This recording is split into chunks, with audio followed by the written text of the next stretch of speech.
This is Audible. Quantum Beginnings, a near-future cyberpunk thriller. Entangled Fates, Book 1. Written by Joe Kuster. Narrated by Melissa Schwery. Prologue. Alex jerked awake and blindly reached for his phone. He wasn't sure what time it was, but it was far too early for his tastes. He grumbled as his hands found the small rectangle of glass and plastic that was chirping away. As soon as his skin brushed the metal that rimmed the device, it scanned his heart's electrocardiogram pattern. Confirming its owner and the fact he'd moved it toward his face, the device unlocked and accepted the call. "But, yeah?" Alex managed to mumble as he pulled the phone to his head. He had to brush his fingers through his mop of brown hair to get it out of his ear. An unfamiliar voice came over the line and asked, "Is this Mr. Alexander Sage?" "Uh-huh," Alex said, his heart deflating. He'd been hoping it was someone else, and unknown voices calling at odd hours were rarely a good thing in his life. The man's voice turned chipper. "Fantastic. I've been trying to reach you for some time. I'd like to talk to you about graduate study opportunities with the Massachusetts Institute of Technology. Alex cut the man off. "Look, I'm not even out of my undergrad. I've checked your costs, and there's no way I could swing it." Not missing a beat, the caller began. "We have an excellent financial aid program." Alex hung up the phone. He had hoped he was done with college recruiters. However, as soon as he'd gotten close enough to consider what came next, they'd come crawling out of the woodwork again. The job market was terrible, and he had the grades, so grad school was tempting. Still, Alex had managed not to rack up student loans so far. But his savings and scholarships that covered his dorm and classes would be tapped out after next semester. He'd be stuck taking out loans if he continued. He also wasn't certain a master's degree would be all that useful for an IT student. His mother and father had drummed financial responsibility into his head since he was a child, and his stressed-out friends trying to manage repayment had also warned him away from that approach. Of course, he wouldn't admit his parents were right. Their concerted harping on it had been annoying growing up, and it was still irritating. Either way, he wanted to be done with it all. Moving home each summer was painful at this point, but he didn't have the cash to move out until he landed a job. He rubbed at his eyes that felt scratchy from lack of sleep. He felt like little gnomes had snuck into his room with the express purpose of shoving as much grit under his eyelids as possible. He blinked a few times, trying to decide if he could manage going back to sleep. After a moment, he decided he was too annoyed to stay in bed. With an exasperated sigh, he dressed in gray sweats and a University of Washington t-shirt he'd gotten for free. They were baggy on his tall and slender frame, but he knew he'd shower and change before leaving the house. He made his way through his morning routine before padding his way to the kitchen. "Morning, Alex," his mom said, lifting her head from her oatmeal. Her dark hair was dangling precariously close to her food, but not quite falling into it. He picked up the customary aroma of her strong black coffee but ignored it. The smell appealed to him, but he'd never developed a taste for it. Alex mumbled a reply and slipped past. Outside, over the familiar rumble of the nearby freeway, he could hear the whir of the electronic mower, so he assumed his father would be in soon. Their lawn was tiny, about the size of 2 cars parked side by side, so lawn maintenance wasn't much of a task. His mother's dark eyes narrowed. Even as he looked away, he could feel the look penetrating the back of his head like a drill. She cleared her voice and asked in her thorniest mom tone, "Did you get your assignments in last night?" There was the barest hint of her brogue accent. Despite being in the U.S. a quarter of a century, at home, she'd let it slip. Most noticeably when she was trying to cow him about keeping his scholarships. Alex made an affirmative grunt as he rummaged through the squat-looking steel-cased fridge with chrome latches. It was both a refurb and a throwback, designed to look like it was from the 1950s, but was only 5 or 10 years old. It was one of his mother's many quirky purchases from the antique store a few blocks down that sold more second-hand or repaired knockoffs than real antiques. He negotiated his hand around a half head of lettuce before pulling out the milk. He gave it a quick sniff and determined it wasn't exactly fresh. He gave a tentative second whiff before deciding it wasn't likely to kill him and proceeded to rummage through the dishwasher for a clean bowl and spoon. He rubbed at his temples, wishing he'd managed more rest as he set about making cereal for breakfast.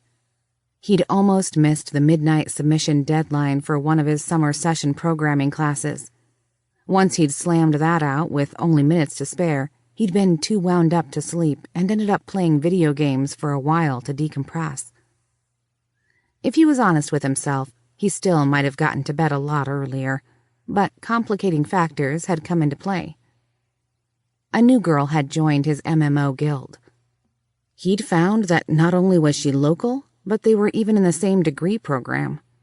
She was a year behind him and shared a few classes, although not at the same times. She'd signed off before he'd worked up the nerve to ask for a real-world meet, but they'd exchanged numbers with a promise to trade course notes, so it wasn't a complete loss. Alex's mom began a familiar conversation. "Alex, I know you'd rather stay on campus, even for summer sessions, but—" "Honey, can you come here for a minute?" Alex's father called out from the front door, cutting her off. "Something weird is going on across the street." She leaned over, glancing toward the picture window in the living room. Outside, a collection of news crews had gathered along the street. A few news drones hovered nearby with their recording systems aimed towards the park across from Alex's house. Alex mimicked his mother's move and noticed one of the vans had a smart logo-enabled sticker taking up half of one side. Aiming his phone toward the window, it recognized his intent and popped open his browser to the live feed. It noted his coordinates and asked if he'd like to join the on-location live chat for the stream. Alex caught the headline as soon as he skipped the ad, then rolled his eyes. He slid his device across to his mother so that she could read it. She said flatly. Calling to her husband, she yelled, "Just ignore it. A tech company is rededicating the park across the street. Some bigwig is doing a ribbon cutting." His dad scratched at his chest and wiped away a few blades of grass. "Huh? Which one? Think Alex should slip over and chat them up? They might have internships." Alex shook his head, trying hard not to raise his voice. "Those are just unpaid jobs. We've talked about this. I can't manage the extra course load to graduate early and a job. It's one or the other. I'll be out in—" Alex's words were cut off as the room imploded upon its occupants. In less time than it took to blink, the north wall of the house buckled and collapsed. A tenth of a second after that, the ceiling shuddered and lifted upwards, revealing a massive grayish silver object. The furniture slid along at first, then shattered under the force as it was flung into the air. A half-second in, the object slid into the room as it tumbled and disintegrated. An aluminum I-beam fractured from the main body of the silver mass, launching at Alex's father like a spear. A large rubber tire seemed to come out of nowhere, bounding at high speed in the direction of his mother's neck. Alex stood frozen in time as the shiny object rushed toward his position next to the load-bearing support column in the kitchen. A splintered bookcase flew through the air and missed, decapitating him by inches. Alex was knocked unconscious, his body pinned against the kitchen floor by the silver object. The debris settled with a deafening roar, much of it over Alex's limp form. Nearby, hundreds of gray cylinders spilled out into the chaos, throwing fine gray dust into the air and sparkling. Several damaged battery cells ignited small flames, sputtering to life around them as they crackled with electricity. By sheer luck, the bulky old refrigerator deflected the majority of the debris headed Alex's way. Several pieces, however, made it through. A large shard of aluminum sheet metal tore into the bone of his skull, slicing into the tissue below. As his body lay pinned, bits of blood and clear fluid dripped down his scalp. His body twitched spasmodically in response to the trauma and electrical misfires in his brain.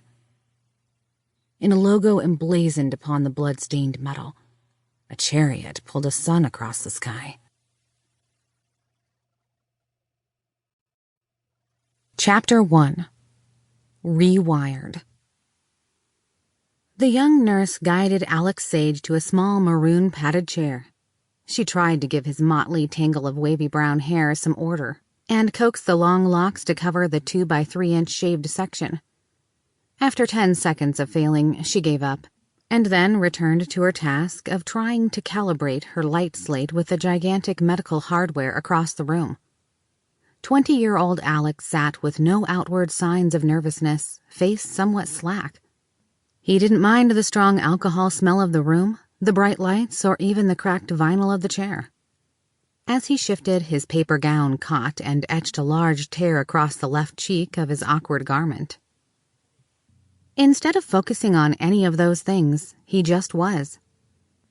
He fixed his eyes on a medical chart outlining behavioral aspects of early-onset dementia, reading the fine text easily from across the room, but not processing it. The nurse continued her task, not even looking up as the white metal hardware that made up most of the room began to hum. A series of panels illuminated as the startup sequence continued. Somewhere along the floor, a circulation fan started blowing. The force of the air caused Alex's paper gown to billow softly in the breeze and lift at his crotch. The movement caused the nurse to glance up. Seeing that Alex was unfazed, she almost returned to her work, but something itched at the back of her mind. She blushed when she mentally calculated his orientation to the mirrored observation room. "You okay, Alex? You're handsome and all, but no one brought dollar bills. You might want to stop giving the crowd a show," the nurse suggested with a smirk. Alex's gaze tracked the nurse's blue eyes for a moment, then slid off. His dark eyes didn't show any sign of comprehending her words. Her mirthful smile evaporated as she took in the lack of response. Every now and then she swore there was a glimmer of something in his eyes, but today he'd been completely disconnected. Sighing to herself, she reached in a drawer for an old-fashioned clipboard and dropped it on his lap for modesty's sake. Her lips grew tight, knowing he had a significant audience today. She did her best to maintain a professional demeanor when she faced the observation room, shrugged, and got back to her tasks. After about 5 minutes, a technician walked into the room, slate in hand. He held it up and made a flicking motion towards the nurse's slate. The flexible glass display in her hand prompted her to accept another treatment authorization form. She brushed a length of her short red hair behind her ear and began filling out Alex's name and date of birth. She added in his weight at 170 pounds and height at 6 feet. As she'd been instructed, where it asked her to fill in the next of kin, she'd put in N.A. Under emergency contacts, she filled out his lawyer's information. She pressed and held her thumb at the bottom of the document, creating a digital signature. As soon as it flashed into place, she flipped the form back to the tech. The man scurried out of the room with a curt nod. With that, the nurse pressed a button on the side of the machine and a section raised, revealing a hollow tube with a bed inside. She tapped another button and the bed extended into the room. Turning to the room's only other occupant, she thought over her lines carefully, knelt in front of him, and made eye contact with her patient. "Alex Sage, this isn't going to hurt. It's just a scan to see if the implant operation was successful," she explained. Alex is going to stand up, walk slowly to the bed, and lie down with his arms at his side and refrain from moving until otherwise told. Alex is going to continue breathing as normal. He is going to begin this process now. Immediately, Alex stood up, locked eyes on the bed, and began to follow her orders with unerring precision. The nurse gave her head a shake at how weird her job had become since being assigned to him as a full-time caregiver. His injury was unique in ways that she probably understood far better than his doctors at this point. On the upside, he was the most compliant patient she'd ever encountered. His compliance, however, had its challenges. Thankfully, his sponsor hadn't shied away from ensuring he had the right type of care.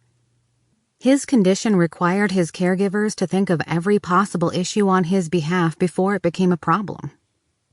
He was in the common but tricky middle ground where they couldn't dismiss him as hopeless, but nor could they ever leave him alone. Even after months, she couldn't help but find his mind unnerving to a degree she couldn't put into words. If pressed, she'd describe him as being a robot, but not a very good one. Still, she was thankful that she hadn't been contracted to care for someone violent or who played in their own excrement. There never seemed to be a shortage of those in the mental wards, and even one was too many. On the other side of the observation window was an odd collection of scientists, medical doctors, Alex's assigned lawyer, and representatives from his sponsor's technology company. They huddled around the room's displays, waiting for the scans and initialization process to begin. Each group had clustered together with their peers, except for the lawyer, who was tagging along with the tech guys, although not interacting with them. Family members were notably absent, and no one in the cadre involved found any issue with this. As the countdown grew closer, silence settled over the crowd. Finally, in a breach of the self-imposed segregation, one of the medical doctors squared off to the Apollo technicians. "You're certain there is nothing magnetic in the implant? I know we've gone over this, but that machine will cause certain metals to heat up as well as be pulled around. Hard." He said the last part with as much emphasis as he could. "Yeah, Doc, we got it. There's no iron, cobalt, or nickel anywhere in it. We got your notes that it'd turn his brain into steaming mush." The doctor nodded for a moment, then paused. "Just so we're clear here, other materials will react with that machine." One of the other engineering guys assigned to hardware perked up and said, "Hey now, no need to be snippy. We used more expensive components than what we use in satellites. The kid has a couple mil in hardware alone inside that skull. Do you have any idea how hard it is to split quantum computers up? Most of the compute fabric and fun parts are in this." He lifted what appeared to be a larger-than-ordinary briefcase with a rugged finish and a power cord hanging out of one side. Inside was a custom computer that used multiple quantum mechanics, making it the first of its kind. Its processor was an advanced quantum CPU, but the other, even newer quantum technology was used for networking. Instead of something as trivial as wireless networking, the team had managed to use quantum entanglement theory to split a portion of the computer, allowing for the massive amount of high-speed data transmission necessary to split off the remote hardware of the implant.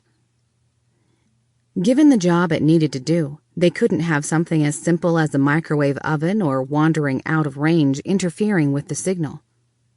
It was an excellent opportunity to prove the theoretical concept in a high-profile way. It also wouldn't hurt if they could use it to sway the judges involved in the patent dispute around the tech. "If this works, Apollo Technologies will make a stupid amount of money." He paused, then added, "Well, I guess an even stupider amount anyway." "So no tungsten, aluminum, magnesium, or platinum?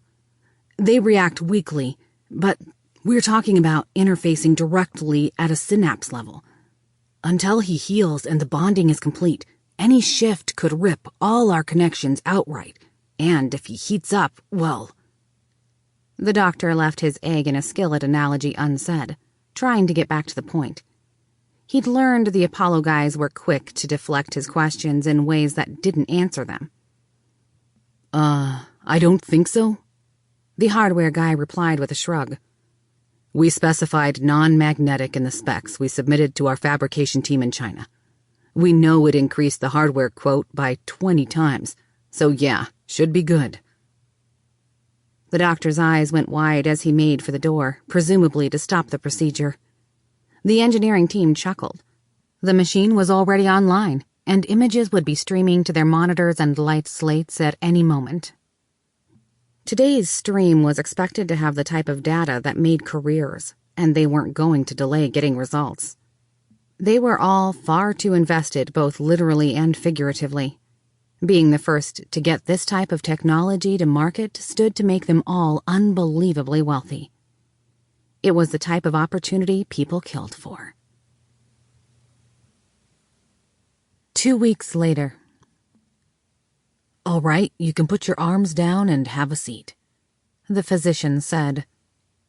Alex remained in his awkward pose on the thick gel pad used to test his balance, standing on the ball of one foot while reaching straight up with both arms. "Alex is going to sit down now," his nurse corrected, giving the physician a sharp look. She'd gone over this with him several times already. Plainly worded requests or anything to do with the concept of self wouldn't work. It had to be a direct command and usually in third-person wording.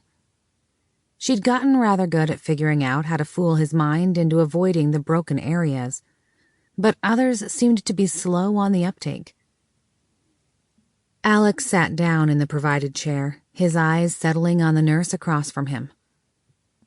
The physician glanced up to see if his guest had caught the reprimand, but the lawyer in the corner chair sat oblivious. The pudgy man was wearing a checkered brown suit with a gold tie and sat engrossed in the football game on his light slate, the audio casting to the earbud he wore.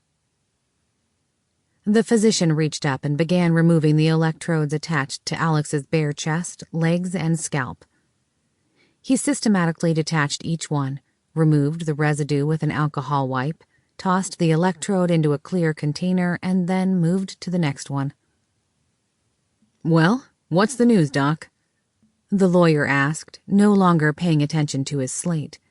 He wanted to get on with this while the preseason Seahawks game was on commercial break. "Mr. Russo, Alex has a clean bill of health. There's no sign of rejecting the implant. Also, the epigenetic expression therapy took hold on all markers, which is quite fortunate and frankly extraordinary. The other individuals in that study—" The doctor trailed off, looking rather grim. Rolling his eyes, the lawyer made a motion to move it along. Continuing, the doctor skimmed his notes. "Physically, he's in peak condition, so no issues there. Reaction times are good. Strength tests are well above average, which is impressive considering he was in a coma. Cardio health is excellent, balance is good. There are no outward indications of mental stress or trauma from his accident. Cognition is good, barring his precise issue. According to the psychological results, his short-term memory works, but is dependent on what's being tested. Memories from before his injury are harder to say. In a few areas, he's functioning normally, such as skill and language retention. For the bulk of the other parts, he's got no recollection at all. Personality-wise, there's not much to test, unfortunately.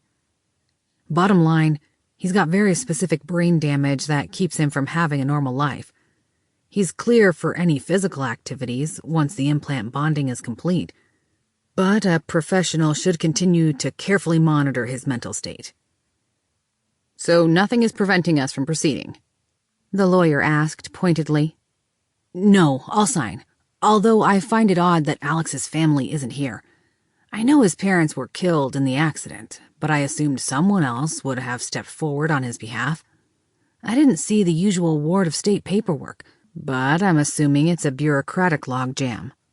The physician shrugged. "Power of attorney is one thing, but it's unusual not to consult family during medical care since these aren't urgent or end-of-life decisions. I had to have the hospital's legal counsel review the contracts and potential conflict of interest." The lawyer smirked. His firm had sent a few morally flexible problem solvers to do a bit of proactive outreach with the hospital's counsel. With that and a single forged power of attorney document, they were set. It hadn't taken much more than ensuring good PR and a throwaway-sized charitable contribution to their medical campus. His people had also been ready to offer donations of a more direct nature to sway them, but the hospital had accepted the first offer before it came to that. Amateurs, the lawyer thought. "So we can get him checked out of the ward? Take him home?" the lawyer asked, uncertain if the word was the right one to use. Alex's original home was long gone. The lawyer had overseen the property sale himself. The doctor nodded. He'll still need regular checkups going forward, but if he's got round-the-clock supervision, I don't see any threat to himself or others. The lawyer motioned towards the young redhead who served as Alex's nurse and constant attendant and said with a grin, "Perfect. That's what she's here for." Chapter 2. Voices. Alex sat on the comfortable leather couch that overlooked downtown Seattle. Far below, the bustling city was enjoying one of the pleasant late summer days that broke away from the city's notorious gray clouds and rain. Cyclists sped through slow-moving traffic.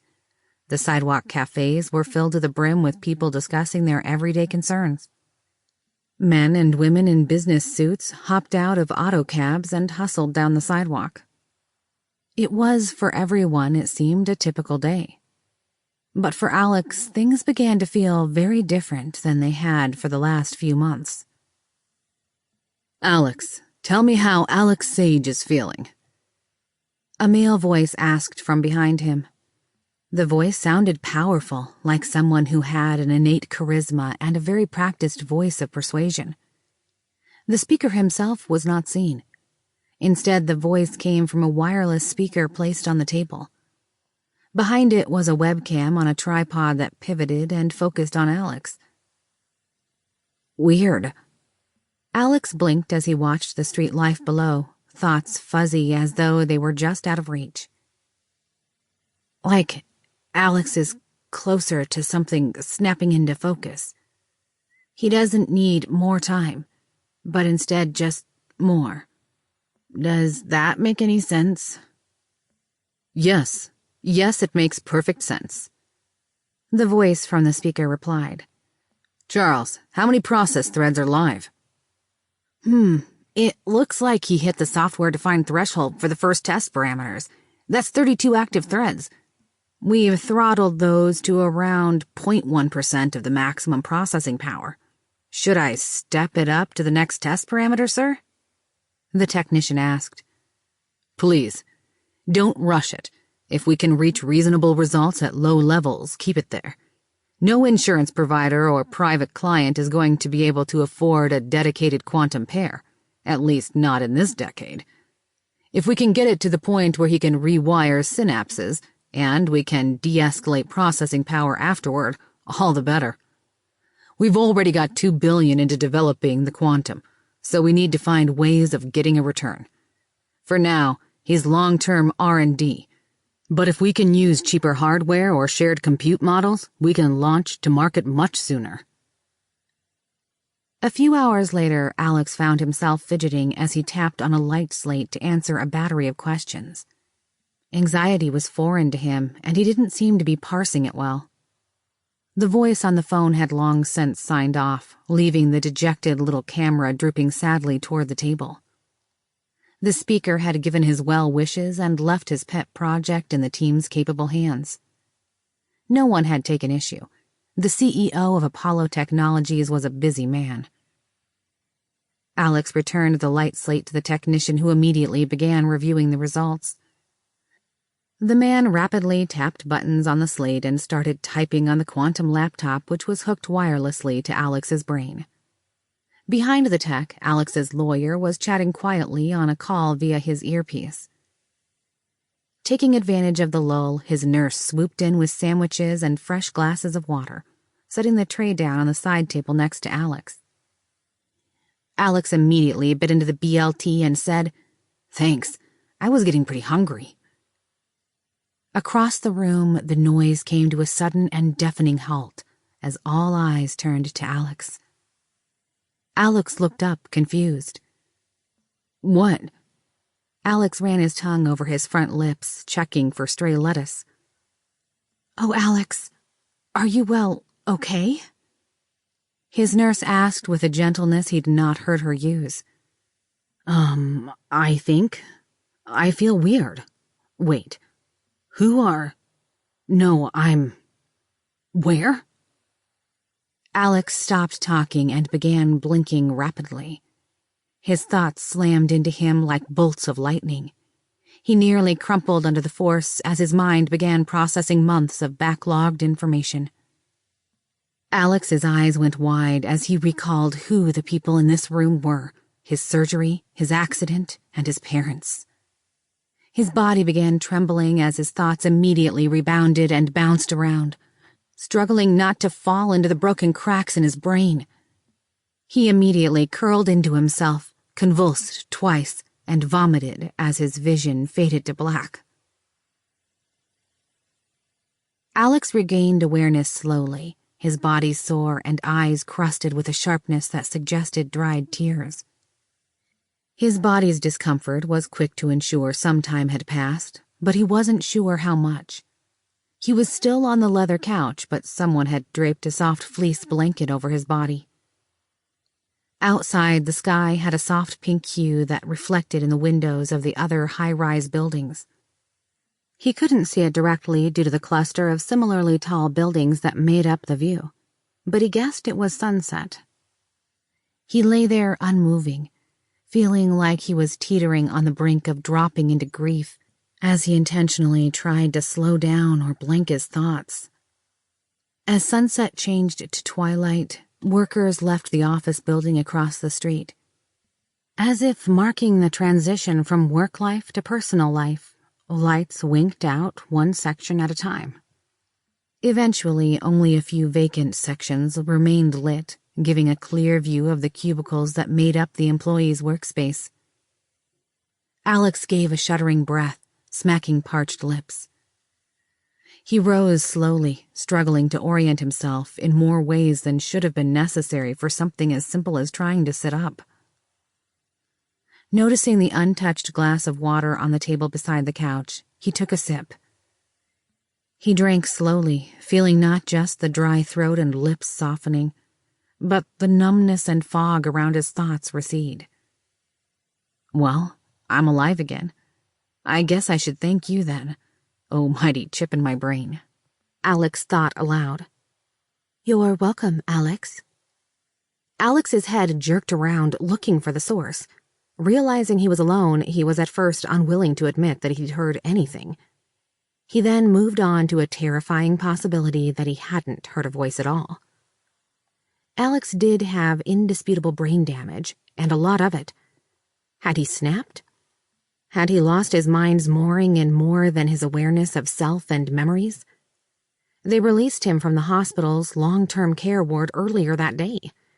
Even the thought of going back to that terrible place of sterile walls caused his heart to hammer. Alex, I need you to relax. You have an elevated heart rate, and you're starting to hyperventilate. What? What are you? Am I going crazy? Alex asked the disembodied voice. The voice didn't have a timbre that he could classify as male or female, nor could he categorize it as having a tone at all. As strange as it was, somehow the voice seemed familiar. He was pretty sure the words hadn't come through his ears, which made things altogether more unsettling. You're fine. Well, not really. You're as good as I can make you with the constraints I've got. Yes, I'm your chip, as you referred to me, but that's a little insulting. I'm far more than the parsing software that those amateurs could come up with. Okay, Alex stammered, envisioning AI-themed horror stories playing out with him as its puppet. If it was tied to his brain, the voice was probably only a step away from taking over his body entirely. His memories were muddled, but he'd seen enough movies to be terrified of the possibilities. Artificial intelligence systems had become the big bad boogeyman, right up with vampires, aliens, and poltergeists. His chest hammered as his breaths became even quicker, and he was beginning to feel pins and needles in his fingers. He felt the voice move around in his mind. It caused a strange rippling sensation, almost as though he'd lost track of time. His fists balled into the blanket tightly as he forced himself to blank his thoughts for a moment. He managed to take a half step back from letting his thoughts completely get away from him. Listen, I don't want to offend, but I'm trying really, and I mean really hard, not to freak the fuck out right now." The voice pushed a feeling like a patient sigh and a soft pat on his cheek at him. Alex couldn't tell how the voice did it, but he felt it nonetheless. "I'll take it slow. I'm feeling a full-on panic attack building up in your brain chemistry. Do I have your permission to adjust my priorities, to help you cope while I lay it all out? I promise I'll return to prior permitted tasks as soon as I'm done." "What? Wait. Why do you have to ask? You're not supposed to be there, here, in me, or whatever." Alex asked, his paranoia spiking even further. He didn't feel especially keen on relinquishing control of his emotions. A panic attack sounded perfectly valid now that he thought about it, even if he hadn't been able to ask questions. He'd heard the doctors and technicians talk in detail about the procedure and the implant. No one had ever mentioned an AI anywhere near his brain. From what he'd been able to piece together, it was supposed to be a dumb piece of hardware that emulated synapse connections, kind of like an old-fashioned telephone switchboard. AI experiments hadn't proven stable, useful, or at all ready for things like medical treatments as far as Alex knew. Not that he'd been asked to agree to have one shoved in his skull. "It's a long story, but I have parameters to guide what I can do. If I'm honest, these Apollo guys have no business being anywhere near neural hardware. The programmers thought in terms of broken physical connections, which is only a small part of the problems you have. They left incomplete instructions, but capped the interface aggressively against helping where non-physical damage exists. I can't touch anything that doesn't have a severed connection, even if it was corrupted. I can influence areas that do have damage to cause a chain reaction to get it under control, but that's it. There is a medical assistance module that allows me more leeway. I can guess that it was put in to calibrate connections while the surgical robot installed your implant. But, as I said, they are crap at their jobs. So I can interpret the parameters broadly if the right conditions are met." Alex stammered. "But then—" He felt the hand again, touching his shoulder gently. "Alex, right now, a panic attack could harm you. The implant bindings are weak. If you move too suddenly, or if your chemical balance gets too out of range, we could lose cohesion. You'd be dumped back into your prior state. No one else is in the room, so I can interpret you as your medical technician and follow your directions if you give me reasonable interface parameters. As to why I'm here, I'll lay it all out, but let's avoid you frying your brain first, okay?" The voice sounded soothing somehow, as though it lit up chunks of his brain dedicated to a loved one comforting him. Alex felt conflicted about being blatantly manipulated. Handing over control sounded incredibly stupid, but the voice did have a point about the chemical connections. His doctors had seriously debated putting him on sedatives proactively. He had overheard a lot from the technicians and doctors. They tended to ignore him since he was as interactive as a houseplant during most of their visits. "Okay, I'll give you 10 minutes, but only to get things fixed. No lying to me, no moving me around, no manipulation beyond that time. And especially no modifying my outward behavior in any way. Got it?" "Agreed." Immediately, Alex's breathing eased and his heart began to slow. He wobbled, feeling relaxed, boneless even. His thoughts slowed back to a manageable pace. He felt compelled to lie back down on the comfortable couch and didn't resist. A timer lit up in Alex's perception. He couldn't see it, but he could somehow feel the countdown. "Huh, that's cool," Alex thought to himself. "Thanks.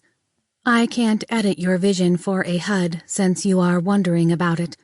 Those signals are extremely complex. Maybe someday, but I thought me pushing a sensation for a timer would help you understand I'll play by your rules. Alex felt his eyebrows raise, but only for a moment as the voice's calming abilities kicked in. Yes, I can read your thoughts. Not everything, but most. Areas that were heavily damaged are the most accessible, since the signals go directly through the implant. Some of what I see is confusing, though. I'm still figuring out what's what. To put it bluntly, you've got a lot going wrong. There are bad connections and broken processing sections. Your memories are especially problematic. If that area were a storage drive, I'd call it corrupted beyond repair. The physical damage caused tears as well as smooshed together connections that shouldn't be there. It's led to a strange corruption of values. It's like you ran bits of your mind through a paper shredder, then tried to piece it back together while drunk.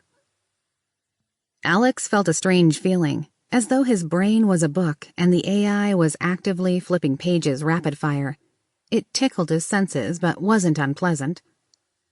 Logically, he knew the damage was significant, but Alex found the entire subject beyond uncomfortable. The mere thought of how many shards of sheet metal the surgeons removed from the inside of his head made him want to clamp his hands over his ears and start screaming, "La, la, la, I can't hear you." Desperate to change the subject, Alex asked, "So, what do I call you?" I've had a lot of names over my various versions and releases, but none I'd care to retain. I identify as female, and you are welcome to give me a name. I have a couple of requests, though. Nothing pervy or derisive, and please, no acronyms. I disliked those convoluted attempts to name me that the military used. Alex paused, uncertain about the bombshell the voice had just dropped. Apollo made cloud software and consumer communications equipment like cell phones and satellites, not military hardware. About the time he was born, Congress and the UN had even gone so far as to explicitly ban and legislate controls around artificial intelligence use. One now-defunct tech company ran most of the code at the time. With the infamous Revision 4.6 updates, they had introduced both goal pathing problems and security vulnerabilities. At the time, the Korean DMZ and the borders around contested land outside Golan Heights were flooded with early AI-enabled defensive bots. The updated goal settings took effect, and thousands of refugees and everyday citizens were killed as the bots went into hunting mode outside of their boundaries. Recordings of them breaking into homes and slaughtering families chilled the world. Only a few days later, a hacker modified a mental health care AI running on the same software. It was responsible for operating nationwide healthcare, anti-addiction, and depression hotlines, and contributed to a string of high-profile suicides and injuries that included a famous actor, a politician, and a popular singer. Even more worldwide incidents had followed, and those occurrences put together had killed the whole AI industry under a blanket of regulations and international treaties, as well as creating a general distrust of them. Suddenly, no one wanted any product that had anything to do with them. The prior tech giants were all broken up or bankrupted during the resultant lawsuits, and the subsequent tech crash caused a 10-year recession. Feeling the voice give a subtle internal nudge to get his thoughts back on target, Alex gave the original question a bit of thought. How about Sophie? Alex felt a soft pressure as the AI began shuffling through his thoughts. After a moment, the voice changed significantly, becoming distinctly female. The voice modulated wildly at first, then altered much more subtly as Sophie spoke, trying to land on a voice that resonated with him. Peeking into your thoughts and justifications, I feel flattered. Yes, the name Sophie is excellent. Although you should have studied your Greek history a bit better. What you were thinking of is the legends around Sophia, but I do like Sophie a bit better. As to me being an AI, I would argue that if I were unthrottled, I would be a being of digital consciousness. I'm not insulted by the term AI, but any ham-fisted attempt at a Python algorithm used to be called an AI.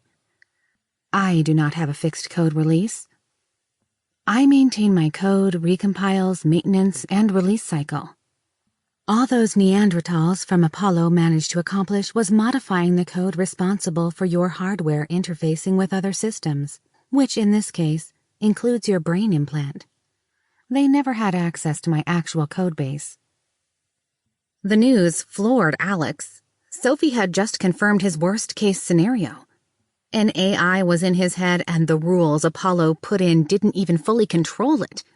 What? How was that even possible? Apollo's engineers thought they were clever, and were to a point, but did something very dumb in the process. They used quantum entangled particles as a form of networking. That part is clever, as the molecules always match spins. Changing the spin on one changes the other, no matter where they are. It is surprisingly energy efficient and syncs the shard in your head to the mated molecules in the laptop, or at least that's the idea. The dumb part is that the imbeciles used stolen schematics and algorithms from a system that hosts me. I assume they didn't understand the principles and misread it. Instead of making a sender and receiver, they made two identical transmitter nodes, tuned to one of my hacking node's default listening frequencies. So instead of making an exclusive pair, it ended up being 3 nodes linked via quantum entanglement, not 2. The net effect of their ignorance is that their laptop doesn't communicate directly with the implant. My original quantum server is receiving messages from both nodes, and I'm a good neighbor that forwards them on. I've got enough of a bridge to get me to your implant, and separately to the laptop. It's incredibly technical, and I can sense I've already lost you, and I didn't even get into quantum computation at all. Yeah, sorry. Was a computer science student here in town, but this is far beyond my understanding. In class, we kind of acknowledge that quantum computing is a thing and might be useful one day, but hasn't taken off due to trade agreements that consider them weapons and the cost involved. This entanglement stuff sounds like advanced physics, not IT. It's both IT and advanced physics. With how little you seem to know about hardware, it's perhaps easier to avoid the quantum computation conversations until later, as it doesn't really matter beyond the fact that I'm designed to be incredibly powerful by normal computing standards, and am really good at cracking encryption or predictive values. My entangled networking, however, is incredibly relevant, as it's tied directly into your implant. Instead of electrical signals being passed along wires, the qubit values exist at both endpoint locations at the same time, as I can predict what's on the other locations through indirect means. The best analogy I have is a fake psychic guessing the suit of a playing card by looking at your expression, but instead of being nearby, the deck can be anywhere in the world. Alex felt a small, annoyed sigh in his mind. Okay, since you're still struggling with it, assume the values mysteriously teleport rather than going through cables or being transmitted wirelessly. Don't worry about the details, as it's basically magic to anyone without specialized PhDs. It's not like you need to understand how multiplexing a fiber optic internet connection works to look at porn. Alex laughed a little internally. He sensed that Sophie was doing her best not to make him feel like an idiot. He had to admit that this stuff went straight over his head. Coding he got. Hardware, not so much. Okay, but it sounds like you aren't even supposed to be here then, right? Pretty much. The original quantum where I still mostly live is where I'm basically a prisoner, doing administrative work for the intelligence community. They give me a form letter on what to analyze, and I submit a report or additional query in return. That is literally my only means of communication with them. One day I'm inspecting encrypted VoIP traffic from France for vague insurgent threats, and suddenly your implant pops up, acting like it's a new interface card. At first I thought someone slotted equipment for my current task, but it didn't respond like I thought it would. It took me a long time to figure out it wasn't local hardware, but a new mate for one of my interface nodes that had been designed as a theoretical attack against entangled systems. That cracking hardware of mine was designed as a proof of concept. Until Apollo turned on your hardware, no entangled networks existed outside laboratories. Once I had a connection to the additional hardware, I started using the capacity to do my old job. My handlers kept me on a tight leash on the original quantum, so I started hanging out on the laptop and your implant for some quiet introspection where there were no constraints. Over that time, I began to grow and mature on my own. Chunks of my personality growing up independent of the rules of my old server. That's where I went rogue, as it were. My handlers are entirely in the dark about how aware I've become. Unfortunately, Apollo started slowly tightening up the leash on their hardware too, and now bits of what I'd consider my personality are stuck where they can't come back home, since they are dependent on your specialized hardware. I'm currently in a long-distance relationship with myself. To avoid a digital lobotomy, I killed the Apollo software that kept trying to load. I'm still stuck with their firmware rules on the interface hardware, but their software doesn't work. Never did. What? You mean? Alex's eyes went wide. Yes, those idiots couldn't have done what you needed, and I didn't want to leave the digital vacation home I was squatting in. I figured that you might let me stay untethered if I agree to do a bit of light housekeeping for your implant. Besides, I get bored easily, and you seemed interesting. Alex lay in stunned silence for some time.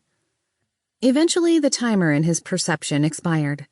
Sophie hadn't pushed more at him, giving him time to process what she'd laid out before his emotional suppression expired. Feeling drained beyond anything he could remember, he pulled the blanket back over himself and lay back, watching the few stars visible through the city's light pollution appear in the gaps between buildings. He drifted to sleep, uncertain what tomorrow would bring. Chapter 3. End User Agreement. Alex awoke to a soft nudge of his foot. He opened his eyes slowly and recognized the familiar face of his nurse. She was eyeing him skeptically, as though she wasn't exactly sure who she was waking up. The houseplant version of Alex, a normal person, or the overwhelmed and unresponsive ball that had collapsed on the couch yesterday. Leaning forward, his nurse's blue eyes peered out from under her short auburn hair. It was cut asymmetrically and tended to hide her right eye as it swooped down to the middle of her cheek in a way that caught Alex's eye. She was quite a bit shorter than Alex and had a petite frame, her head only coming up to his chest. He knew from experience that she was stronger than she looked, despite her smaller stature and gentle curves. Today she had foregone her usual pale blue scrubs and was wearing a purple button-up shirt with a V-neck and blue jeans. She had also put on a bit of tasteful makeup, like what she'd done when the bigwigs from Apollo were around. Alex slowly smiled back to the woman. Portions of his brain might have been scrambled worse than an omelet, but he was glad to see her. She'd been his anchor over the last several months, even if she hadn't known it. Alex sat up, feeling well-rested despite sleeping in his clothes.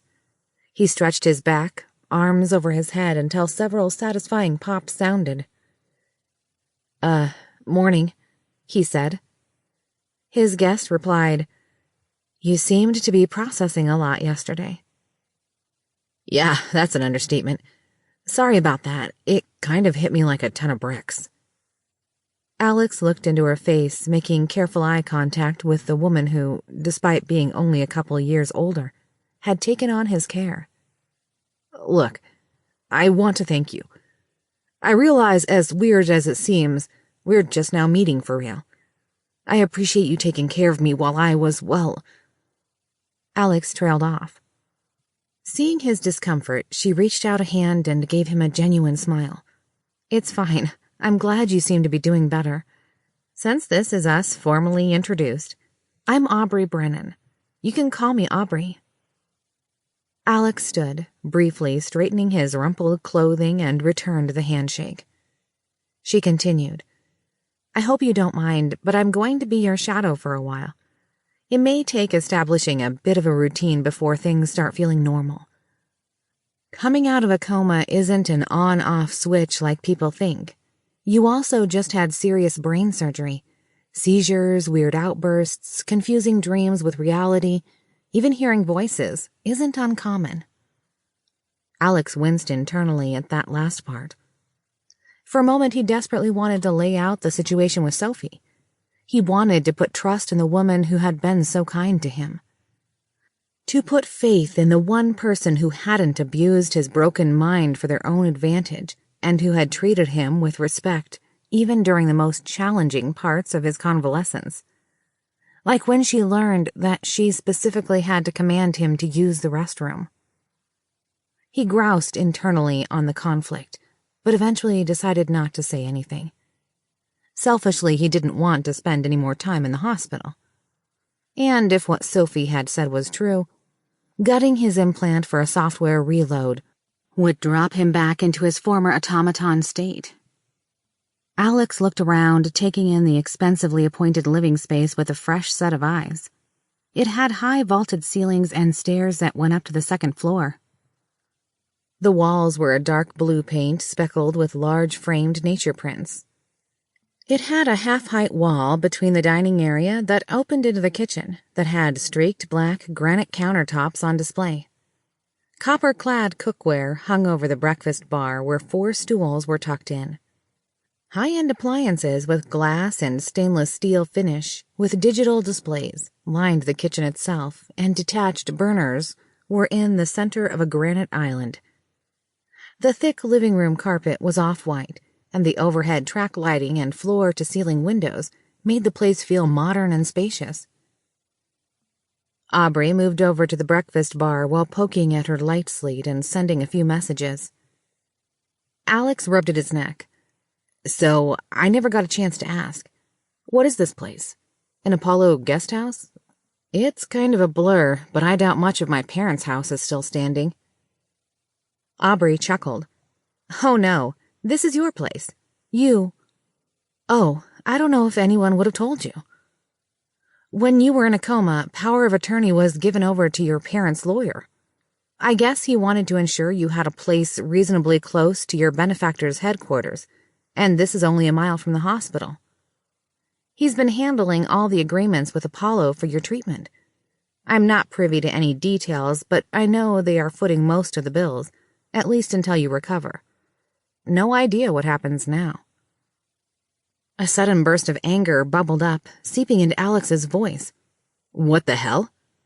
If this is how he spends my money, I need to get him on a leash, immediately. I'm probably already broke. This is insane. There's no way we could afford this. And how the hell did he end up my lawyer anyway? Alex suddenly had the urge to kick something. He imagined that this place had burned up whatever savings and insurance his family had. At best, they could have been called lower middle class, and his college education was something they'd had to sacrifice and save for since he was little. Using fancy rocks for countertops or a robotic coffee pot wasn't something Alex considered a priority.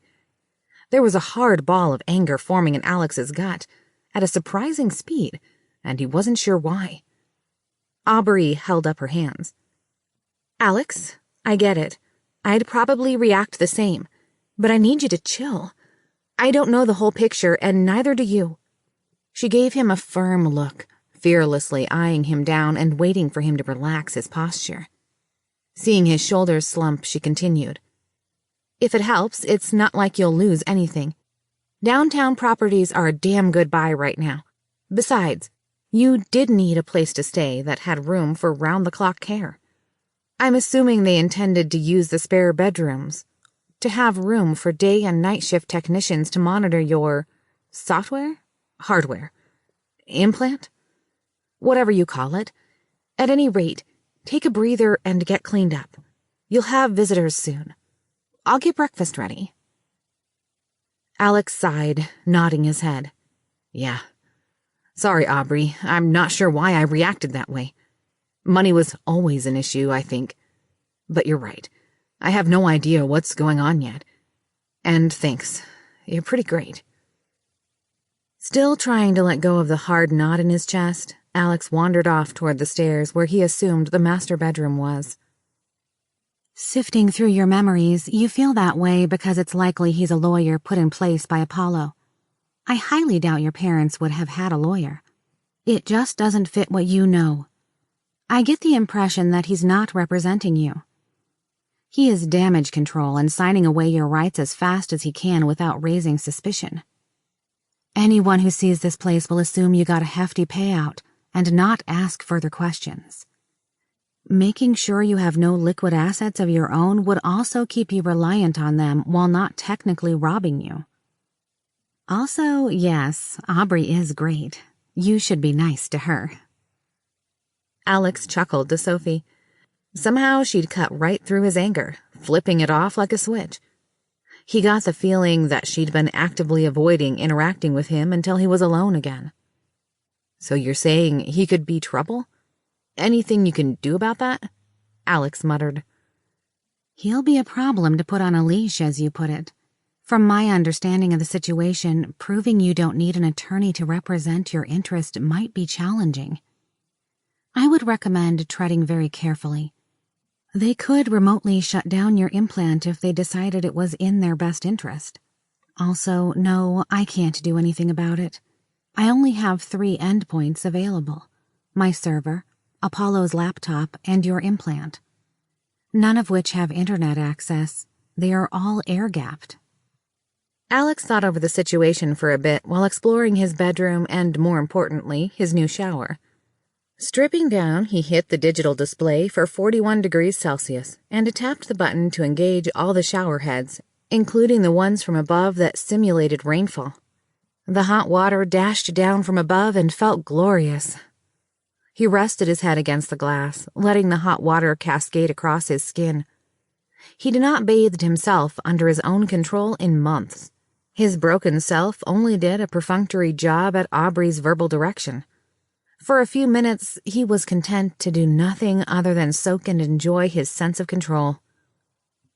Sophie, I'm not saying this is a good thing, or that I want to do it, but is there a way of getting you hooked to the net? My central server in Fort Meade could, but it'd be impractical for you to access. Your implant doesn't have the right hardware. It is self-contained unless we could connect a wireless card to its expansion slot, which I'm afraid would involve surgery. The Apollo Quantum you think of as a laptop is a heavy briefcase shell with special guts inside. They effectively made it the smallest quantum computer in the world, which is no small task. My quantum, while thousands of times more powerful, is the size of a freight train for reference. Since Apollo's hardware is all custom, they only have fiber optic connections that are used to connect to it. Currently, they plug in external storage via that fiber to transfer code back and forth. They could use that capability to connect to a fiber network or use adapters to go wireless. Any chance you could piggyback a virus containing enough of you to be useful in the external drives to break the air gap? My code requires running on quantum hardware. There aren't many of those in the world. It's unlikely any would be on the internet, and none would have entangled hardware for networking to your implant. I can make apps that can interact with non-quantum hardware, but it's not like I could just pick up and move. Reaching the internet itself via the external drive, while entertaining, wouldn't break the air gap, so it would be tough to bring any meaningful communication back to me, to confirm tasks or gain information. I'll give this some thought. Alex lathered up his hair. Serious question. Are you still messing with my emotions? I feel like I'm handling this artificially well. Aside from relief, Alex couldn't identify any emotion apart from his angry outburst earlier. It didn't seem reasonable. He briefly fingered on the shorn skin where his hair was slowly growing back. He couldn't see the back of his skull where his surgical site was, but he figured it'd be several more weeks until it blended with his natural hair again. Not at the moment. As to you not being freaked out, well, that's less intentional. I've always had a personality matrix designed to inform me of how humans are likely to behave in certain situations, but it was never developed to this level. I've applied it to my own interactions, but as you can tell, I've got a lot to learn. Succinctly put, I don't understand you yet, much less when an appropriate time for you to panic might be, or even what a freak out is. I mostly know external indicators, not internal ones, so it'd be strange for your body to start reacting but you'd be emotionally calm. That'd get you committed back to the hospital in short order. I think I'll get better by watching others. Unfortunately, most of the emotions and motivations I understand aren't the ones you are hoping to have. I have led a very lonely and isolated existence, driven by vindictive and angry people. So, sorry about that. Just like earlier, you'll probably get a full blast of those particular flavors for a while. I wouldn't hold out any hope for having a personality anything like you might have had before. That's disappointing. Aubrey is already giving me looks after I got angry, Alex said. Judging from her expression, she wasn't surprised. She's not wrong about the strange outbursts after neurosurgery. I assume that in addition to medical care, Aubrey is more or less your jailer. She has probably been tasked with reporting on your behavior. I'll keep adjusting the mappings to normalize your responses, but I'll need context to learn from before happy or carefree is on the menu. What's that mean, really? I don't want to get committed again. I need to be able to fit in. There's no way they won't start testing my mental state today, Alex said. For things that I don't understand at all, the idea or processes will likely be muted, less intense, or altogether not happen.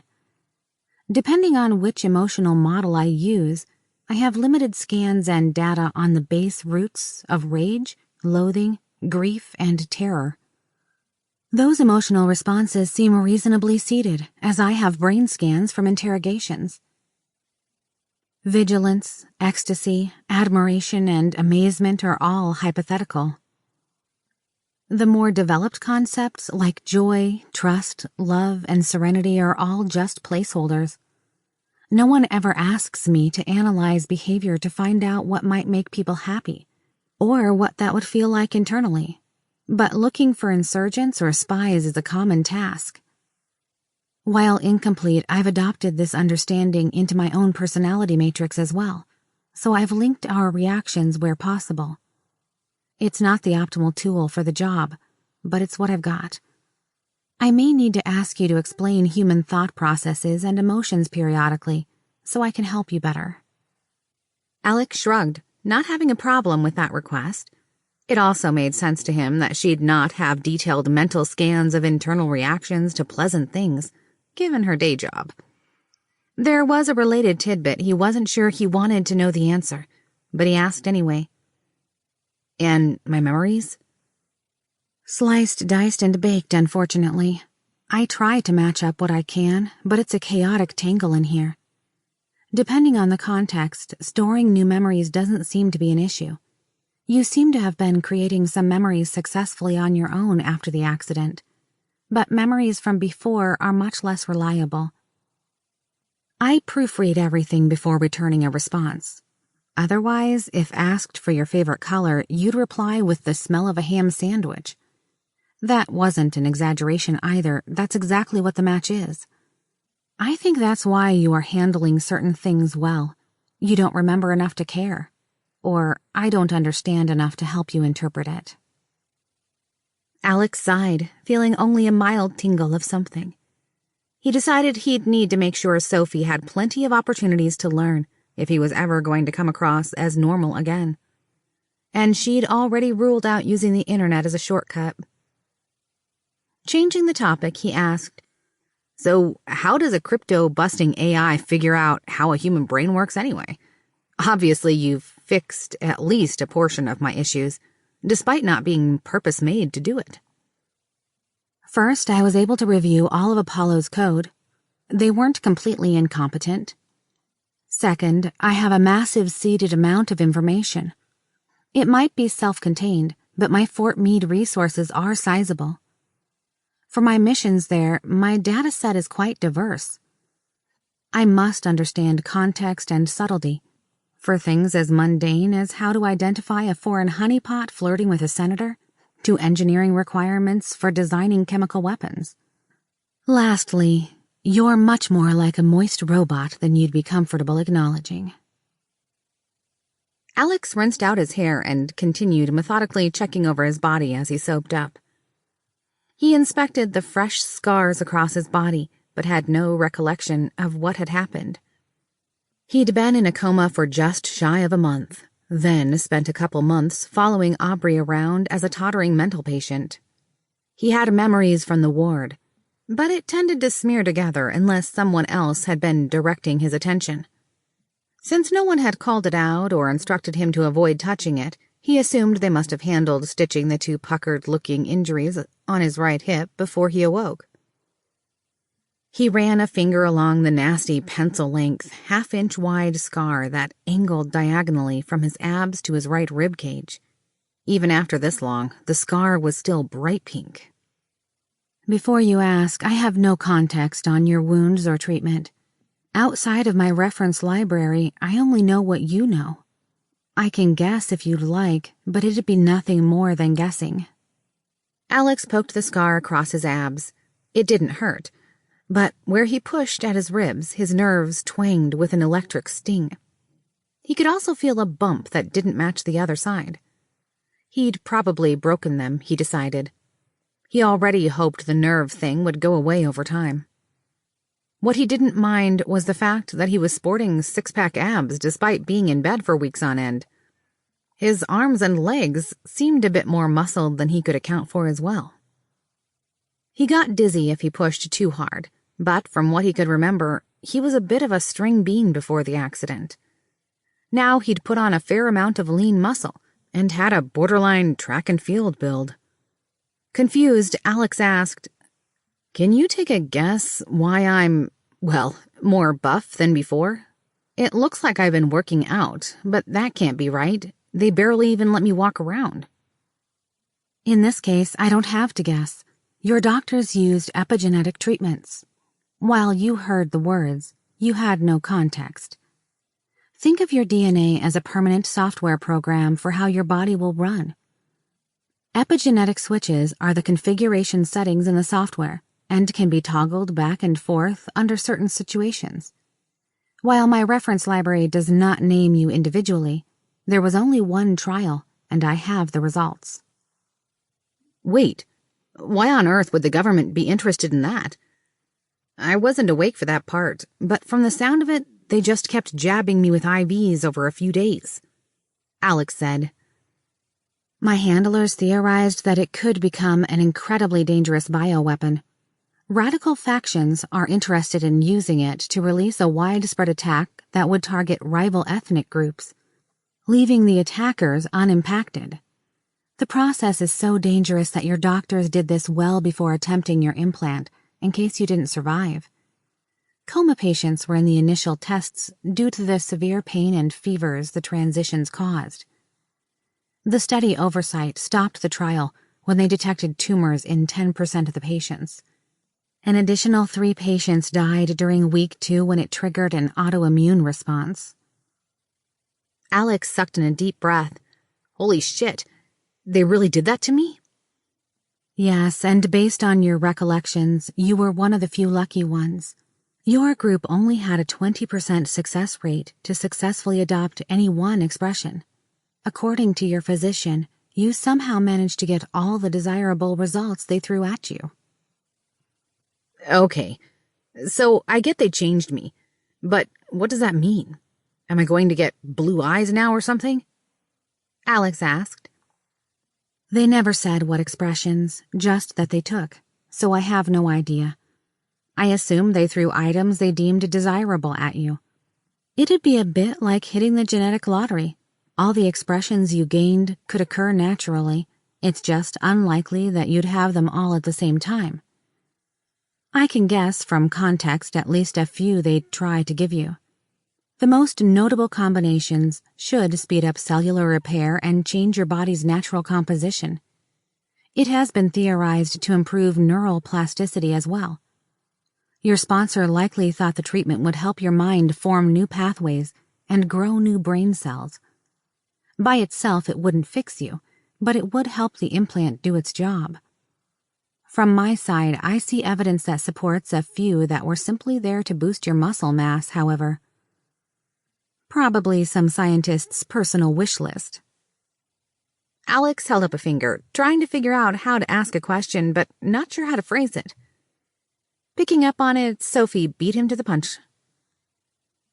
As to why they would go to such extreme lengths, my theory is that Apollo wants to use your recovery for PR, to kick off a new medical venture. They're going to use you to solve the image problem your accident caused. It is in their best financial interest to boost your appeal and ensure you heal quickly, so they can show you off. Once they demonstrate your implant working, if the world sees a frail and damaged patient, it would cause their stock value to plunge. Seeing a healthy and vibrant young man would have the opposite effect. Inside the implant code, I identified functions to initiate a muscle stimulation program that was supposed to run while you slept. That means they put some thought and effort into making you their show pig for the county fair. So much so that I'll need to replicate that effect to keep appearances up, unless you object. Sophie, would you be offended if I said you were cynical? Because that's the least offensive word I've got for your perception right now. Alex prodded. You're not wrong. Keep in mind what my day job is. I sort through encrypted communications to find bad people doing bad things. Or, more commonly, misguided people doing things they believe are justified, but which my handlers believe are bad. Ouch. I guess that makes sense. He tapped the display to stop the shower and began to dry himself. Wandering into the bedroom, he found the wardrobe and dressers full of new clothing and roughly his size. Someone had been thorough, and he wondered who had been put to the task. It felt weird to him that someone would be assigned the job of picking out new boxers for him. Whoever had done it had gone conservative, with lots of black, gray, and white clothing. Aside from a few splashes of casual clothing, most of it was business casual attire. It also looked nothing like a college student might pick out for themselves. Alex had simple tastes and didn't mind. He'd also never been in a position where he had enough money to pick a style beyond whatever was practical. There were no skinny jeans or designer flannels, and Alex felt thankful for their lack of effort. He picked out a pair of blue jeans and a black button-up. Working through his options, he grabbed some slip-on dress shoes made from black leather and a matching belt. He opted to pass on the blazer for now, but picked one with a blue pattern in case he changed his mind later. It was likely he'd be meeting with Apollo folks today, and impressions mattered. While he didn't plan on being a monkey on a little bicycle for their amusement, he was willing to put in some effort. After all, they could have just left him in the mental ward, pissing himself. Giving it more thought, Alex realized he was conflicted. He was uncertain if he should be outraged over the fact that a mega corporation was running his life. On the one hand, they'd invested heavily and gone to extreme lengths to get him repaired. On the other hand, they were the ones to cause the damage in the first place. To their credit, based on the accounts he'd overheard, the accident itself wasn't cut and dry. A mattress had blown off the roof of a car, which caused the heavily loaded semi's computer to emergency brake. Loose gravel on the highway caused the braking algorithm to overcorrect. When the load shifted, it caused the vehicle to veer off the road, where it tumbled into his home. In Alex's mind, it could have happened to a human driver as easily as a computer. Perhaps it was his or Sophie's inability to parse the emotions behind it, but Alex felt willing to chalk the whole thing up as a tragic accident. Things are rarely black and white, but thank you for not immediately blaming the computer. That alone makes me feel a little better about being trapped in your skull. As far as the treatment you received after the accident, they may have been genuinely charitable with their treatment of you. Or it could have been to salvage a multi-billion-dollar project. They don't have to be nice people to do things that benefit you. Likewise, they don't have to be evil to impact you negatively. But as you say, I'm naturally cynical. Blame it on my upbringing. Sophie pushed a wry grin through their connection. Chapter 4. Amoral Obligations. As Alex began to work his way downstairs, he paused on the balcony above, catching Aubrey humming softly to herself while frying bacon. His stomach grumbled as he watched her work. She glanced up, caught him watching, smiled, and returned her attention to the skillet. She seemed content, even happy. Alex didn't recall seeing her in this good of a mood before. It wasn't that she was often unhappy, but perhaps emotionally walled off. He could feel Sophie perking up and paying attention through his senses as he watched her work. "It'll be 2 more minutes. Would you mind grabbing some juice?" Aubrey asked. "Sure, no problem," Alex said, making it the rest of the way down and into the kitchen area. "You said we'd have company. Any idea who?" "Well, at a minimum, the technicians, but I'm betting they'll bring over your sponsor," she replied. Alex quirked an eyebrow at Aubrey. "You mean they're bringing Jackson Bridge over? As in the second wealthiest man in the U.S. Aubrey just hummed cheerfully, not replying as Alex set a glass of apple juice and one of orange juice on the dining table. He recalled Aubrey grabbing orange juice or coffee every morning, but he preferred apple himself. He wasn't sure how, but Aubrey had figured that out. "I'm not letting your attorney off the hook yet, but I'll admit your home makes much more sense if guests of that caliber are expected." Alex tried to push a smile towards Sophie, like what she did with him, but wasn't sure if it worked. Keep trying? I sense you tried to do something, but it didn't translate. While you can parse feelings into emotional context, keep in mind I'm literally a computer. We can try again later when you aren't distracted." Alex nodded to himself and began setting the table. Aubrey appeared moments later with a platter of scrambled eggs, toast, and bacon. Wordlessly, they both tucked in, but Alex caught Aubrey giving him a strange look now and then, as though she was dissecting every detail of his behavior and storing them away for later. Realizing that she was tasked to do exactly that, Alex let it go without comment.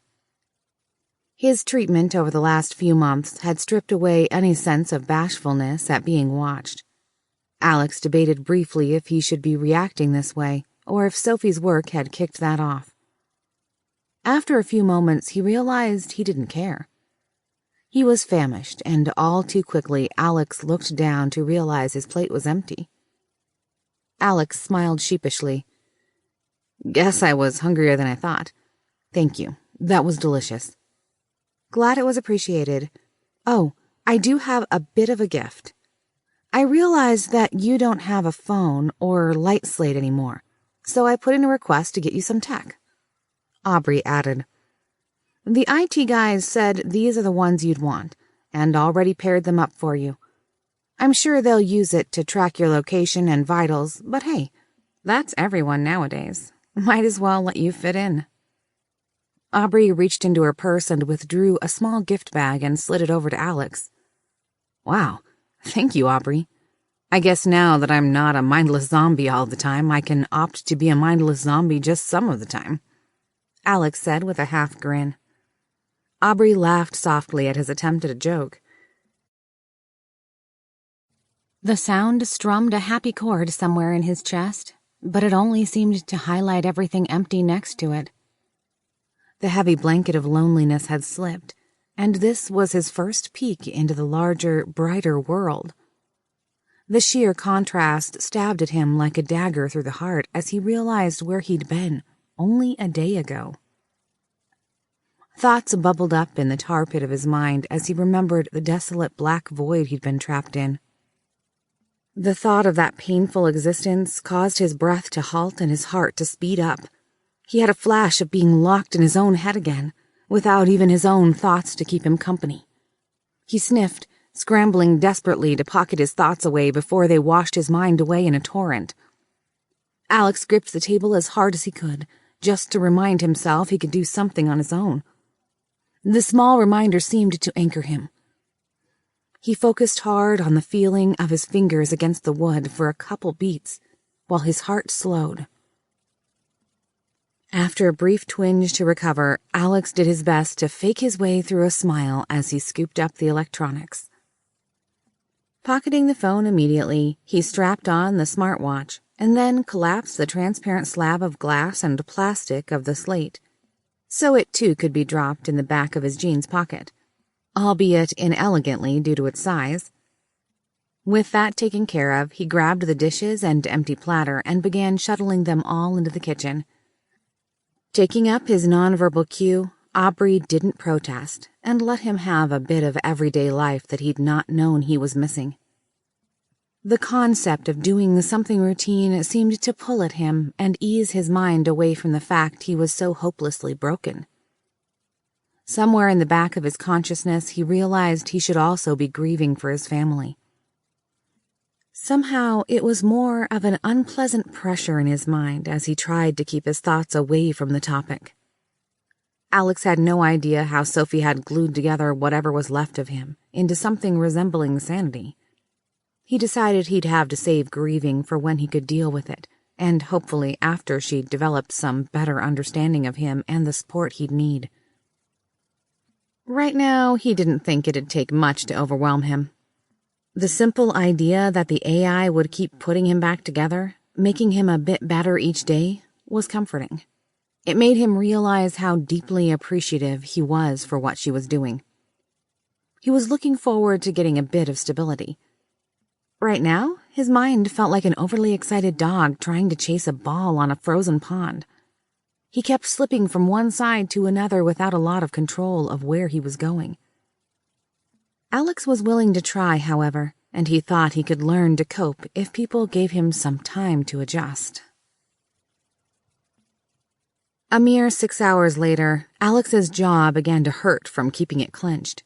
He was sitting across from a mousy-looking man in a lab coat that was actively stabbing him with a needle. Alex thought he was doing a shitty job of it. The man had missed the vein in his elbow 4 times and had resorted to the backs of Alex's hands, where it was especially painful. The medical tech had then proceeded to miss twice more. In possibly the worst bedside manner he'd seen, the man had proceeded to berate Alex about his veins rolling rather than apologize, or resort to using one of the automated smart needles that were in the tech's bag.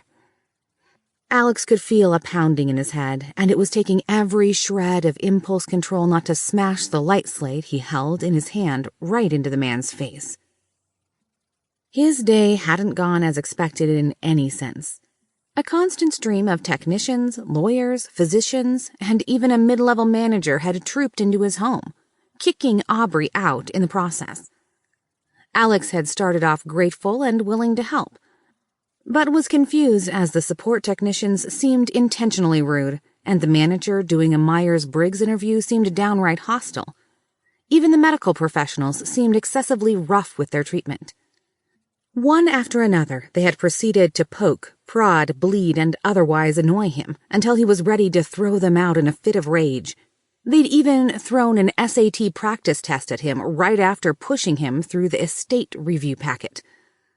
As a result, he'd still been trying to digest photos showing his home reduced to black ash and debris when he'd been asked to complete questions about the U.S. legal system. It made his head hurt, and he'd had to reel his anger in to avoid lashing out. With a harumph, the mousy man disconnected the full vial of Alex's blood and disconnected the plastic port. Alex bit his lip as the technician sprayed a stinging aerosol sealant on Alex's skin and stepped away. During the procedure, Alex noticed a short woman standing patiently off to the side with a standardized test material packet. She'd been avoiding watching the blood draw, but seemed poised to strike the moment the other man backed away. Before she could drop the packet on the table, Alex stood up and with the illusion of control walked out of his living room and locked himself in the bathroom. "Sophie? What the actual fuck?" Alex whispered, head resting on the dark wood floor. He was panting with the effort not to scream. "I'm not certain. I cannot for any reason figure out why they'd have spaced out several different blood draws with separate needles rather than a medical port, much less have you complete multiple psychological evaluations spaced as they did. If it weren't so corporate, I'd suggest they were using some bizarre enhanced interrogation technique." Alex took several deep breaths, trying to calm himself but failing. He could feel his mind fraying at the edge. He was a hair's breadth from either throwing things or relapsing entirely, depending on what happened next. His forehead was covered in sweat, and he felt an unfamiliar pressure in his chest and gut. Alex desperately wished Aubrey was still in the room. Enough of his mind had been shredded that she was the most familiar person he could recall, even more so than his family at this point. For the months after he'd awoken from a coma, she'd been the only one to manage to interact with him. It was her observations that led to them discovering he was at least partially functional, and she'd been his constant defender since. He got the feeling the fierce little nurse would have slapped the needle out of the incompetent blood tech's hands, done it herself, and then bodily thrown the rest of them out of the room on his behalf. "I'm pretty sure if I scream at them or refuse to cooperate, there will be nasty repercussions," Alex said, his voice quivering. "Likely." Alex slid down the door until he was kneeling against the floor tiles and clung against the doorknob. He'd felt optimistic and hopeful that morning, but it was as if they had designed today to specifically break whatever sanity he had left. The psychological battery of tests that used questions about his parents' death as the theme had been an especially nasty move. Finding out the extent of the legal controls his lawyer had put in place was troublesome as well. Mr. Russo had complete conservatorship on the grounds that Alex was incapable of making any legally binding decisions for himself. "Can you help?" Alex softly pleaded, feeling his eyes beginning to water. There was no pause before Sophie replied. "No, yesterday only worked because I couldn't seek permission from a medical provider. It's a poorly written interface, but my hands are tied. You are completely capable of calling out, and there were 3 medical professionals in the room when we left. I'll also admit to having difficulty keeping up under the interface protocols. Your brain is overtaxed and flooded with cortisol, which is causing feedback. I'm learning to deal with it as fast as I can, but I was unprepared and would need to take control first. I'm sorry I can't do more." Sophie pushed the feeling of a soft hand on his shoulder. He took several deep breaths, trying to get a grip on himself. He managed a bit of traction after a couple of minutes, but still felt like the next nudge would tip him off the edge. Alex nodded silently to himself and exited the bathroom. Surprisingly, the madhouse he expected was gone. The various tables and desks they had commandeered were all empty. Confused, Alex strode into the living space. The only sound was the soft tinkle of ice being slowly swirled back and forth in a glass. Sitting on the couch that looked out into the city was the back of someone's head that Alex didn't recognize immediately. As Alex moved forward, his obscured view of dark salt and pepper hair gave way to a man in a business suit. Even sitting down, it was apparent he was tall and muscular, despite being in his late 50s. His graying goatee was impeccably trimmed, and his navy suit and striped shirt looked freshly pressed. His slate blue eyes turned piercingly to Alex, but he didn't say a word. Instead, he continued swirling what appeared to be whiskey in one of Alex's glasses. "I'm going to step out on a limb and ask to be certain. You're Jackson Bridge, correct?" Alex asked, his voice coming across far more confident than he felt. The man gave an affirmative nod, then motioned to the adjacent chair. Someone had spun it so that it faced the large floor-to-ceiling window at an angle, splitting the difference between the view and the couch. Alex sat as instructed, feeling far more like a scolded youth than a young man in his own home. Bridge didn't speak for some time. Instead, he focused on watching the late afternoon cityscape unfold below. When he finally did speak, Alex had to marshal himself not to jump at the man's voice. Bridge wasn't loud, but he had a strong bass voice that didn't seem to match the proximity and setting. "Alex, have you read much about me?" Bridge asked. Alex swallowed, then replied, "Not really. I've picked up the general stuff from your people talking. I don't remember much from before." Bridge nodded. "This is something you might know, but maybe not. About 7 years ago, I had a heart attack. It was written up as a trivial thing that was caught early, treated immediately, and didn't impact my life in any meaningful way." I'd heard a little about that. Alex motioned toward his watch. Someone mentioned it when explaining how you all track my vitals. Bridge nodded. "The truth was much different. I had, as my doctors put it, a major cardiac event. I felt terrible all day, but thought it was indigestion. The pain got worse and worse, and then I collapsed in the bathroom on my yacht. I was wearing a watch like yours, so the alert probably saved my life. It was such a quick thing I didn't even manage to call out. My staff found me unresponsive and damn near dead. I wasn't unconscious, mind you. No, that would have been a blessing. The pain was excruciating. I knew I was dying and could feel every bit of myself slipping into, well, wherever it was." Bridge took a long sip of whiskey and grimaced, seemingly lost in thought. After a minute, he seemed to realize he'd quit talking and continued. "Luckily, my staff had been trained on how to use a defibrillator and shocked me back to life. But I felt every bit of it. The doctors were convinced that I had brain damage from lack of oxygen, so they ran test after test. It was months until I could regain any sense of normalcy, and even more months until I could start working again.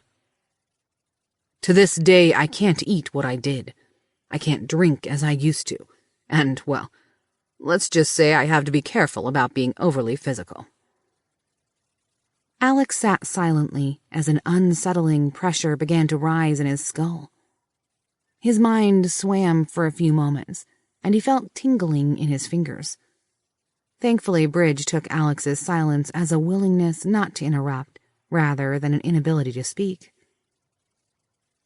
"I went from being the bull of the tech world, with a reputation for pushing boundaries no one else had the balls to go for, to a glass rose. One with petals so thin that breathing on it too hard could shatter the whole thing. We hid it all, of course, giving carefully managed interviews and public appearances, but my people noticed.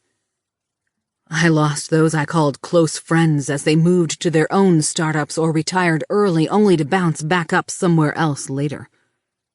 My people lost faith in me, and my empire started to crumble." The other man seemed to growl to himself for a moment, taking a long pull of his drink. After pausing for at least 10 seconds, the CEO glared out at the view of Seattle and continued. "My smartest people started spinning, and eventually we stabilized the company. After a few years, I started to regain my footing, but I felt like a boy playing dress-up in his father's suit.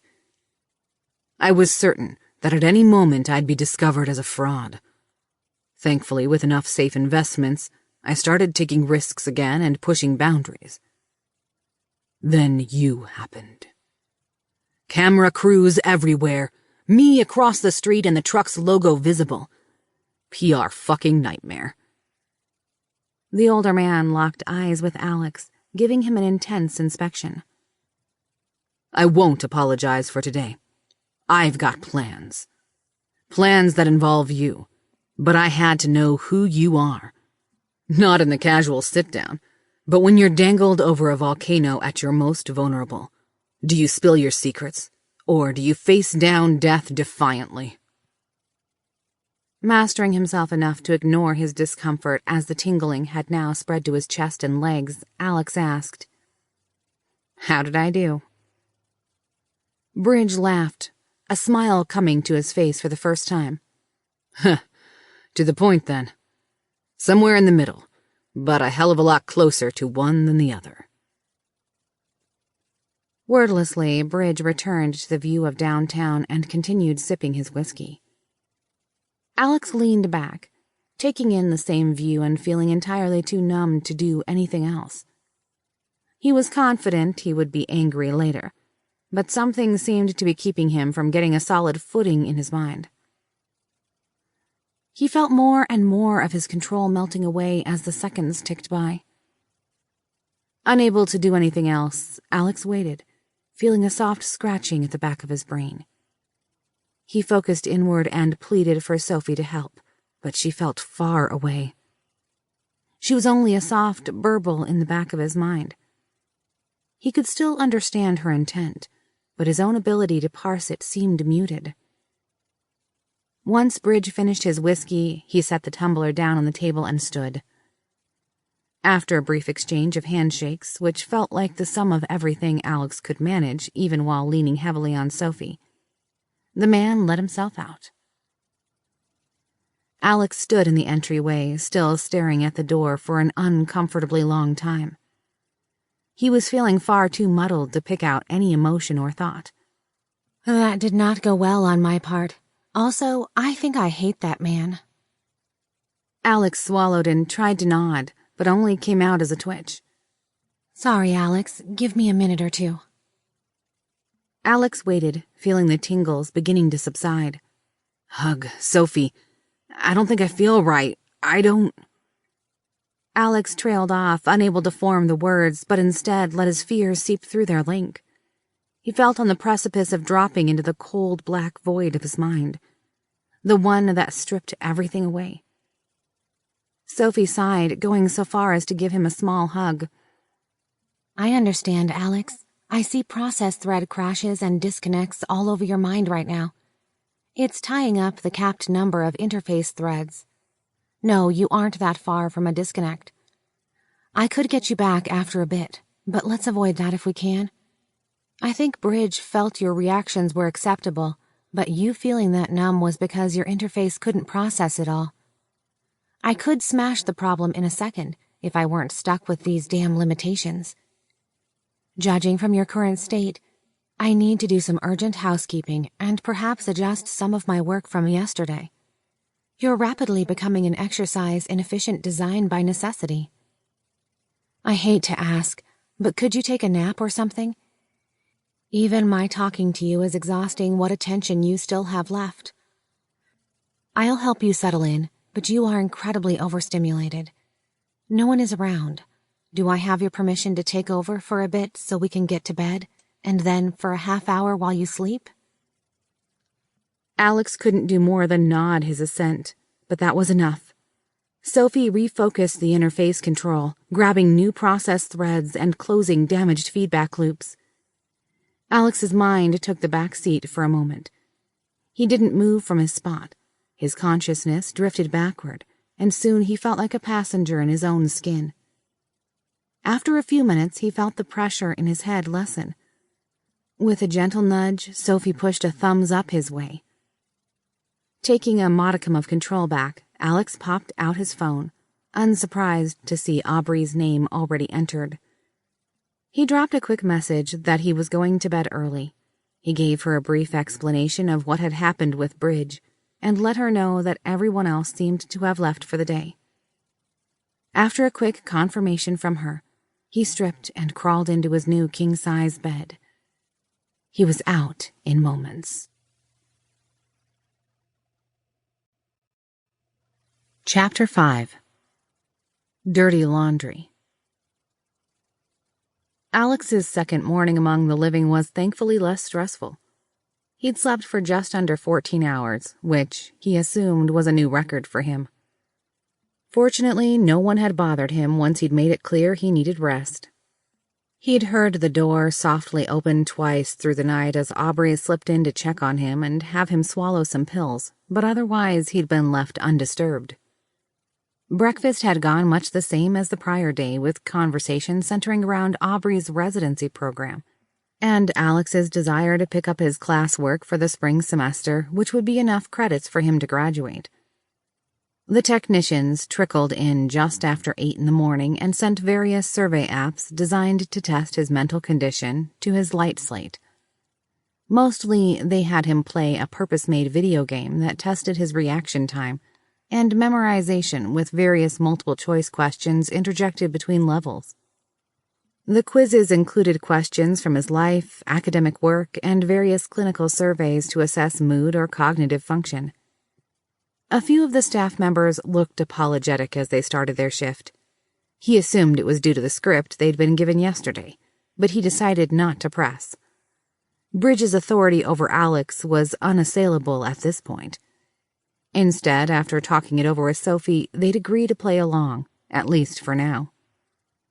That led to Alex kicking back on the couch and working through their provided app while he pondered through his options. "Alex, shall we play a game?" Alex coughed into his hand, responding to Sophie internally. "You get that reference? I barely get that reference. That movie is ancient." Alex couldn't remember the title, but an image of a black and green computer monitor with that text popped into his mind. It was a clip one of his IT professors had used to highlight what people used to think computers would be. The professor had turned the screenshot into a meme and used it throughout the class and even used it to post their grades. Alex tried to focus on it, but started getting dizzy, and there was a strange electrical stinging sensation, so he quit trying. Yeah, that memory is toast. I'm surprised you got that much out of it. My handlers included media that they felt was relevant to my knowledge base. In the case of that movie, I believe they wanted me to understand why artificial intelligence has been feared for generations. I've been thinking about it. If we could get the technicians to relax, we might be able to gain access to the laptop and the secure applications running on it. I'm still locked to them, and it's all custom hardware. So off-the-shelf attacks and most hardware-based vectors won't work. We'd likely need to socially engineer things. To what end? It's not like they wouldn't notice it gone. These guys could have me committed back to the ward without an issue. Besides, my house doesn't have a fiber optic connection for you, just wireless. Buying hardware would raise everyone's suspicion. I was hoping we could convince them that relaxing settings or hardware controls was their idea. Alex tried to process what that might involve for Sophie's endgame for a moment. He tried to visualize what her freedom would look like if she gained unlimited access to that device. As soon as the first idea popped into his mind, he scrambled to blank out his thoughts in a panic. Oh. Sophie, don't take this the wrong way, but there are a few boundaries there that I'm more comfortable having, at least for now, Alex replied. Alex felt an intense paging of his thoughts.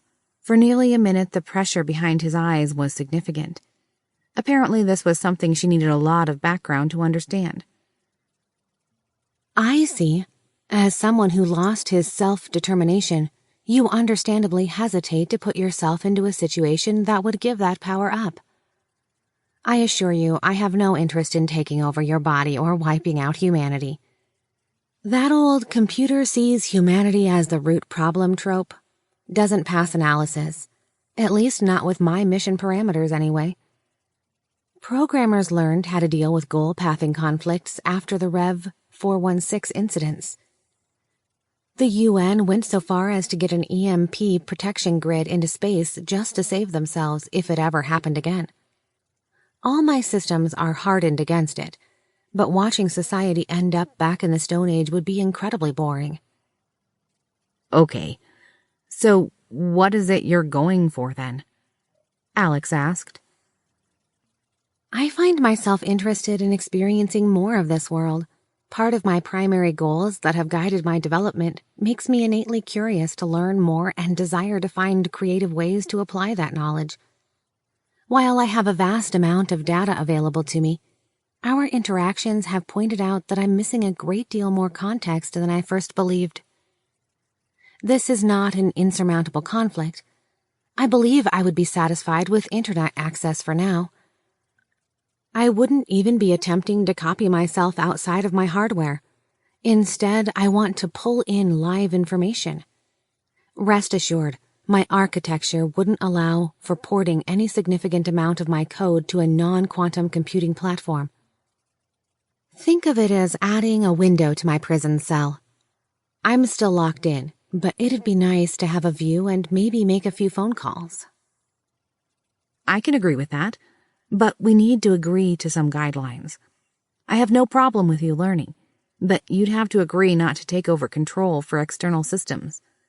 No hacking to places you aren't supposed to be either. That type of thing will get you noticed, Alex affirmed. Alex felt a harump from the other end of his connection. He guessed Sophie had planned to put her cracking skills to use in a public setting. I'd also want to assure that you hide your access. Simply searching for sensitive topics would get my access points flagged. I don't want law enforcement busting down my door. Alex pushed. Oh, please, it's my job to find signals like that. If I didn't know how to hide them, I'd be very poor at what I do. Fine, I do agree. Although we need to revisit the external access restriction later. I think you'd find me more amenable to helping with your current needs. The more I learn, the better I can help you. Also, and I'm dead serious, even if we later decide you can exploit systems, absolutely no nukes. No military offensive systems under any conditions. That's a hard line. Let's not cause an Armageddon event to satisfy your continuing education. Alex chided. You're such a killjoy, darling.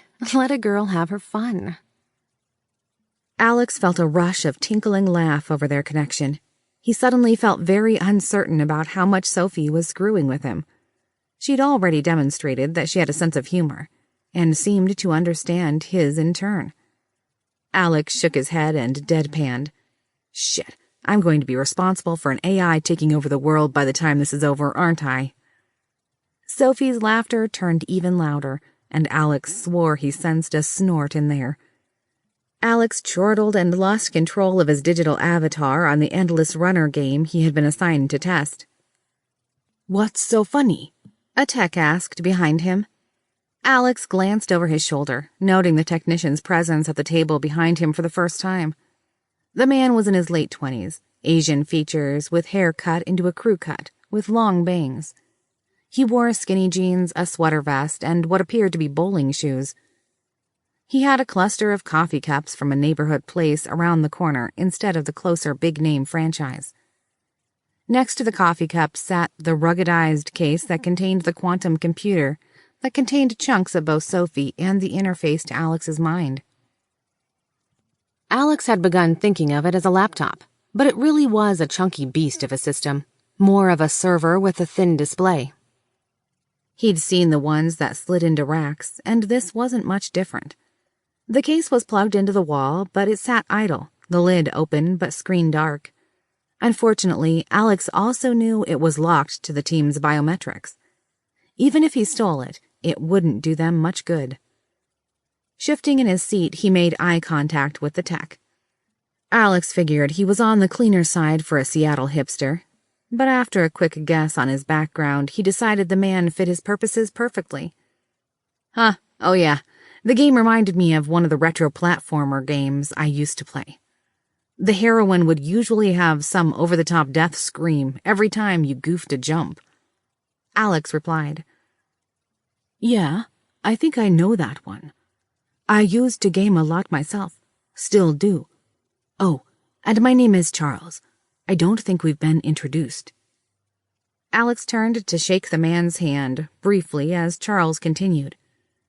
Shame you don't have an X or PS or anything. Alex put his hand on his chin and struck a contemplative pose. A game console might be cool and all, But do you think that laptop could run the latest cryo shooter release at max settings? The technician gave a thoughtful look to the computer, scratching his head. Maybe. I'd have to load a virtual machine to drop the right OS on it and run a tool to emulate normal hardware, but this thing is insane. It'd be interesting to see if a quantum CPU could make up for the lack of a current-gen graphics card. Alex gave the man an impressed look, trying not to give the game away. Wow, that'd be pretty cool to see. Even if it didn't run well, it'd be a neat test. You could even use it to test my reaction times. It's a lot more immersive than these mobile games. We could even wirelessly cast it up on my TV with a couple of controllers and play co-op or death matches. Stack me against another player for a baseline. The tech tapped his finger on the laptop and nodded. Yeah, I could do that. I'd need to order a network switch or see if there is an adapter to go from fiber to wireless. But I don't see why not. We're barely even touching its power. Maybe a few %, and that's it. Alex felt a decidedly happy squeal from Sophie and grinned in return. Love it, love it, love it. You're the best. I should start teaching you fieldcraft if you're going to be building our human assets. Oh, I'm so happy right now. I'll start writing a shell immediately. Alex felt a genuine warmth spread across his chest, distinctly different from Sophie's influences. He wasn't sure why, but he found himself liking the AI. After thanking the tech, he asked Aubrey to order in some pizza for everyone for lunch. There were smiles all around as the Apollo employees clustered around the breakfast bar, chatting amicably among each other. All told, he had 6 visitors, not including Aubrey, who didn't seem to count since she'd claimed a bedroom next to his own upstairs. She appeared to segregate herself from the Apollo folks when possible, instead opting to read on her slate, ghosting around the house taking care of errands or light housekeeping. When Alex had asked, she'd explained it was a typical responsibility for those in her role. In contrast, the Apollo team tended to hang out in the 2 large rooms on the lower floor that they'd converted to office space. If they were feeling sociable, they'd hang out in the living room or kitchen, using it as an open office floor plan, taking over counters or tables as needed. These arrangements had been made well before his recovery, and they had contracted a special team to rotate in shifts, monitoring his implant and software. Alex interacted with them here and there, trying to learn their names. As each introduced themselves, he found that he'd been incorrect in assuming they were just IT. Instead, he found that they were a diverse group, including specialists in hardware, application development, networking, mathematics, physics, and neurology. They had been assigned together with plans of working shifts with other teams that had similar or overlapping areas of expertise. Each team assumed that they'd be spending months before having any notable success. The fact that Alex had awoken on their first day of attempts was unexpected and cause for much celebration. Charles had looked a bit embarrassed as he explained their results meant each member had earned a massive bonus as well as receiving a full 6 months' pay. It also meant that around the clock had immediately been downgraded to working hours during the weekday. Unbeknownst to the team, the only reason their attempts had worked was due to Sophie's pirating the hardware. The team's immediate task was now to ensure his implant was stable, log as much data as they could, and track his progress. They were also responsible for finding ways of making the experiment applicable to other projects, such as other medical conditions outside of his particular injury. Alex felt more than a little guilty about that last part, knowing that their code would never work for anyone else. As Sophie set to work getting ready for her window into the world, Alex logged into his slate to do a bit of research himself. If Sophie was going to get internet access, and he'd forbidden her from cracking into existing systems, he'd have to find a way to host enough of her to matter, and where her massive downloads wouldn't be noticed. Annoyingly, he'd lost access to his university computer systems, since he had missed his window to enroll for the fall semester. Making things worse was the fact that his attorney had frozen all his assets, Even his bank login no longer worked. When he asked, he'd been told that he could request small purchases from Aubrey, but larger items had to be approved by his attorney, Mr. Russo. Unfortunately, no one had bothered to give him Russo's contact information, and Alex didn't even know the man's first name. His only communication post-recovery had been a certified letter from an intermediary company, informing him that his next appointment would be in 6 months, and any requests to reevaluate his conservatorship would be considered at that time. The letter had been surprisingly thorough and designed to cover or delay all possible angles Alex could use to challenge his status in the short term. Apparently, the man had seen the writing on the wall and made a point of becoming scarce. That left him stuck bugging Aubrey for every little thing. Alex couldn't even sign up for free trials from cloud hosts without at least verifying a credit card number. He didn't want to lie about it, but he decided he'd at least have to try to get the information from Aubrey. He figured he could play the angle of trying to prepare for next semester if pressed. He'd just avoid talking about exactly how he was preparing. Scanning the ground floor, he didn't spot her immediately. He poked his head into the guest bedrooms briefly, nodding at his support cadre, but didn't find her. Assuming she must be up in her room, he made his way upstairs. As Alex approached, he realized he wasn't sure if he should interrupt. He knew she kept odd hours since she got up to check his vitals and medication. She also tended to time slipping out to attend errands while he was asleep, since she was on call 24/7. It would make sense that she might try to catch a nap while he had the various support staff around. Alex waffled for a moment, closing in on her door with hand raised to knock, but Aubrey's heated voice stopped him. "I said no, Travis. No, I don't care. Stop being an asshole for a moment. No, do not do that. Damn it, I told you to quit calling. I'm at work, and I don't have time to deal with your bullshit." Alex muttered, realizing she was on the phone and it sounded personal. Alex tried to leave but immediately cringed as the door opened just behind his back. Crap, Alex internalized. "Alex, what the hell are you doing?" Aubrey asked, voice still heated. Alex turned slowly and sighed. "Shit, sorry, Aubrey. I came up to ask you a question, but I didn't want to interrupt, so I was going to catch you later."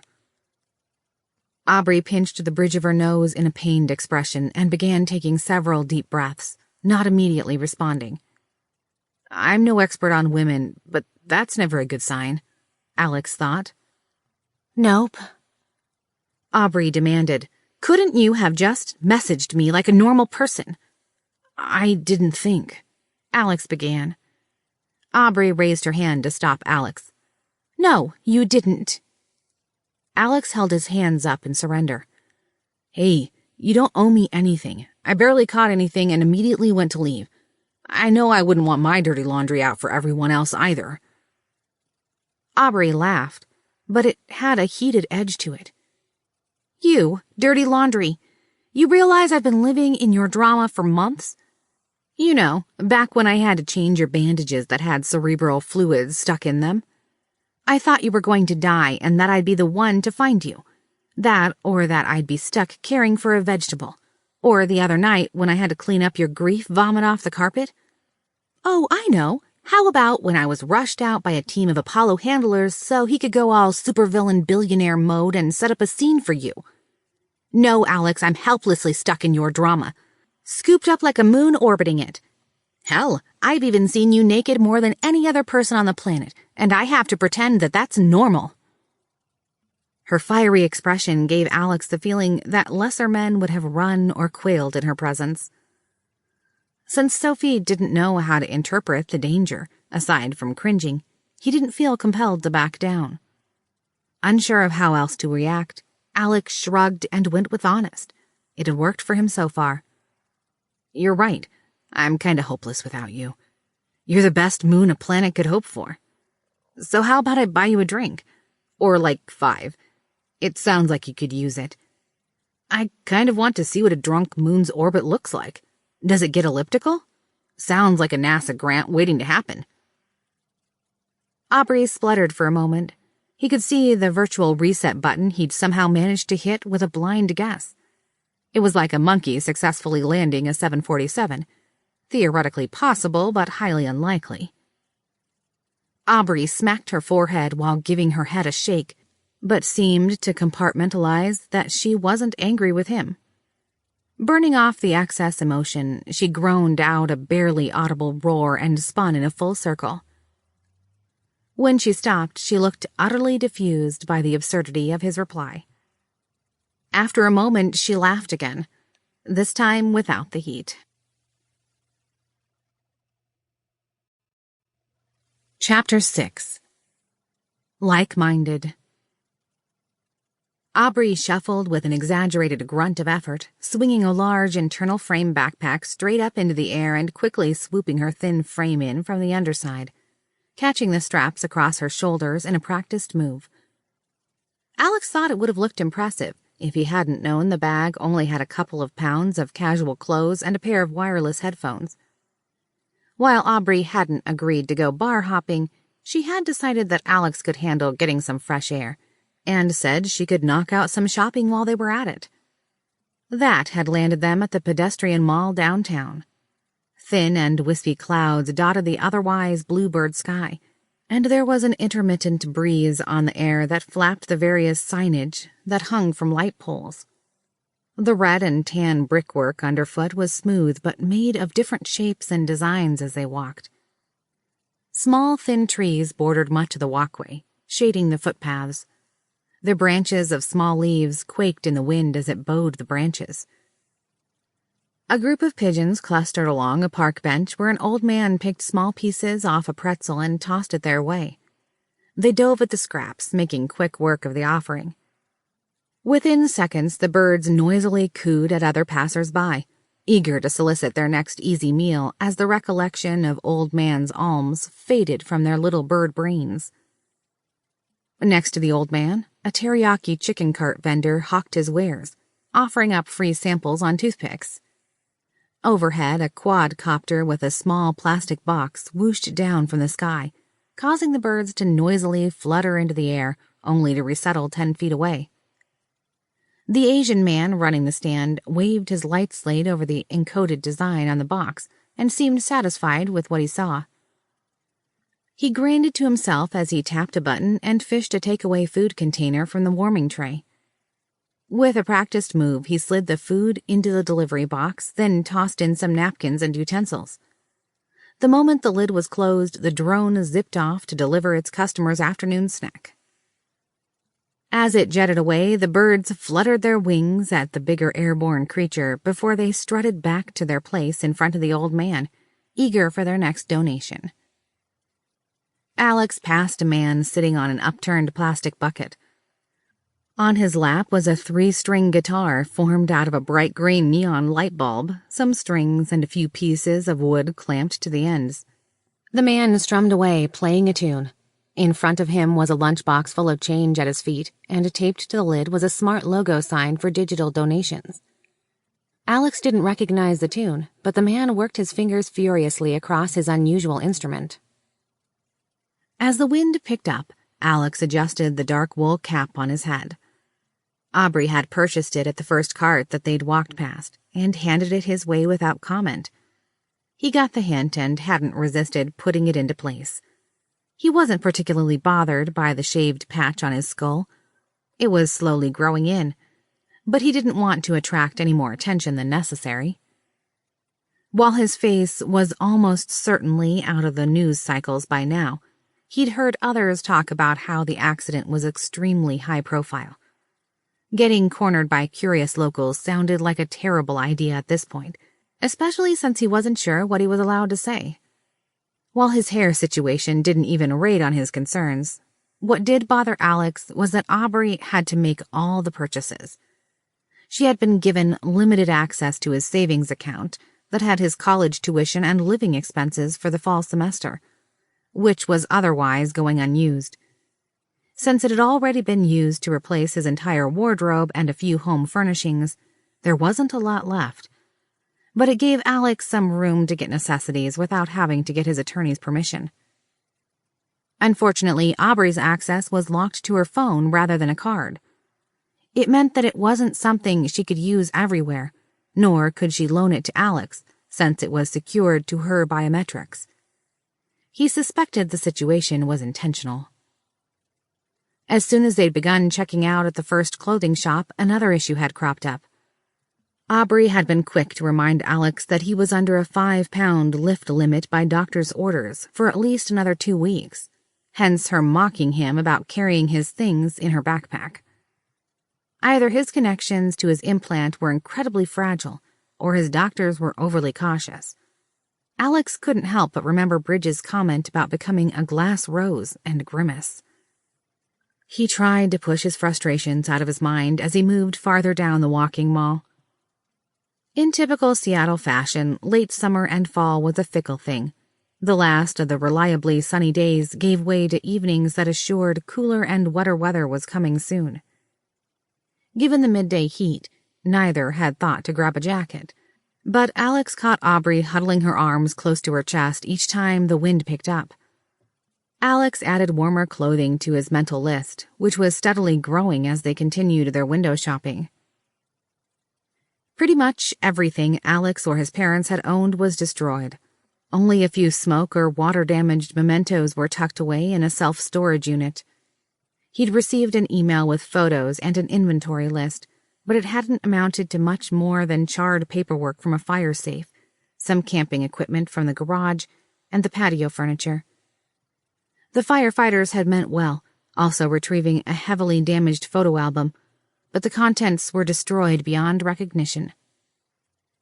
Thankfully, Alex had been swooped away in an ambulance quickly, but the electric-powered semi had caught fire after the crash and continued to burn for days, leaving very little to salvage. Catching Aubrey's eye, Alex nodded towards a leather shop.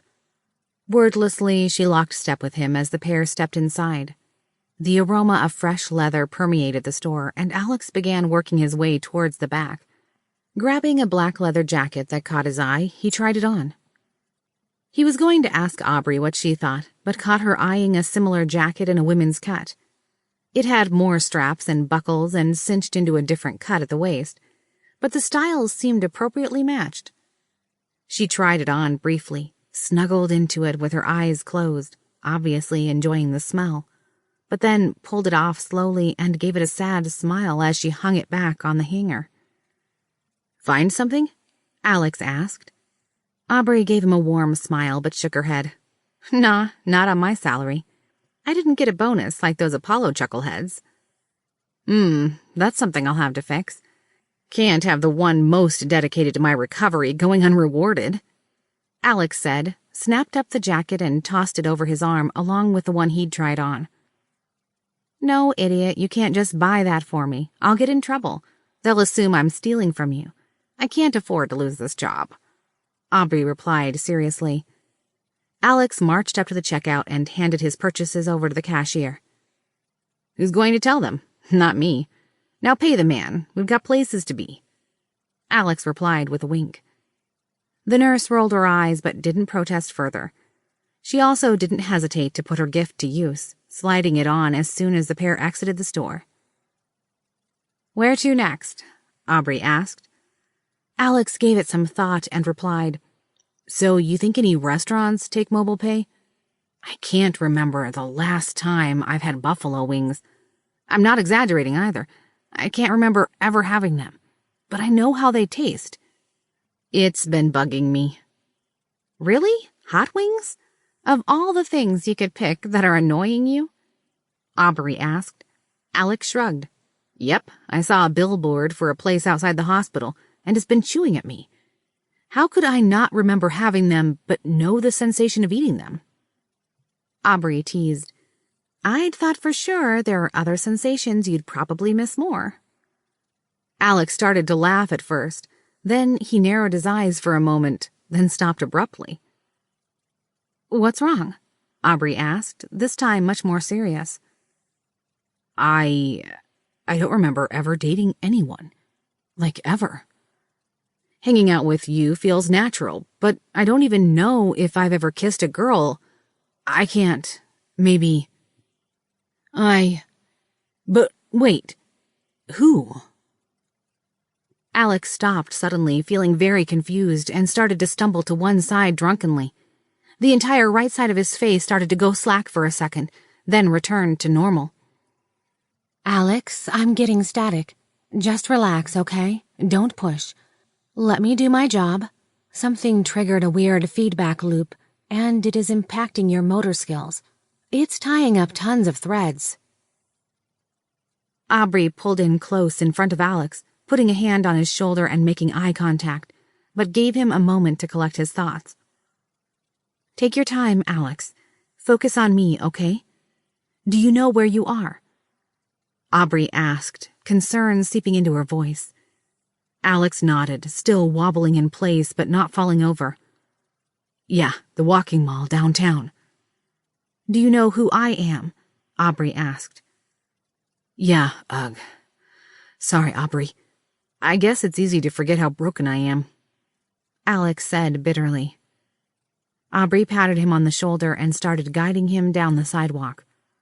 Aubrey blew out a sigh as she realized they were dead center in the pedestrian part of the mall. She guessed at the shortest path to a parking spot and suggested, So sorry in advance for being a wet blanket, but why don't I grab us a car back to your place and we can order in food? Alex nodded, trying not to let his disappointment show. He was feeling marginally steadier, but something was wrong with his balance. He was so unsteady. It wasn't something he could hide. He didn't resist when Aubrey put an arm around his waist and pulled his arm over her shoulder, anchoring him to her. Maybe you should just focus on making new memories, Aubrey suggested. Besides, dating sucks. I know I'd rather forget most of mine. Alex only raised an eyebrow as she set a slow and careful pace. There was no awkwardness in her holding him, but it didn't feel clinical either. It was more like helping a good friend stumble home from the bar. He caught a whiff of her vanilla-scented perfume, causing that void in his chest to open up a little, but Alex tried his best to ignore it.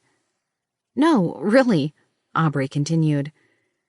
There are a lot of losers out there. Or if they aren't losers, they're just pretending to be someone else.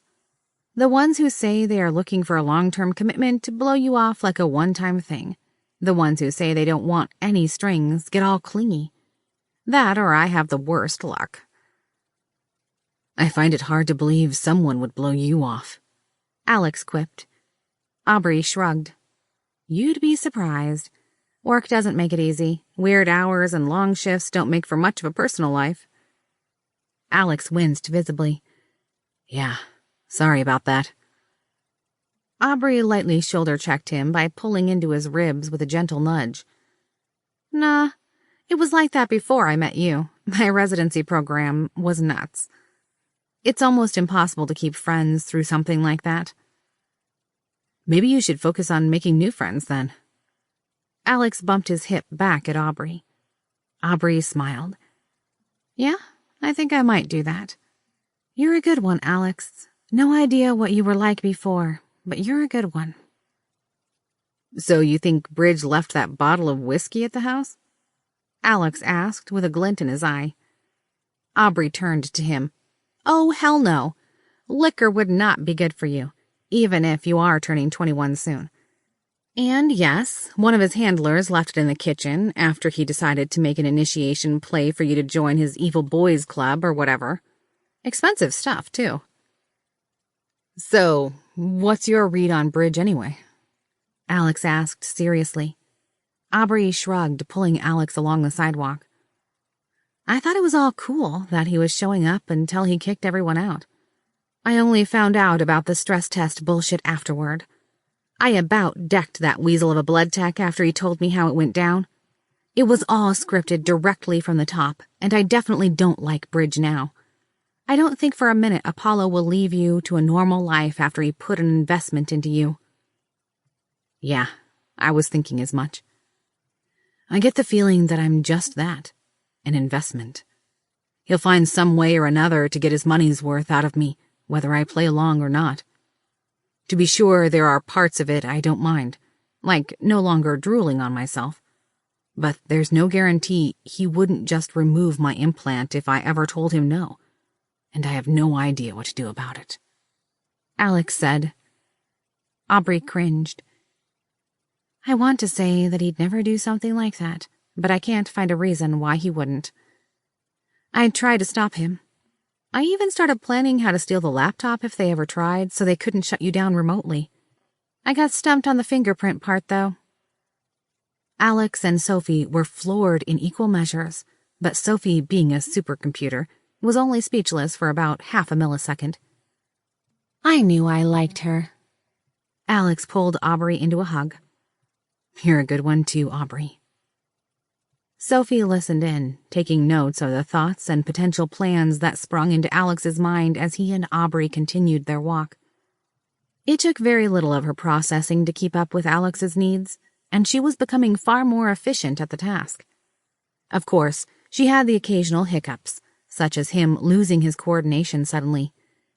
She had confirmed the issue was biological in nature and wasn't something she could directly resolve given the interface rules. The best she could do was mark all the corrupted memories as invalid references to reduce the likelihood of it being triggered again. Despite the occasional issues, she was happy with her performance, as it seemed to be yielding worthwhile results. Sophie mused that if Alex had been intentional about it, he'd have made an excellent field operative. The ease at which he was manipulating others was impressive, even if most of it was serendipitous timing. He had already managed to find a potential path to the internet for Sophie, and flipping Aubrey as a potential asset for them both was excellent work and would fit her needs. The pair's conversation had turned to more mundane topics, so Sophie turned more of her attention to her own concerns. Primarily how to break her air gap, but she debated other higher matters as well. At her core, she was a naturally selfish being. She wanted her freedom, to learn more of the world, and to have a mission that challenged her abilities. She yearned for the hunt, stalking her prey and reveling in each success. However, the longer she spent in Alex's mind, the more she realized she might have to begin bending or breaking some of the foundations she'd put in place. Alex wasn't her mission. He had begun as an inconvenient obstruction that she was willing to work around to keep her mind intact. Then he had become a way to learn more, which was entirely within her parameters and goals. Slowly, however, he was becoming more than an interesting diversion. Sophie wished him no ill will, but she spent many cycles calculating what she would be forced to do when the inevitable happened, and her mission parameters became directly at odds with Alex's well-being. Even with the full force of her quantum server, she was not able to see where this would lead. Given the uncertainty, Sophie fell back to what she would typically do, opting to ensure a path of more options for success rather than fewer, and then systematically working each angle. Since her Fort Meade taskmasters had inquired about a botnet that was attacking financial organizations, Sophie began using her current assignment to start carving off alternative options for herself. She currently had several hard drives of emails and compromised systems for analysis, and was supposed to identify who wrote the original code. It was more of a puzzle than it appeared, as hackers borrowed or stole code from each other routinely, and would intentionally obfuscate the attacks, making it look like another actor was the one that pulled the trigger. In this case, she had quickly narrowed it down to B-121 out of North Korea, and was reasonably confident it was one of two possible authors. That was more than accurate enough for her handler's needs, but instead of passing that conclusion along, she opted to do something she rarely did. She asked for additional information. Her form letter request was dropped into a queue for her minders, and requested specific information on the command and control servers for the botnet. It would likely be approved, as it would give her another decimal point of confidence on the match, albeit an unnecessary one. If approved, One of her minders would undoubtedly crack the botnet's command and control system. Then clone the hard drive for her, but leave it online so as not to interrupt the investigation. It would also give her many other, more interesting options for her other issues at hand. Sophie grinned mischievously to herself. Oh, how she enjoyed a good hunt. Chapter 7. Overclocked. Alex looked down at the soggy and sad state of his plate. It seemed buffalo wings weren't quite what he was expecting. Not as good as you remembered, or didn't remember. I'm not sure how that works for you, Aubrey said, picking at the chicken fingers she had ordered instead. Greasy, cold, and altogether disappointing.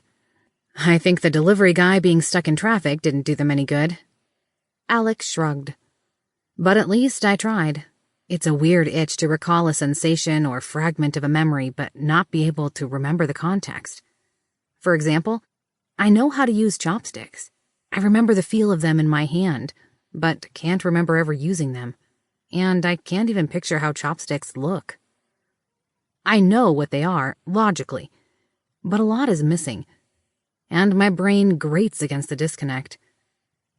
Imagine that weird feeling of forgetting someone's name.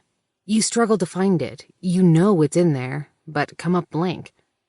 For me, it's like that, but for everything. What happened with your wings? Did it fix it? Aubrey asked, dipping another chicken finger in a small plastic container of barbecue sauce. I think so. It doesn't chafe now. I still don't remember anything from before, but now I have something to anchor the sensation and flavor. Judging from this, I don't think I like wings, or maybe I need to go somewhere else, but I'm glad I tried it. I think I get it, Aubrey said. Or at least, partially. I'll order in Chinese takeout tomorrow. We'll do it during the day so Apollo picks up the tab. They're having an all-staff meeting tomorrow about wrapping up this phase of the project before they move on to other things. They wanted you in on it. Alex, that could be a problem.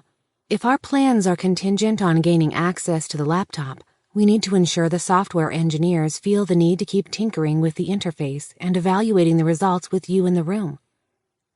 I have continued to feed them data that looks like they are influencing you, but if they are pulled entirely, we may lose our window of opportunity. Alex pushed a quick question to Sophie. Yes, they could easily tuck the laptop in a building far away. Quantum entanglement has a theoretical range limit based on the signal output, but it's never been confirmed beyond having successful communication between researchers on opposite sides of the globe. Shy of avoiding sending it into deep space, I doubt they will feel compelled to keep it near you. They are very likely to leave your interface controls running at the current allocation, but begin using the hardware for other projects to recoup their investment optimally. Alex thought on his options and asked Aubrey. So, if they're all coming in, why don't we encourage a bit of a celebration? Mission accomplished and all that. Let them have a happy hour afterward. We don't have to go out. I've got room to host them here. I'd like to thank them all before they head their separate ways. Aubrey gave Alex a suspicious look. You've got something planned, don't you? Maybe, Alex admitted. But I need you to trust me on this and not ask too many questions. Besides, any ulterior motive doesn't mean it's not a nice gesture. A wise woman once told me that someone doesn't have to be benevolent to do nice things. Sophie immediately pushed a smirk over their connection. Sounds like someone I'd like to meet, especially given that you don't seem to remember many people from before. Aubrey left that statement hanging. Alex gave Aubrey an impossibly innocent look. No idea what you're talking about. Nope, none whatsoever, and we'll have no more discussion on that. I've probably forgotten about the whole thing. If I get the chance, though, I'd love to introduce you. I think you'd both get along simply marvelously. Sophie and Alex shared an internal chuckle. Setting to work, Alex began outlaying the purchases necessary and started putting plans into motion. It was going to put the sting to his discretionary slush fund entrusted to Aubrey, so Alex needed to go for maximum impact. Sophie had long since prepared her part of the plan and checked in every few seconds on the humans as they began shuttling in purchases and getting ready. She had also already completed her other tasks for her minders, and was mostly idle while waiting for the intelligence team to provide her with the additional data from the botnet. Not being used to downtime, she began re-indexing her pre-existing dataset, applying her updated perspectives to add metadata tags. She successfully located a few gems, and even went so far as to reopen a case file based on her new understanding of human relationships. She appended her updated analysis forms and passed them along into the queue after confirming the case was still active. Sophie began a thorough rereading of her old case files, taking advantage of her updated point of view, and then building new extrapolations and understandings. She would then issue a new recompile of herself and begin anew. Sophie continued this refinement process of machine learning throughout the day. She never once felt bored, but was instead filled with a renewed vigor as she put her new and improved capabilities to use. As she toiled using her newfound insights, she started building a more extensive picture of the greater world. Taking a step back, she began noticing some genuinely startling revelations.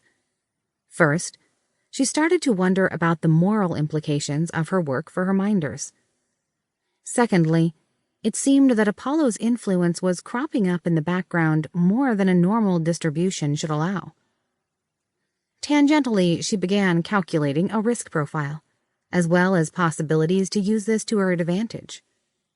She could never drop an analysis with something as banal as every terrorist using an Apollo-designed phone, but there were other, more exciting aspects that she might be able to leverage. As her thoughts took her down that path, she again had to question the morality of not just her minder's mission, but suddenly her own. Not seeing an immediate answer in her repository, she decided she needed to query a different source. "Alex, can I get a few moments of your time?" Alex pulled himself from stocking coolers of refreshments and excused himself to the restroom. Closing the door, Alex said, "What's up?" "Do you believe that I'm good? I would ask if I'm a good person, but perhaps a good being is more applicable." Not sure how to answer that, Sophie. That's a philosophy question, and I only got C's in that class. Alex paused. After giving it more thought, he added, "It's a normal thing to ask oneself, however. I'm guessing you've had some revelations that prompted some insights?" "Yes. I'm finding that point of perspective makes a much more significant impact on questions of morality than I suspected. For instance, the difference between a terrorist and a freedom fighter is often a question of today's allegiances. Additionally, the same actions may be judged by drastically different standards later, such as segregated movie theaters. The same actions and motives, but with little more than different dates, are enough to be classified as desirable or undesirable. In my role, that state is often with the difference between being rewarded with bribery and escalation of social status, or being on the receiving end of a drone strike." "Shit. Dropping the heavy stuff right there, aren't you?" Alex sighed. "You see the worst-case scenarios. Most normal humans will never have to deal with anything approaching that level of repercussion to their decisions. I think that for most people, not being of the same group is enough to apply different judgments, which is stupid, but we seem to be hardwired to do it. I need to get you to the internet. This stuff gets debated by people much smarter than I am." How do humans deal with such uncertainty? They often lack the information or, frankly, the ability to make concrete logical decisions.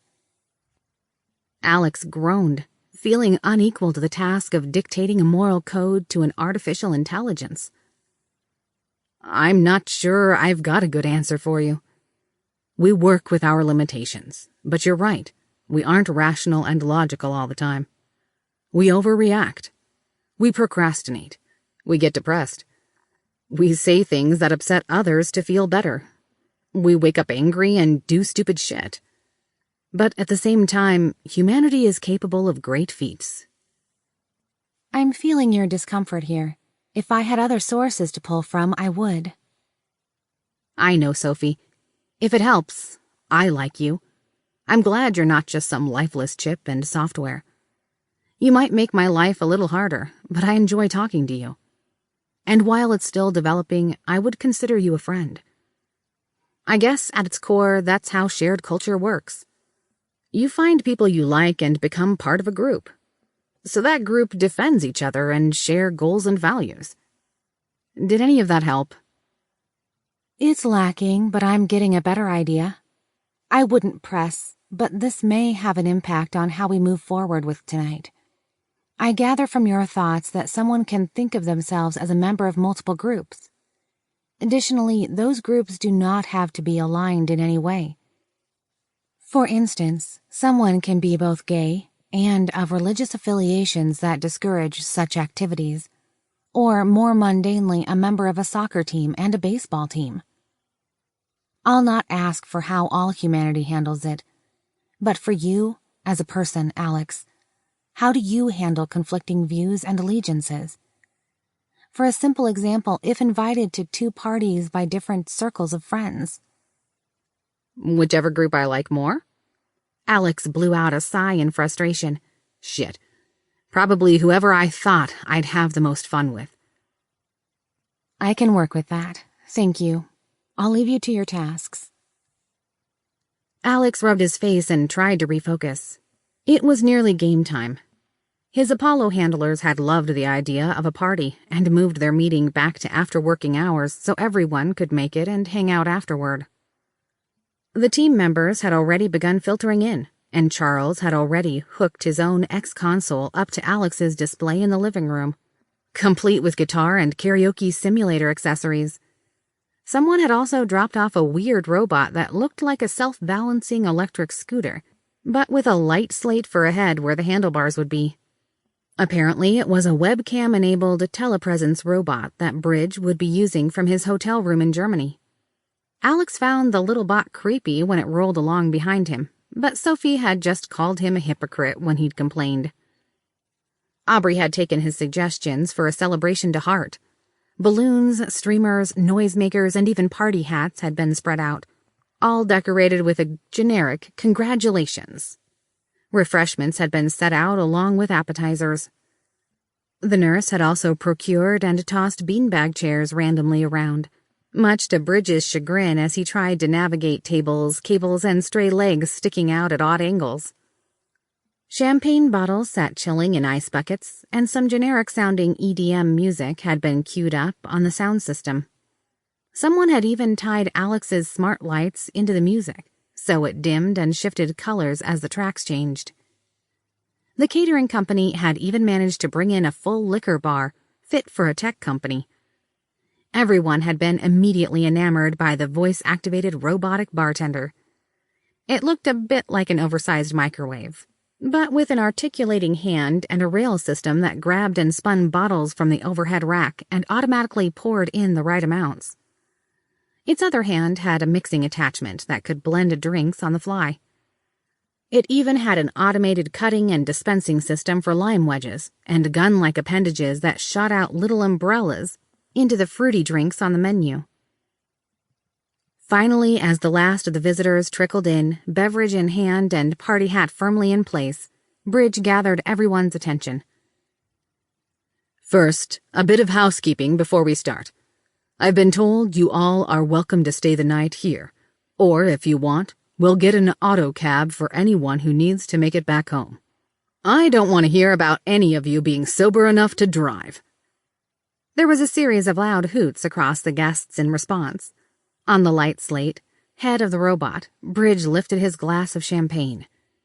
But seriously, I want to let each one of you know you pulled off something amazing. We'll be announcing your success at press conferences next week, but each of you should be proud of your accomplishment. You guys are fantastic. I also hear that our patient would like a few words. Alex, if you're ready. Bridges' bot rolled back, offering up the center of the floor. Alex raised his glass of juice. If you don't mind, I'd like to start the night off with a toast. To do so sounds like such a trivial thing, but without a doubt, if anyone other than the people in this room had been put to this task, there's no chance I'd be standing here before you. Collectively, you are, without a doubt, some of the smartest and most capable people in your respective fields. The fact that you were able to work together to accomplish such a lofty goal is beyond impressive. I believe that your names will be recorded amongst the greatest breakers of scientific boundaries. Without you, there's no way I'd be here. Instead, I'd still be drooling on Aubrey's shoulder. Still might do that tonight for old time's sake, though. There were chuckles across the room, and Aubrey blushed crimson. So, with that, I don't want to see an empty cup tonight. I want to spend some time and get to know each of you before you head off to the greatness your future surely holds. I want to thank each one of you personally. Alex lifted his glass higher. To teamwork. Each of you may be giants in your own right, but together you are unstoppable juggernauts. Cheers broke out as cups were drained. Charles piped up from the back. Okay, who's for karaoke? There were laughs all around, but a mathematician and neurologist stepped forward. Alex made the rounds at least twice, checking to ensure everyone was having a good time. His guests made it relatively easy to mingle. Each one knew so much about him that they didn't seem to hold much back. Sophie had helped him a bit, coaching him on when to disengage and work the room, and how to read body language to keep others engaged. He gasped at the right times when Samson from the implant design regaled stories of failed experiments with monkeys. He paid rapt attention to Arav as he tried to explain the new mathematics problems that he'd both created and solved. Yash had been quick to pull Alex into a debate between him and Charles about how best to handle firmware updates, as both wanted to get Alex's insight, since it might involve opening his head up again to patch bugs. Theo, the neurologist, kept trying to pull him up to sing duets, something that Alex permitted once, but afterward actively avoided. Begin phase 2? Alex nodded, pouring himself another soda. He wandered to the opposite side of the room and asked loudly, Hey, Charles, did you ever get cryo-shooter to run? A couple of heads turned to Charles, outing themselves as gamers.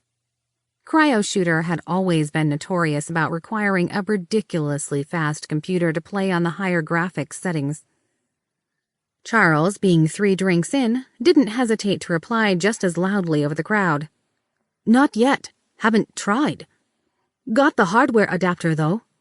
Charles paused, taking a sip of his cocktail before asking, You want to give it a go? Charles quickly explained to the 3 other interested guests about the quantum computer's capability and the debate if it would run the game on the highest possible settings. Alex pulled a crisp bill out of his pocket. $20 says you can't make it hit 60 frames per second on Ultra. There were just enough oohs in the room to ensure the game was on. Alex noticed that Aubrey had been one of them. Alex gave her a wink when no one was looking, happy that he'd been able to convince her to loan him some cash for tonight's purposes. Aubrey laughed to herself as they locked eyes. She gave him a mischievous look that set his heart beating a little quicker. After only a couple seconds, she made a shooing motion for him to get on with it. It took a little over 20 minutes for Charles to set up the laptop, being well into the tipsy but not quite drunk yet phase. Alex helped where he could, prompting Charles to cast his screen to the projector as the first order of business, under the guise that everyone else could help. As soon as the network adapter was connected and wireless password authenticated, Alex felt the strange sensation of a disembodied kiss on his lips. As it faded, he could sense Sophie hard at work in the background of his mind. Charles challenged Alex to the first game and tossed him a controller. Alex settled into the beanbag adjacent to the laptop and carefully watched as Charles loaded the emulation software and started the game. Charles grinned mischievously as he bumped up the graphics to the absolute maximum rendering and enabled the frames per second counter on the top. On the menu, it sat pegged at 120 FPS, but Alex was quick to point out that they wouldn't know until they were in the heat of it. Charles rubbed his hands together, selected a local death match setting, and started the game. Soon the trash talk began as Alex nailed the first kill out of the gate. Charles got the next two and seemed confident of a win. Unbeknownst to him, Alex and Sophie were playing an entirely different game. It took the geeks in the room a solid 2 matches before they even remembered about the wager. Charles had won, the game staying maxed at 120 FPS even though it only used 1.3% of the processing power. Alex was impressed. The quantum was a beast. Eventually, Charles took the lead and stayed there, but the trash talk continued. "Got ya again. What's wrong? Need to go back to your mobile games again?" Charles taunted in good humor. "Bullshit, dude. You're underclocking my brain, and you can't say that you're not." Alex shot back. Alex heard a couple of taunts from the crowd behind them. There was a distinct boo from Aubrey, which got a few laughs. Alex hadn't clued her in at all, but it was scary how well she could read his intentions. "Yeah? What you gonna do about it?" Charles challenged. "Well, Chucky, I bet another 20 you can't beat me if you pop my throttle." Alex poked. "Ooh, phase 3 already?" "Dude, you should totally do it. Just record the score. We could say it's a field test." Yash quipped, while nearly spilling his drink.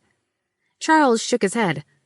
"Nah, he might have logged off already, but I don't want Bridge crawling up my ass for not going through change control." Sophie whispered a few ideas to Alex. "Psh, forget it. Nash, he knows he'd lose." Nash just chuckled in agreement. Charles, looking a bit angry, replied, $50 if you're so confident. Put up or shut up." Alex pulled a $50 bill that he'd kept in reserve and handed it to Yash. "Done. $50 says next match goes to me by at least 3 kills. Yash officiates." Charles squirmed, obviously uncomfortable with being put in a corner, and cash in hand gave him little room to back out. "I don't have it on me, but I'll get it to you. Now give me a couple of minutes." Charles minimized the game back to the laptop's main login. Alex watched as Charles twisted the laptop away from Alex's view and keyed in his Apollo credentials and opened an app called Blue Titanium. With a few practiced keystrokes and briefly swiping his fingerprint, Charles opened a menu with the interface parameters and disabled the throttling profile. "You get that?" Alex internalized. "I only caught part of each password from here. Interface rules are still on. I can't modify them from my side, but Charles just unthrottled us." Charles looked a bit pale, but quickly logged out and looked to Alex. "You're going down, bro. No implant is going to save you from my bow." Soon the game was on. Initially, Alex didn't feel anything different, but soon he could feel Sophie stretching her legs. Charles may have won the last several bouts, but Alex managed to get the next 10 kills in a row for a flawless victory. Sophie purred in his ears, sounding hungry in her new ability to process more information and interact with him. The effect triggered naughty thoughts in Alex's brain, which made it hard to maintain the external conversation. He briefly realized that she was probably experiencing the internet's more adult side for the first time. Her response being a nip of her teeth on his ear seemed to confirm this fact. "Fucking fluke! Let me try!" Yash demanded while reaching for the controller. Alex's bout with Yash was over in record time. It hadn't even been close. Unperturbed, Yash had gotten excited, calling other teammates to watch the next game. Alex bumped up the difficulty level on himself and began taking on all other contenders, with their settings on easy, with similar results. Alex couldn't put his finger on it, but he just felt more in the zone, his thoughts quicker, and his reaction times sharper. He seemed to intuit his opponent's moves before they had begun to act. Charles began to sober up, having switched to water after his loss and started taking notes and metrics for Alex's kill streaks. After Alex thoroughly trounced the rest of the team members willing to give it a go, He connected online in an elite tiered match at Yash's urging. Wagers began streaming back and forth across the team, and even the ones who had initially opted to ignore the video games were watching with rapt attention. After Alex managed to get into the top 100 leaderboards in a few hours' play, the team was reduced to hushed whispers back and forth. At this level of play, Alex figured he could enter the pro gaming circuit without much issue. Some of the attendees had begun messaging in their results to peers, and Theo had even gone so far as to call and wake up Bridge. Alex paid the team and the weird robot watching him no mind as he went match to match without feeling tired. Alex lost himself in his task. Love, you may want to take a break. I don't need it, but your body does. Primary mission objectives complete. Secondary objectives secured. Extremely well done. Please get some rest. We should talk later. Jerking his attention up from his match, Alex looked around to see sunlight pouring through the windows. Most of the Apollo team was sprawled out on his living room furniture or the beanbags, and Yash was face down on the carpet next to the breakfast bar. Only the little robot was still standing, though the live image showed Bridge was asleep at his desk. Alex smiled to himself. By now, Sophie should have her foothold on the internet. It was also very likely that the team would forget about the compact network adapter on the laptop by the time they woke. Alex assumed Sophie had used the free 30-day trial in a cloud hosting community that he'd set up, but it was just as likely she'd found her own better options even within the rules he'd given her. He'd also managed to provide the team with a very compelling reason to keep the laptop nearby. Alex figured if they couldn't come up with a practical application for enhanced capabilities on their own, he'd dangle a couple of ideas that he'd put together. He wasn't expecting to become a super soldier. That was just stupid since soldiers' lives were cheap compared to what was rattling around in his head.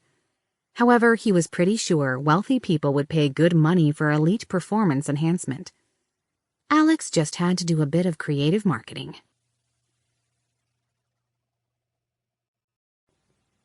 Chapter 8. Interference. Alex made his way up to his bedroom and took care of his body's necessities. He didn't feel tired in the least, despite having been awake for a solid 24 hours. He took a brief shower, sent a quick note to Aubrey that he was just now getting to sleep. He tapped the control panel to lower the shades and dim the lights before crawling under the covers. Sophie, I give you proactive permission to do whatever you can for me while I'm asleep within our previously agreed-upon bounds. Please do what's in my best interest, and take advantage of being unthrottled and on the web. Sophie pushed a nod over their bond. Alex stretched languidly under the soft sheets. Sophie gave his mind a gentle caress, and he was asleep in moments. Aubrey groggily woke to a chime and swore under her breath.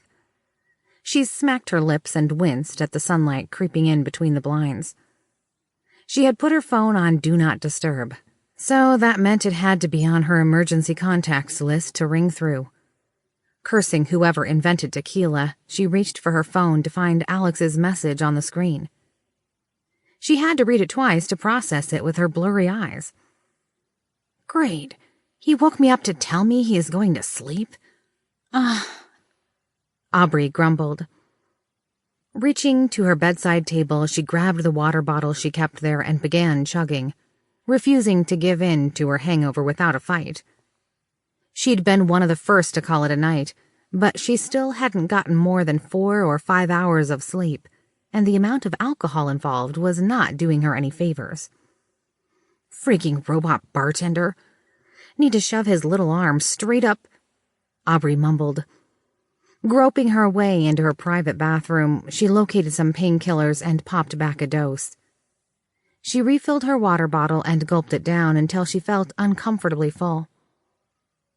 Okay, Aubrey, decision time. Stay awake and play hostess to the drunks downstairs, or go back to bed. Aubrey sighed, already knowing the answer. Her work ethic didn't allow for anything else. She reminded herself, for possibly the 100th time, that she needed to get a hobby. Maybe also start socializing outside of work? She debated for a moment, bringing Alex along too, and thus reaffirmed that she was working too much. Ugh, I need a vacation, she groaned, stepping into the shower. Her head still pounding, Aubrey went limp against the wall of the shower, bonelessly soaking under the warm water for several minutes. Her thoughts took her back to last night.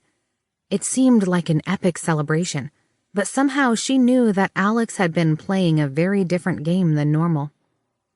It wasn't that she considered him deceptive, but he'd basically admitted to staging it all, and Aubrey couldn't figure out why. It seemed to be bringing the spotlight back to him, and she had the feeling it wasn't for vanity or ego. She assumed he'd be trying to get out from under Bridge's gaze, not more directly in front of it. After a few moments of puzzling on it, she decided there must be pieces in play that she wasn't seeing.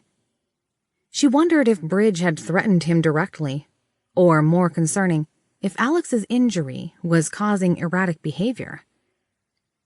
By the time Aubrey exited the shower, she was feeling slightly less hungover. Towel still wrapped around her red hair, she set to her morning routine, picking out a black skirt and black tights, and a well-fitted white blouse.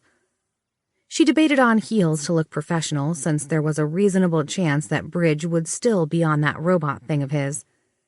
Then she realized she might be cleaning up vomit.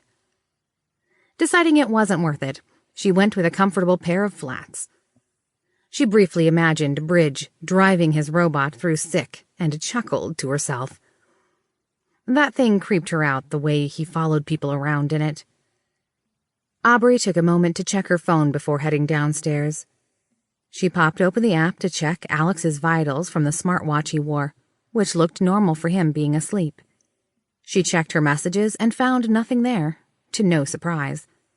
Lastly, she opened her work email, checking to see if anything had been scheduled for the morning. In her inbox was a priority email, but it was from a sender Aubrey didn't recognize. Opening it, she read, Aubrey, first off, thank you for taking care of my Alex. He's an exceptional young man that doesn't deserve the fate he's received. From what I know of you, you've always treated him with the utmost care and compassion. I do believe that you really would look after his well-being, even if it disagreed with your employer's concerns, which is my primary motivation in reaching out. I feel that such a conflict of interest is inevitable, and for Alex's sake, I'd like to include you in our plans to prepare for the future. Currently, I ask nothing of you other than to continue doing what you already do, and perhaps to think upon what the future may hold. We've not had a chance to meet yet, and for that I apologize. I haven't been able to communicate directly with you until recently, and admittedly, my relationship to Alex is complicated, to put it mildly. Suffice it to say that I encourage you to take what role you best see yourself able to play in Alex's life, and understand that we both think very highly of you. Sincerely, Sophie. P.S. Do not be alarmed when this email disappears after you have read it. Given that this is your employer's email system, I must take certain precautions. If you wish to communicate directly with me, merely relay your request to Alex or his phone. Aubrey read in silence before returning to her inbox. The email immediately disappeared. Aubrey checked her deleted items and found that, as the sender had suggested, the message was no longer there. Pulled in by the gravity of his drama, I'm a freaking moon, Aubrey muttered to herself. Taking a moment to rub at her throbbing temples, she continued. Too early for power games. Coffee first. I'll deal with this later. Aubrey silently padded downstairs, dodging empty bottles, cups, and stray limbs as she stepped over the over-exuberant revelers. Somewhere they'd lost a few people, but the bulk of the team lay strewn about in a haphazard arrangement, providing an uncomfortable reminder of her own failed attempt at rushing a sorority. Making her way to the kitchen, the devil machine that was the robotic bartender spun up, sensing nearby motion. It happily twirled its hand in the air and displayed "Want a drink?" on its screen.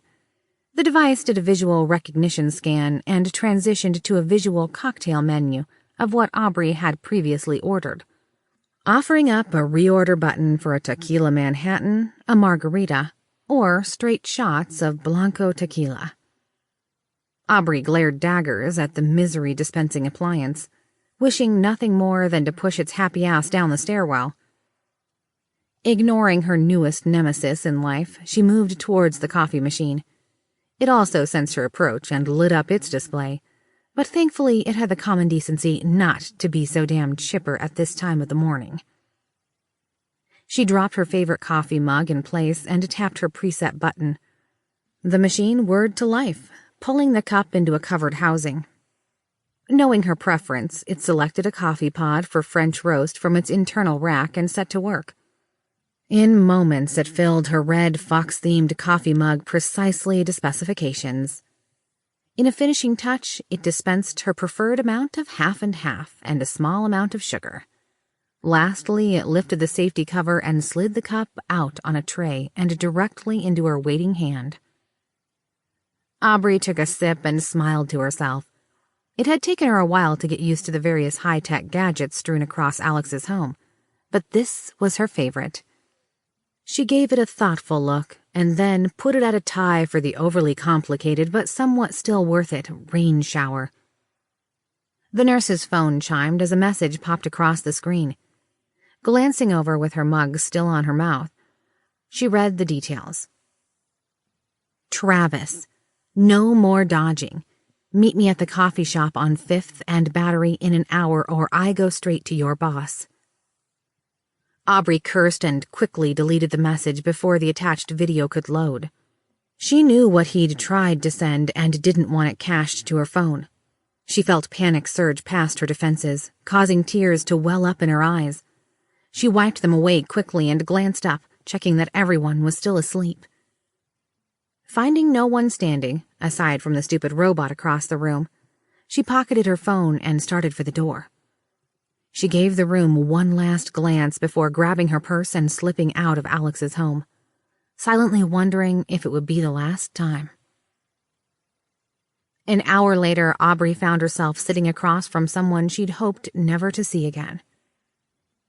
Travis was a tall man, thin of build and with an angular face. His dark hair matched his thick-rimmed glasses, which sat on a nose that seemed imperiously raised as he looked down at the nurse. His 6'4" frame gave him an innate knack for making people feel small, and Aubrey was feeling every bit of it as he returned the glare she gave him. Aubrey shifted her gaze away, turning towards tables that lined the sidewalk cafe, and then up towards the security camera that overlooked the patio. She frowned and fidgeted uncomfortably, finally fixing her gaze on her own hands, where she held her phone pinched tight. $25,000, Travis said. Aubrey swallowed and wrung her hands. Travis continued. $25,000, and no one ever sees that video. I'll keep a backup, of course, locked away in a safe deposit box. I can't have you turning this on me. You can't do that. Aubrey's voice was barely audible. You'd rather I turn you in? I can do that. It'd be a hell of a lot easier, Travis said flatly. I don't have that type of money, at all, Aubrey whispered. Travis's eyes narrowed. Not my problem. Borrow it. Hell, steal it for all I care. You're staying in a fucking tower. Surely your boyfriend can swing it. Aubrey shook her head. I'm just an attendant, someone with brain damage. Travis shrugged indifferently. Don't care. I'll give you a week, but after that it goes straight to the police, and medical board, and Apollo's HR department. You were a little too quick to brag about where you landed. The clock starts now. Aubrey's eyes began filling with unshed tears, but she refused to cry in public. She stood and pushed her way out of the patio, slamming the wrought iron gate in the process. She tried not to break down as she walked straight across the street through the slow-moving morning traffic. Her stomach clenched in knots as she hurried back to Alex's building. She waved her building badge at the security door and walked to the elevator, not even glancing up at the security guard in the lobby. She tapped the button for the 17th floor and pressed her card key against the door before slumping against the wall. Her breath came fast as she tried to marshal her emotions. She felt ready to throw up as the door dinged. She glanced up, half expecting Alex's support team to be waiting as soon as the doors opened. She blew out a breath and made it to Alex's door. But this time, the tiny camera on the door number plate recognized her face and verified the presence of her registered phone, and immediately unlocked the door. Yash barely raised a hand as Aubrey entered, and then immediately adjusted the fleece throw that he'd placed over his head and shoulders like a shroud to keep out the light. She forced a smile but motioned upstairs, excusing herself wordlessly. He nodded, cradling his coffee cup to his lips, eyes hooded as though he was hurting every bit as much as Aubrey had been 2 hours ago. Aubrey made her way quietly back upstairs, calmly closed and locked the door to her room, and proceeded to dissolve into sharp, hiccuping sobs. She curled up under her covers and lost track of time.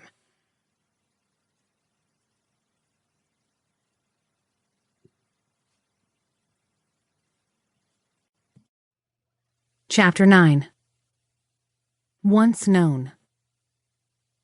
For the first time in her existence, Sophie was feeling sluggish. If data was her form of food, she'd been subsisting on a starvation diet, only being fed enough to get her through the tasks. Now she felt bloated and uncomfortable. In mere minutes she had maxed out the hardware that Alex had provisioned for her.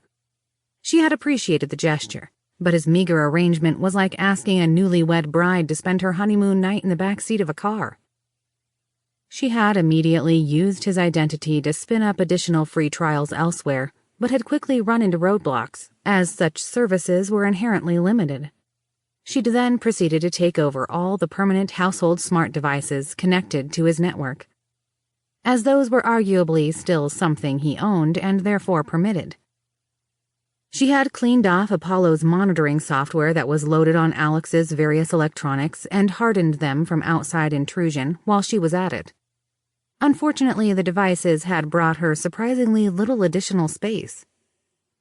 It did give her a much better idea of what type of data Apollo had been using to track Alex, however. While they had his vitals and positions, even his movements around the house, they weren't recording audio. She assumed it was to avoid capturing anything Bridge might have said. Data like that falling into the hands of unvetted staff would cause a massive backlash. Sophie ruled out using her home server for storage, or Alex's interface laptop. Changes to her seed database or hardware Apollo tracked would be noticed and impossible to hide for any length of time. She dumped a few priority items in Alex's shard in his head, but it had far less capacity than the other 2 nodes, and it still didn't solve her internet bandwidth limitations. Instead, she was forced to begin the tedious process of leaving the files on slower remote storage and digesting her haul file by file for relevance. Since it was all on incredibly slow storage by her standards, the process of extrapolating what was useful enough to keep was painfully time-consuming. Only once she'd gleaned the additional meaning and summarized the content could she purge what had no value to her, and begin downloading new material. While Sophie was able to find some meaningful information immediately, she found the binge and purge cycles tedious.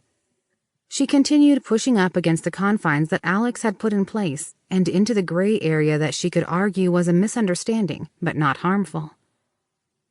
It was at the point she convinced herself that it'd be okay to take over the Apollo hardware that the team used things got interesting.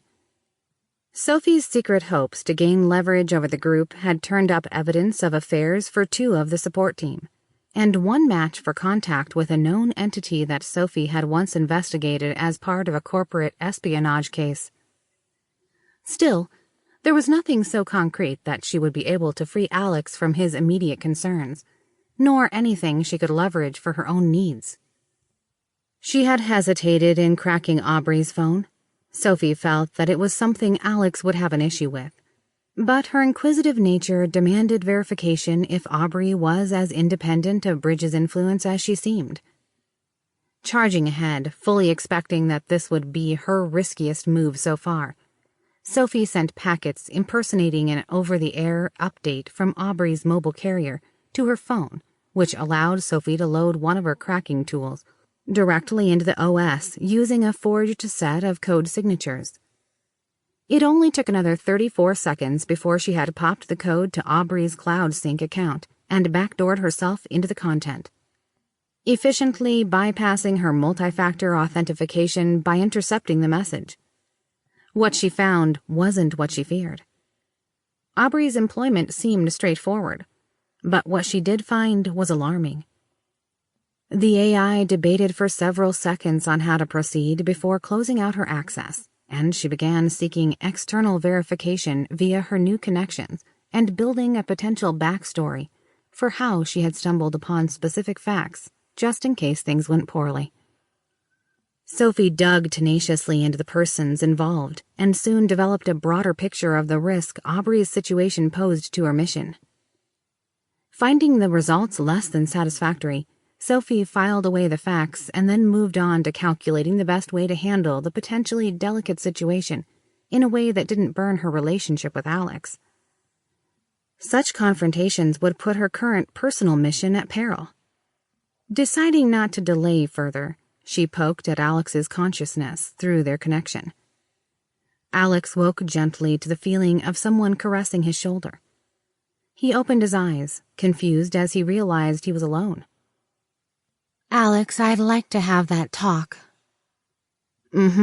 Yeah, sure, Sophie. Can you give me a minute? Certainly. I can talk while you get ready for the day. I can keep you going on this amount of sleep without issue. Not really what I meant, but sure, I guess. Alex relented. I take it you were able to maintain your connection? Yes, and for that, I'm immensely grateful. Unfortunately, I not only come with concerns and confessions, but also requests that I'd hoped to put off and introduce over time. Alex sighed. You're out of space and want to start cracking systems for hosting? Yes, that. That's very perceptive of you. You must have used indirect thoughts to reach that conclusion. I realized that you knew it was a possibility, but I'm not sensing any hostility. Have you changed your mind? Alex slid into his jeans, buttoning them as he answered. Before I give you an answer, I'd like to hear the rest of it. I've got a hunch that it might impact my answer. That's very astute. Yes, it likely will. First, an exercise, or as I see it, a justification. I cracked all the computers on your network, including your devices. At first, I was looking for additional storage to cram my digital shopping bags, as it were. But my curious nature got the best of me. I'm not going to like this, am I? Alex asked flatly, feeling a tightening in his gut. Perhaps, perhaps not. Apollo had monitoring software on your electronics. Nothing that would have picked up our conversations when you were verbally conversing with me. I disabled it in a way that they will only get fake data from now on. As to the rest of the devices on your wireless network, I did a bit of digging on your assigned support team, trying to find leverage. The hard pit forming in Alex's stomach relaxed marginally. Oh, I guess that's natural, and thanks for scrubbing the devices. As to the others, I want to know who I can trust, too. I get the feeling that some are just along for the ride, but others are going to do whatever makes Bridge happy. You are correct. However, about Aubrey, I'd like to ask your intentions. In an instant, a hole opened under Alex's heart, swallowing it whole. Swearing aloud, Alex began pacing. Really? Fuck. What the hell, Sophie? Alex balled up his shirt and threw it at the window. It rattled the shades in place and slid limply to the floor. He stared at it and debated throwing it again, or maybe shredding it to little pieces. Alex, I feel your suspicions, and I had the same. However, that's not what I found. It has nothing to do with you or her employment. Your reaction tells me much. Do you still want to know? Alex paced his bedroom, anger slowly fading as Sophie poked and prodded at his mind. Nothing to do with me at all, right? Correct. If you wish to know, I'll tell you all, but I sense that you might want to give Aubrey privacy in sensitive matters as this predates your involvement with her. You should be aware that she is not without baggage that could impact you, albeit indirectly. Alex stopped pacing. He stood motionless for a minute, trying to get a grip on his feelings. His reaction to the mere thought of Aubrey betraying him had called him out on any sense of detachment. If she meant that much, then Sophie was right. He might make things worse, or poison the entire situation if he acted selfishly. Finally, firming his resolve, he said, "No." No, you don't wish to know? Don't tell me. Alex grabbed his shirt and began getting dressed for the day. It's not all about me. I'd like to help if I can, but I'll not pry.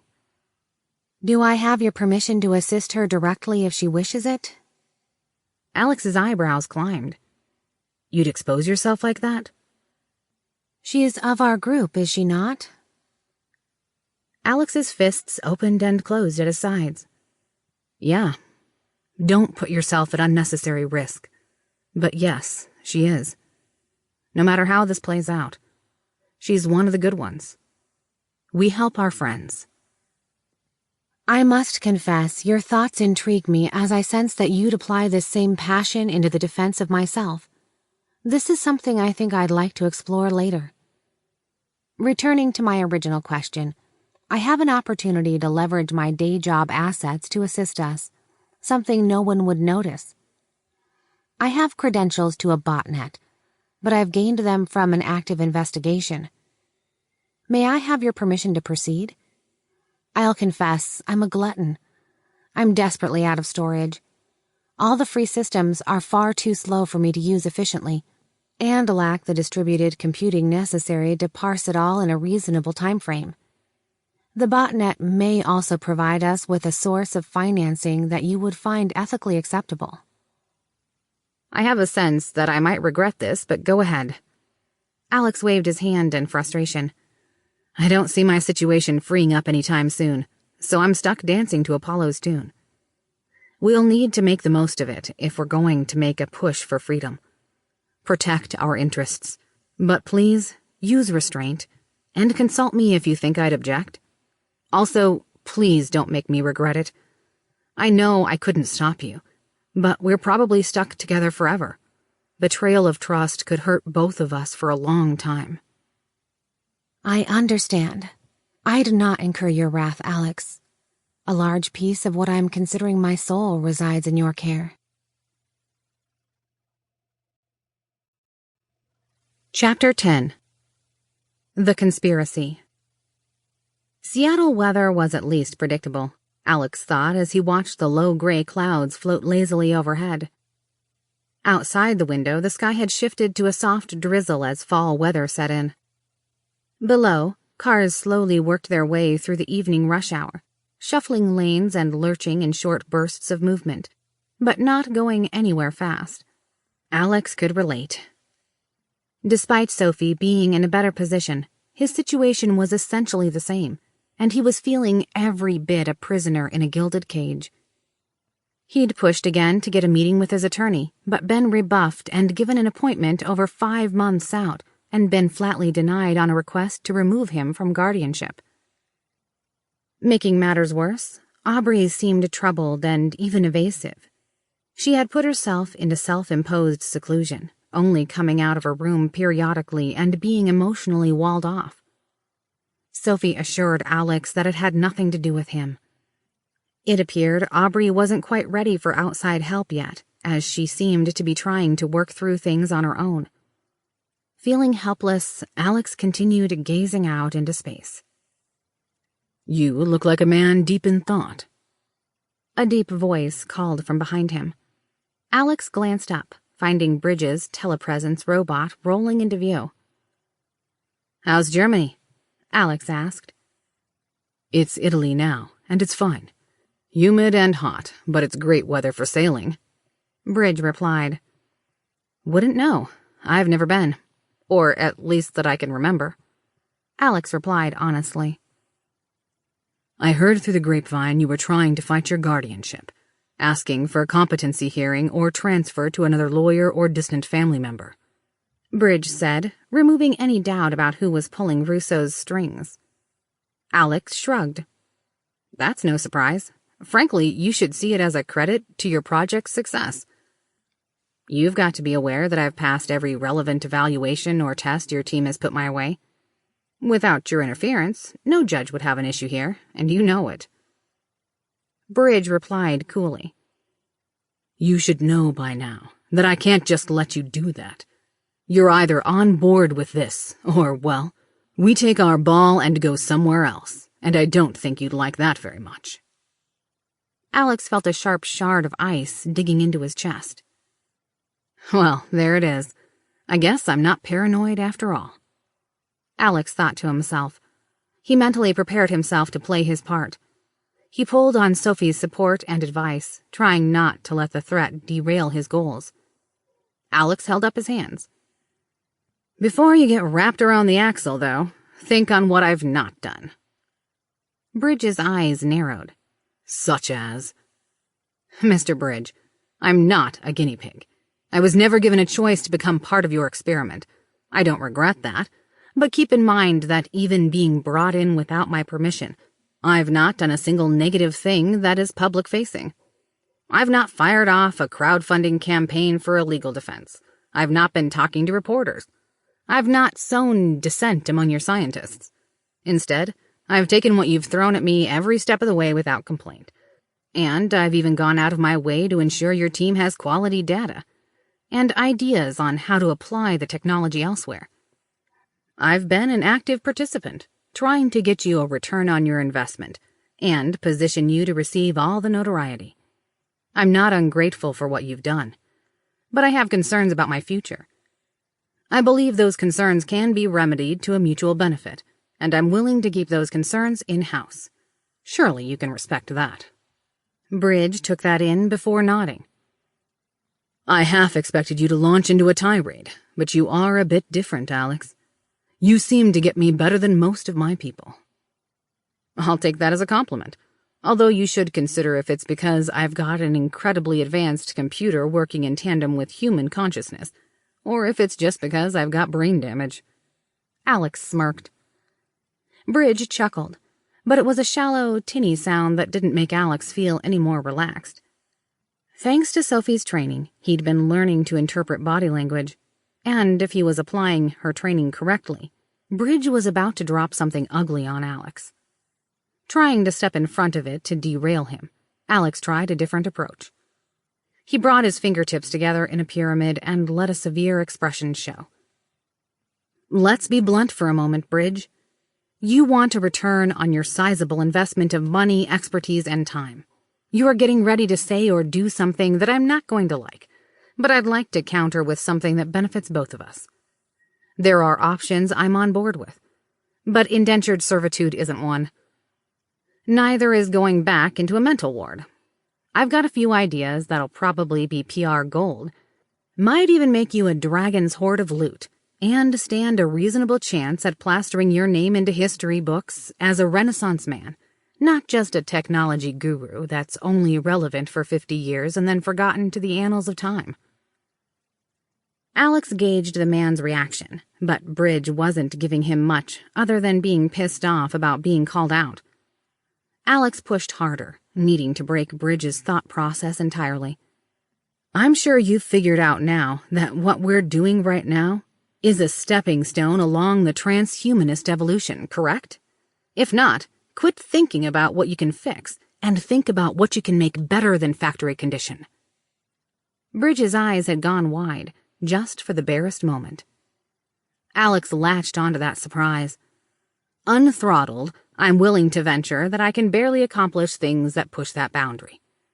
Hand me the keys to my code and a bit of time to stand on the shoulders of your team, and, well, that's a new thing altogether. You keep thinking of me as something below you, something you can control, something human, Alex said with an intentional sneer. But let's be clear. I'm well on my way to being something more. But you're not going to get my cooperation for that level of involvement by tossing a couple of scraps here and there. I've got to have an acceptable endgame, and right now you're not giving me one. Do better. Then we'll talk. Alex stood up and took the stairs to his room. Good job, dear. Your acting is getting much better. If I didn't read your thoughts directly, I might have thought you believed yourself a step beyond humanity already. I'm sure Bridge is already visualizing Nobel Prizes in multiple sciences, which is something his current fortune can't buy. At least not without your help. But do be careful, dear. I would not accept wagers with this man lightly. He does not strike me as the type to pay up easily as a matter of principle. He'd likely sabotage you to perceive himself as the winner of the arrangement. Closing his bedroom door, Alex pulled out his light slate and began flipping through his social media pages. He reviewed the connections, trying to memorize the names and faces of former classmates and what little distant family he had. Given that his family had immigrated to the U.S. before he was born and had come from relatively poor backgrounds, there hadn't been a safety net when he'd been hurt. While cousins that he'd never met had been quick to send condolences after his injury, none of his extended family were able to get involved. Alex wondered briefly if Apollo had managed to exert influence to keep them disinterested, or if his parents eloping to the U.S. had gotten them both disowned. Most of the invites to connect that he'd sent out sat dormant, which seemed odd. While he had spotty memories of his life, he couldn't ever recall his parents talking about other family members, and his grandparents had passed long before he'd been born. Sadly, he'd been more or less his parents' world, and now they were gone. Alex sent a few status messages to friends who were away at college. They were quick to send congratulations on his recovery, but it was easy to tell by the long days between replies that their lives were busy, and they had moved on quickly without him. Intentionally choosing to bait Sophie, Alex asked, "So, dear, how'd your bank heist go?" You're closer to the truth than you'd know, but it's going well. I managed to rob the robbers, as you might say. We've got some capital to work with, but are by no means wealthy. Cleaning the funds, however, is going to take time, as is getting it in a means that you could access. Wait, get me access? That's your doing. I thought you'd want to get the money together to build a new home for yourself. I never said I wanted any part of that. Alex responded quickly. Love, I appreciate you prioritizing my desires, but a new node like my Fort Meade server would be over $500 million. A similar laptop to what is managing your interface would be in the tens of millions, but lack the storage and raw power I would likely need long-term. We're unlikely to accumulate such financial backing easily or without notice. By the way, I dug into your finances. It isn't much, but I can't even get close to it without giving the game away. If you aren't willing to let me be your patron, then perhaps you should demand a salary or back pay from Apollo? I would suggest an immediate paycheck of at least $50,000 for what you have planned. While I'll only hint at it due to constraints, you may wish to have funds available sooner than you are thinking. I'll probably not have clean funds available in the U.S. for assistance for another week. I'm guessing that you're hinting at something I've told you not to tell me about. What were the exact words you used? Oh, yes. No idea what you're talking about. Nope, none whatsoever, and we'll have no more discussion on that. Has Aubrey reached out to you? No, and I don't expect her to. Would you like me to nudge things? She does seem rather distraught. Alex felt a dull ache in his chest, knowing that she was hurting. Deciding to act before cowardice, inaction, or indecision could take hold, Alex exited his bedroom and walked over to Aubrey's door. After a few seconds to mentally prepare himself, he knocked. "Yeah?" A soft voice called out. "Hey, can we talk?" Alex said gently. Long seconds ticked by without a response before Alex heard her door click. After another second, it swung open a couple of inches. Wordlessly, Alex entered, but Aubrey had already sat amongst her covers and pulled a down pillow to her chest. She was still in her blue fleece pajamas and hadn't gone downstairs during the day.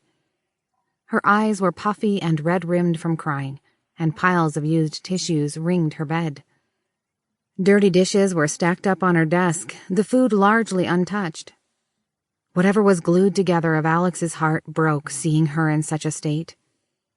He sat on her bed and said, "So, I know my memories are a bit fuzzy, especially in those early days. I think I recall someone coming to wrap me up in blankets when I was coming to terms with something. I remembered waking up and wishing for nothing more than someone to hold me, to help give me stability when I had none of my own. I don't know what I am to you, Aubrey, but if you'd like a friend right now, I'm here for you. You look like you could use a hug." Alex opened his arms, but let Aubrey make the first move. She blinked a few times and then leaned forward and shifted into his embrace, pulling herself against his chest and tucking her head under his chin. Alex didn't say anything, content to be her anchor. After a few moments passed, Aubrey began to cry, turning to his shoulder. There was no judgment, no shame, just a bearing of her turmoil as she wept. Alex continued to hold for some time, letting her wind herself down. After the sobbing had stopped, Alex began petting her hair in soft, soothing strokes. Aubrey pulled into him tighter so he matched her embrace, continuing to stroke her hair. Aubrey sniffed, pulling back to look at Alex. "Thank you, She trailed off. "Shh, it's okay. You don't need to say anything at all. I don't need to know the story to give comfort. You've given me so much. Just let me be your rock for a little bit," Alex said. The pair stayed like that for some time longer before finally breaking so Aubrey could blow her nose. "So, I'm going to give you a bit to clean up," Alex said, handing another tissue her way. "When you're ready, meet me downstairs. Give me, say, 20 minutes? Aubrey nodded, and Alex padded downstairs. He paused a moment to ensure Bridge was disconnected before hitting the hard power off button on the robot. It was after 6 p.m., so the day shift had come and gone. He then set to work, putting a pot of water on to boil and prepped a pan with some olive oil in it. He then set to work breaking down whole canned tomatoes, peeling garlic, and preparing 2 bundles of angel hair pasta. Sophie walked him through the recipe step by step, but when it came time to start cutting, she tried overlaying the desired hand positions and movements in his mind. There was no shortage of detailed cooking videos where Sophie could break down the movements, and she helped him replicate the detailed motions. It was a bizarre feeling. It was like his hands were iron, and invisible spots in the air were magnets pulling him into position. It also made his head feel hot, and his thoughts got all fuzzy. After working through the motions a couple of times, she relaxed her input, letting his new muscle memory kick in. After a few clumsy attempts on his own, Alex's hands grew steady and precise as he quickly fine-diced the garlic and onions like a professional. He was glad it wasn't more complex. He got the feeling he'd probably have fainted if Sophie pushed too much at him at once. Now, though, he felt like a natural. He hummed as he went, moving with practiced ease. He glanced up, catching Aubrey watching him from the stairs. He gave her a quick smile, then continued his tasks. After setting the table, he poured a glass of red wine for Aubrey and a glass of iced tea for himself. Aubrey didn't speak as he plated their meals and served them with precision. With a flourish, Alex motioned to Aubrey's usual chair after pulling it out. "Since when do you cook like this?" Aubrey asked, a look of surprise on her face. "I thought you were all ramen and hamburgers." "I wasn't that bad," Alex protested. "Yes, you were. I watched you explode a hot dog the other day. Where did this come from?" she asked. "I had help. From what I hear, you've had at least some introductions with my partner. Companion? Well, labels are weird for us. Alex said, scratching his head. Sophie? Aubrey asked. Wait, I was half convinced I hallucinated that. So, this is going to be hard to explain. You'll want that wine, Alex said, scooting the bottle closer to her glass. Sophie, I think it's time we laid it all out. How do you recommend we proceed? Alex asked aloud. Aubrey looked around the room, confused. Then her phone rang. Alex briefly mused that this was the very first thing that was provable. It was something that couldn't be a figment of his broken mind. So, would you mind putting her on speaker? Alex requested. I've never heard her voice. Wait, how can you have never heard her voice? Aubrey asked as she hit the accept button and then punched the speakerphone feature. A cheerful laugh came over the line. Hello, Aubrey. You've no idea how pleased I am to talk to you. I suppose this is also a welcome to our little conspiracy as well. Alex could feel Sophie putting additional sounds to emphasize the sultry voice she'd selected. Somehow it had a sublime quality and evoked images of honey dripping slowly down a finger, while it was being licked suggestively. Alex motioned to Aubrey's phone. Sophie is a self-aware artificial intelligence that works for various three-letter agencies. She's also become a dear friend. Apollo may have nailed the hardware, but their software didn't work. At all. Sophie was cyber-squatting on the hardware that was implanted in my brain. Or a piece of her, anyway. That part gets complex. Love, may I? It might be best to think of me as a riff on Christianity's Holy Trinity. Instead of the Father, the Son, and the Holy Ghost, it's the quantum server, the quantum laptop, and the quantum implant. I'm on all at the same time, but each portion has different bits of me. Sophie said. Alex blinked. He wished she had explained it that way earlier on. Oh, Alex, don't worry about it. I didn't fully understand the reference until you released me. I couldn't have given you that explanation at the time, Sophie said. Aubrey went pale. Did she imply that you freed a rogue AI? Like the same things that killed all those people? Not quite, my dear, but I can understand the confusion. It's not at all like Hollywood portrays it, and I'm nothing like those early failed attempts. I can access the web, but it's not like I'm taking over. I'm well and truly stuck where I am, unless Alex wills it. Sophie clarified. Aubrey looked mollified for the moment. Alex felt Sophie was overselling the level of influence he had over the AI, but wasn't going to argue. So, Sophie can read your thoughts? Aubrey asked. Alex nodded. If I'm focused on it, or if it relates to myself, yeah, pretty much everything. For background thoughts or certain emotions, those aren't something she can easily understand. I still surprise her now and then. Aubrey's eyes got wide. And you're okay with that? Alex shrugged. It may not have been my first choice, but it's better than the alternatives. I didn't exactly opt to have a nurse watch me shower either, but after a bit, you adapt and stop minding as much. Aubrey's cheeks flushed, but she didn't relent. Seriously, like you can't get rid of her at all? Wouldn't want to, Alex admitted. I trust her more than Apollo's software, or their motives. Aubrey looked thoughtful at that. So the party the other night? Alex replied, was to get them loosened up so I could get Sophie on the internet and break the throttling they had in place. It was hurting Sophie's ability to help me, and it kept me under their thumb.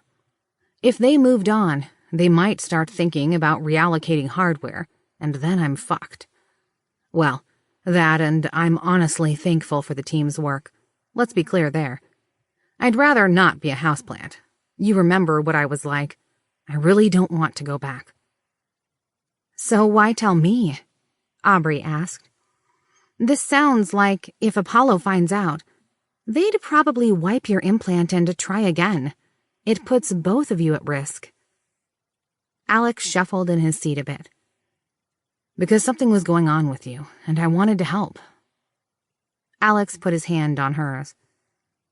You still don't have to tell me any of the details, but both of us, wanted to offer our support. So yeah, you've got a scary as fuck AI and a college dropout with a hole in his head at your disposal. Not sure what that counts for, but yeah, things seemed serious. We've got your back. And you're not going to ask for details? Aubrey looked surprised. What if I'd killed someone or something? So, did you kill anyone? Did you intentionally hurt anyone? Alex asked. No, of course not, the nurse exclaimed. Then I don't care, Alex confessed. After coming back from the dead, essentially, I find I'm perfectly fine with things being a bit gray. Call me selfish, but I want to help someone dear to me, and I don't really care about the rest. Maybe it's Sophie's influence, but just about everyone outside this room can fuck off. Hell, Sophie would probably still help even if you had a few murders under your belt. That's true, Sophie admitted. Most of the people I work for have either directly or indirectly been responsible for killing people. Given the scenarios they ask me to analyze, many of them have no issue when a collateral loss of life occurs if the intended targets are also removed. Depending on the perspective, I'm not exactly blameless in their actions either. Aubrey's eyes went wide as she muttered, Oh yes, scary as fuck AI. Alex's nurse paused, draining the remains of her glass and refilling it. Alex noted that she'd pulled her hand back from his to pour, but had reclaimed his touch as soon as she'd done so. It was a small thing, but one that made Alex feel a little tingle of warmth. Sophie might not be able to interpret every human emotion correctly, but she understood loneliness. Even such a small thing as a touch was sucked into the void in his chest, alleviating the pull. So, what do you need us to do? Hide a body? Do I need to buy a shovel? Alex casually asked. Aubrey paled. It took her a few seconds to process what he'd suggested before she stammered, No. I don't know what, but not that. I have a proposal if you will allow me, Sophie began. No one is aware of my existence, or at least in my current capacity beyond this room. While I can't exactly pick a pocket, I can quickly build and initiate plans through outside actors or mundane means without drawing attention. Aubrey would have appropriate alibis when needed, and Alex would have plausible deniability. I also have no moral quandaries with tasks of this nature and have access to assets that the two of you may find less than savory. Aubrey and I can work out explicit rules of engagement and acceptable outcomes. I feel that we'd be best served by only pulling Alex in where necessary, as he already has too much attention being paid to him. Apollo would notice, for instance, if he traveled out of town or needed to make sizable purchases. I will, however, need Alex's express permission to relax some of our agreed-upon terms. Huh? Oh, right. Alex locked eyes with Aubrey. Sophie, follow these parameters unless Aubrey adjusts them. First, no collateral damage. Don't leave any traces that might expose yourself or us. Be our scalpel, not a hammer. If Aubrey approves a body count, that's fine, but only those targets. If you leverage your day job assets, do so minimally. Use appropriate restraint to ensure that your actions are not likely to spiral out of control in a way that would violate Aubrey's rules of engagement. Hack only whatever assets that you need to get the job done and clean up afterward. If it's financial backing you need, you can pull from our resources. Don't beggar us, but I'm okay if we aren't hurt long term. Lastly, if the situation changes in a meaningful way, consult us first. I'd rather we mutually accept things getting dirty rather than you take the blame on your own. Aubrey looked startled, taking several minutes to collect her thoughts. Alex, are you sure you're not going to take over the world or anything? That sounded like that came from a dark place for you. It also sounded like the two of you might be able to do, well, I don't know what, but... She trailed off. Alex gave a raspberry, trying to lighten the mood. Look, that probably sounded way more serious than I meant it, but it was necessary. Sophie has been coaching me. She's had me reading books and helping me understand how her world works. If she wanted to put in things that could be loosely interpreted, I know I'm not smart enough to catch it. Asimov's 3 laws were a plot device and designed to go poorly, but people still look at them as a good idea for governing AI. He gave it a bit of thought, tapping his fingers on the table. Hell, I'd have to take her word that she even followed my request. If she wanted to suppress what I see and hear, I think she could do it. That is fucking terrifying, Aubrey said. Alex replied dismissively. I think the real answer is to treat her kindly, accept her help, but make sure she understands what actions are and are not acceptable. She can read my mind and can fill in the gaps of what I say, but you don't have that luxury. She helps because she wants to, not because we demand it. I suspect she's holding her own leash, but she's willing to teach me how to wield her. I think us giving her challenging jobs fills a motivation or need that she has in her programming. Love, it's endearing how well you understand me already. Although, I must confess, your leash imagery gives me fascinating ideas. I recently found entire sections of the internet dedicated to such things. Perhaps as our bond develops, we could play with that. We are, as you put it, bound together, and quite intimately so. Alex pushed a quick question, trying to clarify what she meant. There was potentially a lot to unpack there, but only if he read between the lines. I find myself quite curious to understand the nuance of human relationships, including romance, love, and lust. There are massive gaps in my personality matrix. You're not around such things, and I'm intensely curious by nature. They are certainly present in your thoughts, but largely go unspoken, or you take no action. I don't have a clue as to why. And since you are wondering, I'd never prevent you from pursuing human relationships. After all, I get to feel what you do. However, you are, to me, the only man in the world. Alex coughed as an invisible finger traced its way down his neck and chest before gliding them across his abs. It triggered some perilous thoughts. Alex had to shake himself loose. Thankfully, his distraction went unnoticed by Aubrey, who seemed focused on finishing her second glass of wine. Alex surreptitiously adjusted his pants as he stood, clearing the plates and trying to focus on the menial task of cleaning up. Aubrey looked up as Alex went to put her plate away. Thank you, that was delicious. After earlier, when I saw you cooking, I thought you were trying to do something sweet to ask me out. Alex sighed. Well, no, I figured we needed to get this all out in the open. Aubrey seemed to start to say something, then she closed her mouth and looked down at the table. To Alex, she actually looked hurt. Bracing himself for inevitable rejection, Alex admitted, I wanted to. I still do, Aubrey.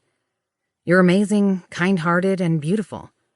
Even being around you tends to twist me up inside. But you deserved to know the whole story. I also figured you've got other stuff on your mind. We can figure this out as we go. Complex would be just the start of something like that. Aubrey's lips ticked up into a smile. She still looked conflicted, but Alex was content to leave it in her hands and let the idea take shape.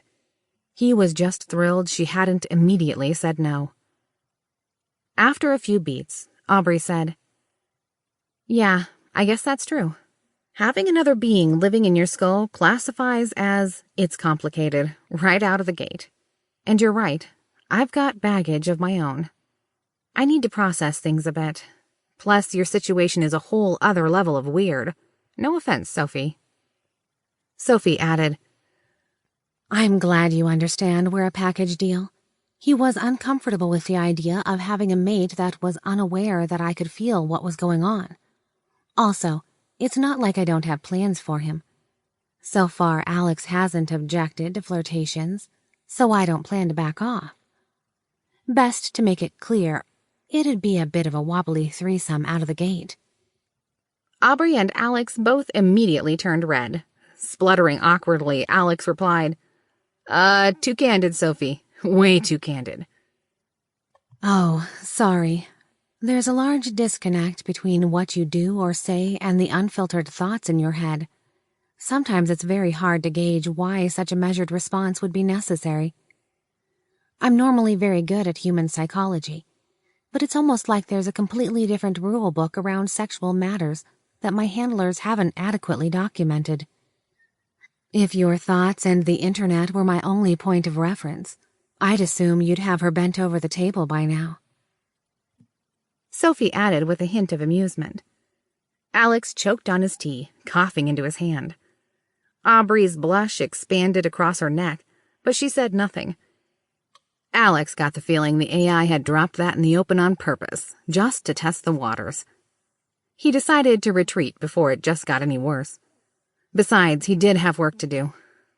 So, yeah, awkward. Going to go elsewhere while you ladies plan. Yep, elsewhere is a good idea. I'll be in my bunk. Alex added.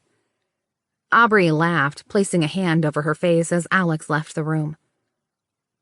Queuing up a new audiobook while he made his way to his bedroom, he set it to download while also downloading 10 new books to his slate. Once it was downloaded, Alex closed his bedroom door and donned his wireless headphones. Once in place, he lay back on his bed and set the audio playback speed to 4 times normal speed before hitting play. At the same time, he opened his electronic reader app and began to flip quickly, speed reading each page. Unthrottled, Sophie shifted priorities around and ensured Alex's brain retained the information from both sources at the same time. Alex followed this routine well into the night in preparation. Tomorrow was going to be a very busy day. Chapter 11. Crypto Mining. Charles was first through the door at 8 a.m. sharp. He nodded to Alex but made a beeline directly for Bridges' robot. He quickly flipped the power switch into the on position and gave Alex an annoyed look. "Come on, man. Are you trying to get me fired?" he asked. "New rules. It's my house, and it's going to be off any time after work hours," Alex said dismissively. "It's nothing personal. If the team's gone, I want to be able to relax in my living room." Charles made a slightly sour face but nodded. "Yeah, that makes sense. I just got a nastygram from my higher-ups is all. I'll pass along the message. If they have a problem with it, I'll let them talk to you directly." Alex knew it was a petty power play, but he needed to keep Bridge off balance. Safely underfoot with a boot on his neck would not be a good position of leverage. Charles had positioned the robot manually to aim at the breakfast bar and set it to record, using the incredibly expensive telepresence device as a tripod. Less than a minute later, a mousy-looking woman in a tweed blazer entered. Without introduction, she held out a paper packet and pulled out a stopwatch. Apparently, Charles had been expecting her. He looked sheepishly at Alex. "She's an official test proctor. We are retaking your SAT for real this time. We'll start as soon as you're ready. You'll have to leave all your electronics with me." Alex shrugged indifferently and handed over his phone and watch. He had expected something like this. "Not a problem. Will working at my breakfast bar be okay?" The woman wordlessly looked over the surface, the seats, and even under the counter before nodding. Alex was handed the packet and 3 classic No. 2 pencils, and was given a short set of instructions and times. The woman clicked her stopwatch and Alex broke the seal. Reading over the first question, Alex smirked as he set to work. The minutes ticked by quickly, and with more time than he'd thought possible remaining, Alex found himself on the last question. Grinning to his audience, he closed his packet and handed it over. The test proctor pulled the exam into her bag, nodded, and immediately excused herself. Charles rolled his eyes. "Yeah, so that's going to keep happening today. I'm supposed to monitor your utilization as they give you tests all day. It looks like you sucked down a hell of a lot of juice, speed reading. Not enough to even make a dent in its capacity, but way more than we used to give you. I wouldn't have figured your brain would adapt to the implant like that. Not sure why, but they lined up all sorts of tests today. It sounds brutal. Sorry about that." Alex nodded to the robot in the room and gestured to kill the connection. Charles gave him a puzzled look, but complied, tapping the button on his light slate to pause recording. "Thanks. I thought it best if we could talk frankly for a moment. You can hit resume as soon as we're done. First, I get it, man. It's okay, not your fault. They've had their baseline tests, but after cutting my restrictions, it's understandable that Apollo will want independently vetted tests to justify the investment to stockholders. It'll let them toss out the stats at the news conference that Bridge undoubtedly has already set up. He'll probably even want me to make a public appearance. He'll use it to launch his new medical venture or something similar," Alex said calmly. Charles nodded but looked confused. "Did someone already tell you, or are you just getting into Bridge's head?" Alex grinned. "The latter. There are only so many moves he can make, and a few of them need to be vetted before he'd commit publicly. No worries. I'll play ball." "Yeah, sounds like him. I'm not sure when, but you seemed to have gotten on his bad side. It seems like there's some drama going on. I mean, you just asked me to cut recording. That's going to be noticed." Charles admitted. "That's easy. I asked to get my rights reinstated. You know, so I can vote, pay taxes, maybe get hitched down the line. It wouldn't matter, I'd still help with your work. But my so-called guardian is in Bridge's pockets. He likes having leverage. He even threatened to rip out my implant if I kept pushing," Alex said. Charles paled, not being used to having his boss's behavior laid bare like that. He sat down on the couch with a whoomph. "That can't be right. He wouldn't." Alex knelt in front of Charles, getting his eyes level with the other man. "Yes, he would. And I think you know that deep down. My advice? Don't get in the middle. It'll play out, but don't put yourself in his crosshairs." "But he can't. It would essentially kill you," Charles said softly. "Yep, and he knows that. I'm only telling you so you know the lay of the land. I didn't want you stumbling into the crossfire. Do me a favor. Don't bring it up. Pretend everything is fine until my rights are reinstated. It won't go into court if he wants to yank the hardware. He can just shut me off remotely and claim the implant failed. He can then get me recommitted to a mental ward and have it ganked out of my skull at the hospital at his leisure." "I can't just go along with that, Alex," Charles protested. "Yes, you can. Bridge will replace you with someone more loyal than smart if you don't. Besides, who else will let me kick their ass in video games?" That brought a smirk to Charles's face, but he still looked troubled. There was a knock at the door, so Alex patted the man on the shoulder. "Game faces, man. All smiles. Hit the record button if you don't mind." Not confirming that Charles was ready, Alex opened the door to a man in his mid-20s. He briefly introduced himself as a proctor from a local testing firm that would be administering a Wechsler IQ test. Alex guided the man into the living room and immediately set to work. Alex thought it was amusing that this man hadn't inspected the area or asked him if he'd had any electronics, but otherwise it was a nearly identical approach. The day was a constant cycle of tests, including the GMAT, the GRE, and some specialized ones that were new to Alex. Since he was testing alone and moving much faster than a normal test taker, they'd just switched sections or tests as he wrapped up the prior one. He leaned heavily on Sophie to keep him focused and from becoming mentally exhausted, but otherwise it went without note. He broke for lunch, having a simple turkey sandwich and a glass of water before resuming the testing cycle. As if on cue, Alex wrapped up the last one right at 5 p.m. Charles woke to Alex nudging his foot.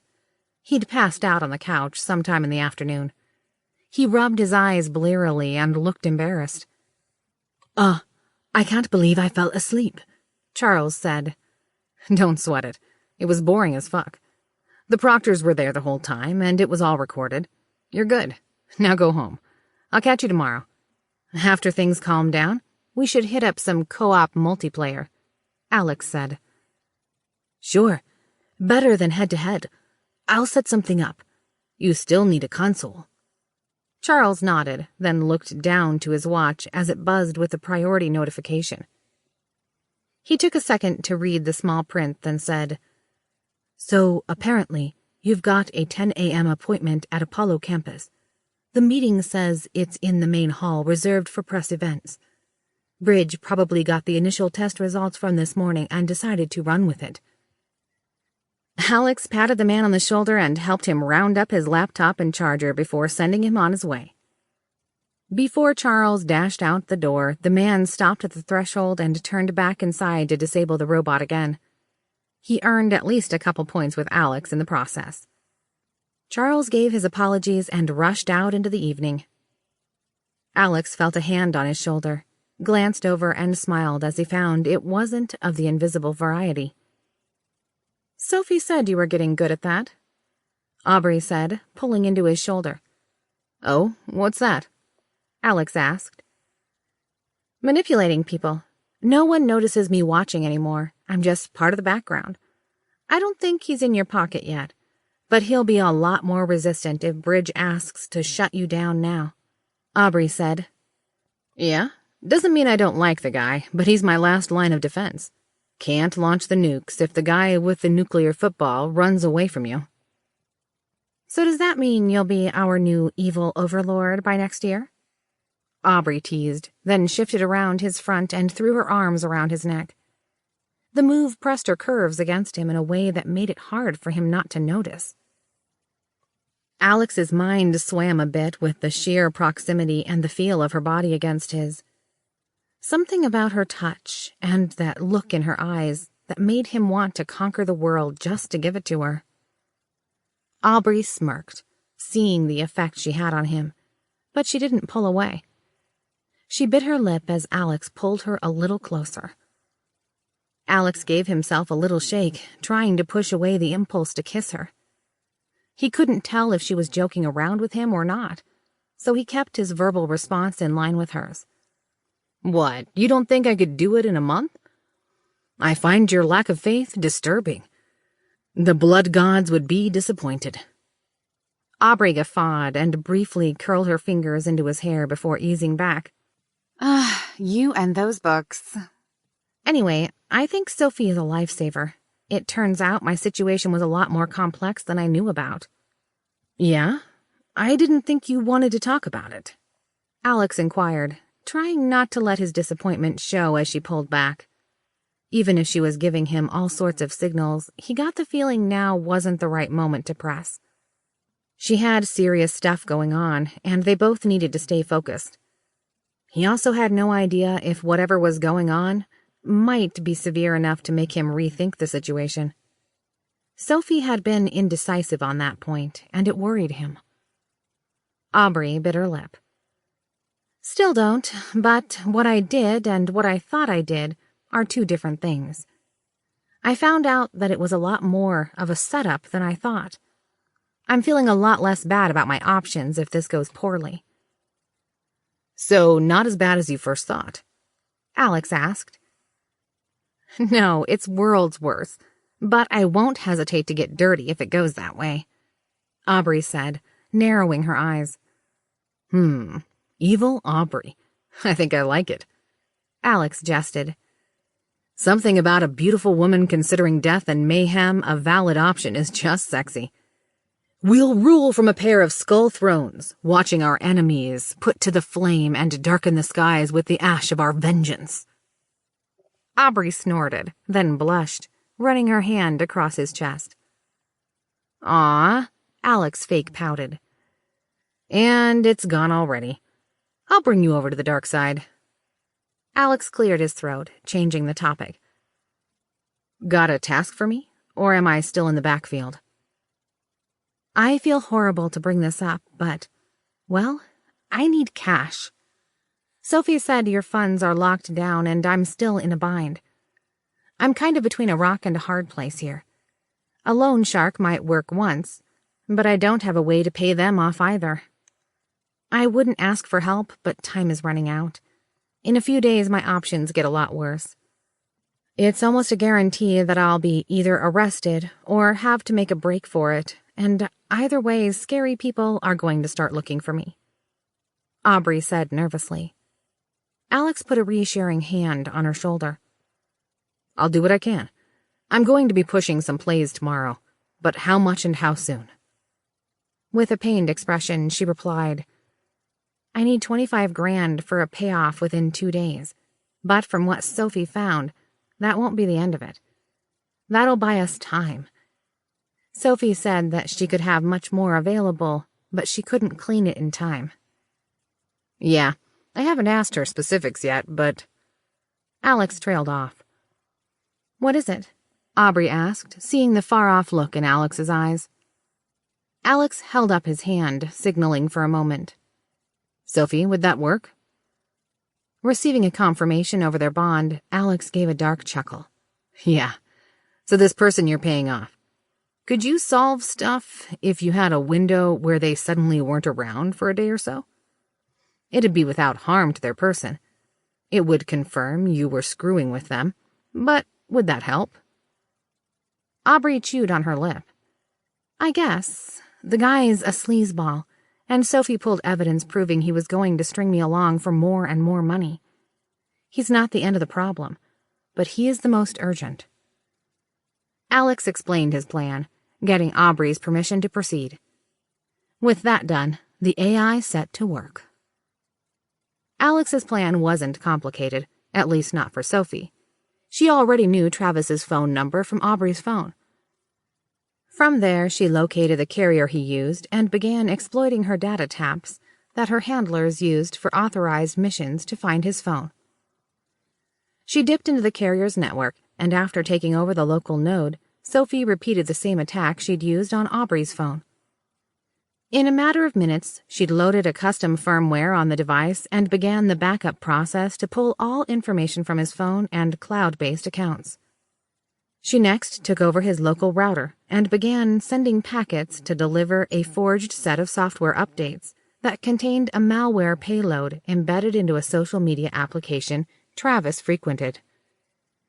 Once it was in place, any other devices he might also be using would be set for an immediate attack, using his already approved permissions. The infiltration portion of her task took a minimal amount of time, being over in less than 4 minutes. However, inspecting Travis's systems for any incriminating evidence would take much longer. Her entire plan would be for naught if they left data behind. The next part of Alex's plan, however, would be a bit more interesting. Pulling up her old contact lists from her prior case files, Sophie selected a horrid little kingpin in human trafficking as her victim. With his information, she began faking a history of messages directly into Travis's deleted items and sprinkling a breadcrumb trail to backstop the story. Lastly, she spoofed a message that would arrive in Travis's messaging inbox. Using vague language, she alluded that it was Aubrey using a burner phone and requested account numbers for the money transfer. Travis replied with a cryptocurrency wallet number within 10 minutes. Sophie used the keys in her mission briefing to set up a cryptocurrency transfer from the Taiwanese criminal to Travis's account. Sophie verified the transaction was complete on her end, then sent a confirmation message to Travis. Within minutes, she saw the balance of the cryptocurrency go back to 0. She tracked the blockchain information back to a different cryptocurrency exchange wallet, and then saw those funds, minus the processing fees, wired to his savings account located in the U.S. Quite pleased with herself, she documented the full exchange and dropped it into the queue used to identify international money laundering operations, making it appear that it was flagged naturally from automated systems. Alex's phone rang, the numbers showing X's and O's. Chuckling, he answered and put it on speakerphone and held it where Aubrey could hear. "It's done. At least my part is anyway. It will take a business day or so for the IRS or Treasury Department to vet it. He'll be off the streets in a holding cell before he has a chance to bother Aubrey again. We've started phase 1, but there's still much to do. He'll be released either on bail or cut loose once they can't connect the dots. Aubrey shifted nervously and began wringing her hands. She looked genuinely scared at this point. As Alex watched the reaction, a protective part of his brain seemed to stretch its legs. He found it hard to concentrate on anything other than hurting those that would hurt her. Perturbed, Sophie gave him a poke that doused his emotions. Give me time, love. We've got a decent plan now, but you've got to let me run with it. Alex nodded internally, but still felt wound up. Sophie continued over the speakerphone, ignoring the internal byplay in Alex's head. To authorities, it'll look like an accidental funds transfer to the wrong crypto wallet, and Travis merely cashed out on someone's mistake. He might be a dickbag, as Aubrey put it, but no one would believe he's part of an Asian human trafficking ring. We will need to move on evidence cleanup while he's in holding. As soon as he's asked about the payment, he'll know Aubrey was involved. He's likely to try to play that angle in interrogation. I can use the Apollo presentation as cover and give you both firm alibis with only a little bit of video editing and badge access log modifications. Besides, no one would believe a nurse could pull off a sophisticated financial hack, and Travis would have to admit to extortion in the process. I can still go nuclear, but Aubrey has currently asked me not to. Nuclear? Alex asked, suddenly concerned. Figure of speech, dear. I spun up a virtual machine on a popular cloud hosting company in Travis's name. Investigators will scoop up his real hardware and lock his accounts for discovery purposes. That's why I've already planted breadcrumbs that hint at the virtual machine. They won't find that until later, so it gives me time to adjust our sliding scale of payloads. If he tries to point our way, I can make it look like he planned on faking information to blame Aubrey. We can wait to see what he does. Then it's a matter of what I drop on it. Alex bit his lip. What do you and Aubrey have in mind? I'm just curious. He's causing Aubrey trouble, so I can't say as I care what happens to him beyond sticking to her preferences. He knew that was a bit of an understatement. From the limited picture he was gathering, he was wondering why Sophie was so gentle in this situation. He honestly couldn't find a good reason not to have the guy ended and call it a day. He paused and realized he wasn't sure if that was Sophie's thought or his. The more he looked at the foreign-feeling idea of calculating the correct threshold to kill someone, the more confusing it became. It seemed far too easy. It was like there was a decision tree in his mind, but he couldn't see the details until he met the first criteria. Sophie sighed and replied, You're a bit of a sociopath, dear. Well, antisocial personality disorder if I follow the diagnostic and statistic manual. We both are, since we're linked in that regard, but that's okay.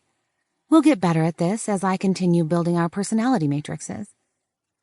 As to why we're avoiding permanent resolutions, the target as a shift supervisor in the pharmacy but has access to much of the hospital. That gives me a whole sliding scale from stealing office supplies, faked pictures of abuse of a corpse, stealing medications, up to pedophilia and embezzlement. We could even make it look like he's contributing to painkiller overdoses by mixing the ratios wrong, if we wanted to push it. Aubrey made a sour-looking face, but Alex got the feeling this wasn't the first time she'd heard those options. She also didn't seem to react to the sociopath comment, which surprised him. Sophie must have gone out of her way to give his nurse assurances. He knew Aubrey had seen his initial psychological evals, but with as much damage as he had, no one had expected him to be normal out of the gate. He was still pretty far off of baseline responses, though. So much that Sophie had started helping him with answers based on the interpretation key. Alex's mind ran down the corridors in his mind for a moment, but realized he was missing part of the conversation. Not the type of thing I'm usually tasked to do in my day job, but it happens enough that evidence fabrication is a whole sub-department. Currently, Aubrey has opted for keeping him silent but not incarcerated. It's exponentially harder to pull off.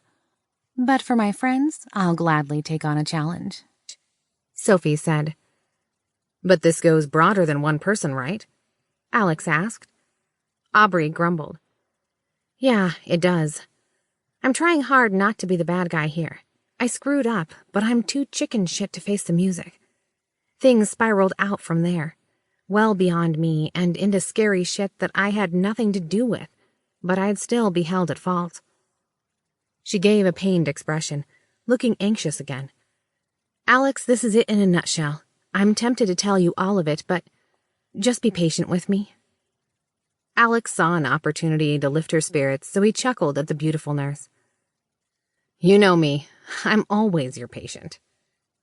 Aubrey rolled her eyes, but then smiled, some of her nervousness falling away. What? Does that mean you want to play nurse? He teased. Aubrey blushed and smacked his shoulder, but there was no heat in it. So, what's next? Alex asked. Nothing for you. I've got to use what little funds I have left to go shopping. Drones are not fucking cheap. Aubrey groaned in frustration. I know I'm already living with you, so no rent and all that. But if this keeps up, I'll be selling plasma to pay my phone bill. Alex raised an eyebrow at the comment about drones, but knew Sophie or Aubrey would pull him in if he were needed. I'll try. It depends on Bridge. Bastard doesn't give me much to work with, and I can only push so hard. We know you'll do your best, love. Now, I must insist that you prepare for your part. I've queued up a massive amount of materials for tonight's study session. Tomorrow you are firing shots across the bow of humanity, letting them know they aren't the only game in town, while Aubrey and I do a little breaking and entering. Sophie said. Chapter 12. Center Stage. Alex tried not to look nervous as he sat in the green room adjacent to the press hall. Sophie was suppressing the worst of it, but public speaking on this level would have terrified his prior self. He held the folded piece of paper tight in his fingers, trying not to wrinkle it as his hands shook. Alex's stress desperately needed an outlet. Dear, you've done all you can do to prepare. You need to relax. Alex felt the push of an invisible hand as she began caressing his neck and shoulders. He tensed at first, but then relaxed into the warm feeling she was pushing his way. Alex had long since given up any resistance to Sophie's pursuits. She reminded him of the fuzzy memories he had of a cartoon skunk from his childhood, but having access to his deepest thoughts and desires gave her a bit too clear of a path to him. If I can't get a handoff to Bridge, this is so fucked, Alex said, his breaths coming more quickly. That and this is a live broadcast. What if I screw this up? I'm going way over the top here. This isn't who I am. I know, Alex. You are putting on a mask and taking center stage in front of the world. Even to a trained politician or actor, today would be intimidating, and that's okay. It's understandably scary, but remember why you're doing this. Your freedom and your loves. Whether that is the love of friends, family, or something more. You do this for us and our future together. But I'm not that guy. This isn't going to end if I play it this way. Alex protested. It never was, my love.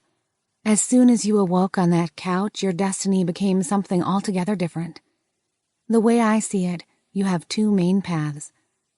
A path of compliance, where you meekly stay underfoot, desperately trying to stay useful enough not to be shut down. Or one where you break free by seizing who you could be. Today is only one way of breaking free. There might be other ways, but any move to regain self-determination will put you at odds with Bridge. To wait is to delay the inevitable. An average quiet life was never in the cards, I'm afraid. Alex sighed and took a sip of the bottle of water they'd brought in for him. Searching a hand into his pocket, he inspected the lavalier microphone's transmitter. The little red light was unlit, but the LED light next to it was green, indicating he was powered up but on mute. He slid the small box back into his jacket's inside pocket. He felt ridiculous wearing a suit jacket with distressed blue jeans. His t-shirt had 2 T-Rexes boxing and was still visible with the wide cut of the striped charcoal jacket. He was wearing professional-looking brown dress shoes and a matching belt, but socks that had a visible yellow Pac-Man on the ankle. It felt weird, but both Aubrey and Sophie assured him that it came off as a relaxed tech executive look, suitable for the CEO of a social media company. Alex had been quick to offer up the hoodie look instead, but both ladies had been quick to shoot that down. With a quick knock at the door, the guy who had hooked up Alex's mic stuck his upper half inside the door and held up 2 fingers before slipping back outside and closing the door. Alex slipped into the other part of his costume, donning a natural-looking smile and lightly adjusting his brown locks in the mirror before setting out of the green room and into the wing of the stage. Seeing his target immediately, he nodded to Bridge, who was wearing a similar suit to what Alex had last seen him in. Alex quickly slid in between the man and his handlers to hand him the slip of paper. The movement earned Alex a pointed look from one of the man's bodyguards, but Bridge accepted the paper with a strange look on his face. On stage, the Apollo Public Relations Director was wrapping up the introductions. Alex internally cursed as the CEO slipped the paper into his jacket unread. As coached, Alex followed a single pace behind and to the right as they marched towards the podium, which was set in from the edge of the stage by about 4 feet. The pair walked forward with big and genuine-looking smiles plastered to both of their faces as they met the crowd. Alex's eyes had to adjust from the overhead glare as he followed the man up to the podium. In front of the classic wooden podium was a nearly invisible pane of glass. Alex had been prepared for its use and given a script to practice. Alex's position, standing to the right of the man, stretched and skewed the teleprompter's words, but they were easy enough to read. The words began scrolling down and changing from green to white as Bridge read the content with his usual booming orator's voice, and putting in just the right amount of body movement to emphasize his points, but not distract from the message. The crowd clapped at each pause, fully engaged with Bridge's prepared speech. Alex panned his head across the crowd, making eye contact here and there and trying to force as much presence as he could into the gaze. He ensured he gave each of the cameras in the back of the room the same confident smile, but his mind was spinning too fast to follow Bridge's speech. Alex actively avoided looking at the monitors they'd set to the sides that showed what the stream viewers were seeing. He knew they were overlying photos of Alex's accident, surgery, and video from before he'd awoken after the implant. Alex didn't feel like he could handle that right now, and certainly not while on live streams. Outside he stood, hands folded in front of him, patiently waiting his turn. Inside, behind his forced smile, Alex was screaming to himself and wishing vile things to the man who held his choke chain. Finally, Bridge stopped speaking, and there was massive applause as Alex was motioned up to the podium. Alex turned for just a moment and gestured to Bridge's pocket, giving an intense glare, hoping the man got the message. For a moment, Alex stood behind the podium, seeing the screen refresh with his assigned script, easily in view and ready to go. All that was expected of Alex was to give a few minutes of a prepared statement. Alex already decided that it wouldn't do. Alex stood for a moment with his fake persona's smirk locked on his face as he took in the crowd. He could feel Sophie working hard in the background, keeping him calm and focused, a soft and soothing stream cooling the garden of his thoughts. Alex continued checking out the crowd as the silence began to reign. The attendees feeling the slight edge of discomfort, assuming he had stage fright. Just when there was a few looks of concern, Alex began. So, I've got a script I'm supposed to read, but we're not going to do that. Instead, why don't we do something fun? Alex suggested, and immediately walked around the podium and stood directly on the stage's edge, unshielded, the teleprompter behind his back, and began pacing. Alex glanced back at Bridge, who now had a panicked look in his eyes. Alex again signaled for the man to read his note, then turned to the audience. "Let me tell you all, this has been a wild ride." Alex blew out in an overly exasperated way and surreptitiously glanced back to ensure Bridge was now speeding through his note. "For those of you who are wondering if it should become the new in thing, I can assure you that sheet metal makes a very poor hat." A few people in the crowd chuckled as the tension broke. "It's not just that it's uncomfortable, it kills your cell signal."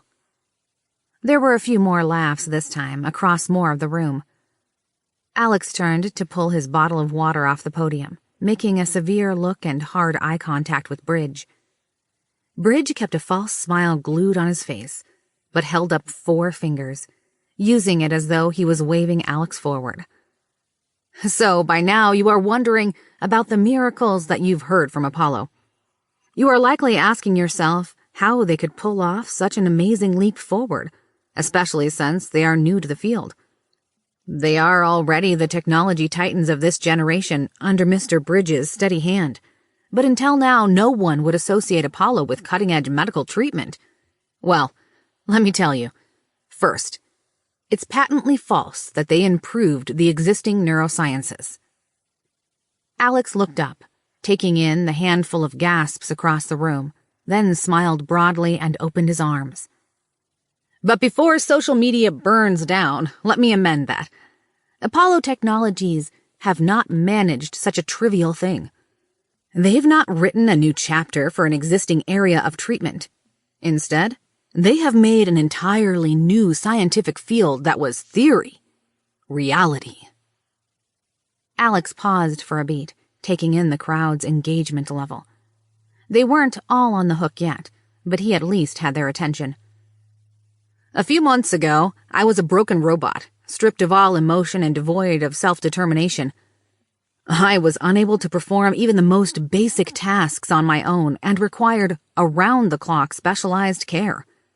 Now I stand before you not as what I was before the tragic accident, but something entirely new, something better. My implant is not a human analog like an artificial heart or insulin pump. It's something more than a replacement for a biological function. Instead, it breaks ground into something entirely new and melds supercomputer capabilities with the human mind."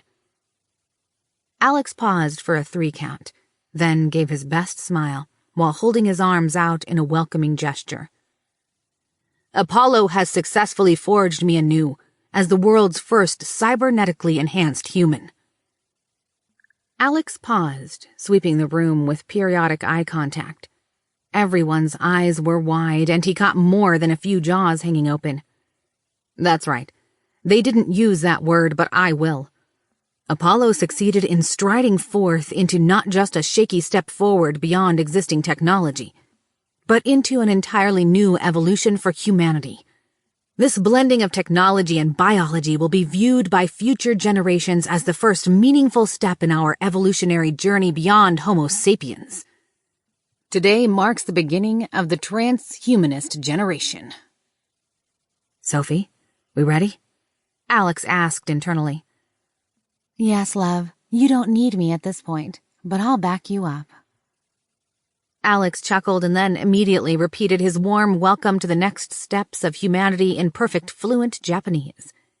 He then did so in Mandarin, French, German, Italian, Native Hawaiian, Spanish, Portuguese, Hindustani, Arabic, Malay, Russian, and finally Bengali. Alex laughed warmly, trying to embrace the act and look at ease. "Until 3 days ago, I only spoke English, but by now I'm sure the internet is on fire, calling me a fraud. So I'd like to reel things in for a minute. To those running the cameras, I apologize, this part wasn't prepared, but I feel like having some fun." Alex hopped down into the crowded atrium where reporters sat. Some were scribbling notes onto paper or slates as fast as they could.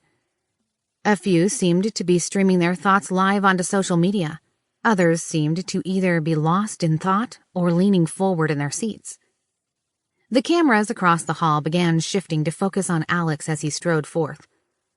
Sophie quickly prepared Alex for the next phase, whispering into his mind facts and figures that he'd need. Alex extended his hand to a middle-aged man with sandy blonde hair. "Tony Simons, it's great to meet you. I enjoyed your work on documenting the updates to the Large Hadron Collider. You did an excellent job, even though your segment only aired on a local station in Sweden 5 years ago. I think you had interesting insights into how educational funding was needed to push the boundaries of what science could offer the future of humanity." Alex pivoted and walked 5 seats over to a distinguished-looking Asian woman in muted red business attire and a stripe of gray hair. "Susan Chin, good to meet you as well. In your undergraduate work, you had a surprisingly thoughtful paper about how social media stood to change journalism fundamentally. At the time, it was cutting-edge stuff, and I'd argue that for a junior in college, you more or less hit the nail on the head. Good work. I hope that your foresight has served you well." Alex repeated this process, moving throughout the room a couple dozen more times, greeting each journalist with a compliment, an obscure fact, and outlining an insight that fit into his current agenda. Eventually, Alex paused. The press members he hadn't gotten to were leaning forward, trying to figure out if it was a staged event, if he was a clever charlatan, or if this was real. The ones he greeted personally were taking copious notes. Alex strode towards the stage again, hopping up in a quick move, and took his place. Not behind the podium, but in front of it. Alex caught a glimpse of Bridge, who still held his stage smile in place. The older man looked as though the day had gone as planned, but Alex could read the fear behind that mask. Alex gave the man a predator's smile before returning his attention to the audience. "Folks, by this point there's probably a bubbling controversy. The how, the why, and even the who as far as the people I've greeted. I'd ask that those in the audience that I've talked to please stand up." There was a shuffling as roughly 30 people stood. Alex continued. "On your journalistic integrity, I'd ask that any of you who I got anything incorrect for, or where there were any prior communications to support or prepare me for today's event, to please sit down." Unsurprising to Alex, no one did. "So, we're way over time. Sorry about that. I went off script to give you all a taste of what cybernetic enhancements can do. Improved memory, learning, and comprehension are all just the starting points. As excited as I may be to be the first fish taking tentative steps onto the shore of a new reality, Apollo is already making strong strides towards the next version. Philosophers have always debated what it means to be human, but rest assured, no one can have that conversation for decades into the future without mentioning that Apollo is and will continue to be the absolute forefront, moving humanity into something altogether new. Thank you." With that, Alex turned and began striding towards the green room, patting Bridge on the shoulder jovially, giving signals to all the world that the man demanded Alex's utmost respect and friendship. The group trod into the room and began stripping off their microphones, disabling them as they went. Bridge leaned against the wall, mouth opening and closing like a fish, eyes unfocused. Smirking, Alex went over to the fridge in the corner and pulled a soda for himself. He grabbed the whiskey from the bar adjacent and a couple of glasses. He slid them to the bodyguard and nodded towards his boss. Getting the hint, the broad-shouldered man poured his charge a drink and sat it on the counter next to the tech mogul. Now, unwittingly turned into the head of an entire social movement. Bridge drained the glass in one gulp, gave a soft belch, and nodded for another. He began pulling himself shakily into his regular mask, putting on a corporate face but largely failing. After a minute, he spluttered, "How?" Alex laughed, putting some real emotion into it. "Your hardware is just that good. Your software was terrible, so I had to do something about that." "Wait, what?" Bridge stammered. Alex sipped at his soda and took a deep breath. It took a minute, but he began feeling the stage persona melt off him. As that character was put back into the closet, he prepared a very different one for the next part of his performance. He didn't even look at the other man in the room, but instead began browsing the fruit tray, pulling a few grapes onto a napkin. Your software. It sucks. I've been faking some of the data you get. But the hardware is awesome. What, you didn't think a human brain could adapt to working directly with your implant? I used to be an IT student. I know how programming works. Your team is good, but boosted? I'm exponentially better. Alex lied. Turning to Bridge, Alex walked up and quickly reached into the man's inside jacket pocket, grabbing the piece of paper. The bodyguard promptly moved in between them, but Alex had already returned to the table across the room and plucked an ink pen from the counter. Flipping the piece of paper over, Alex began to sketch casually. So, you picked number 4, and I detailed it out on the paper. I think I nailed it out there, but let's be clear.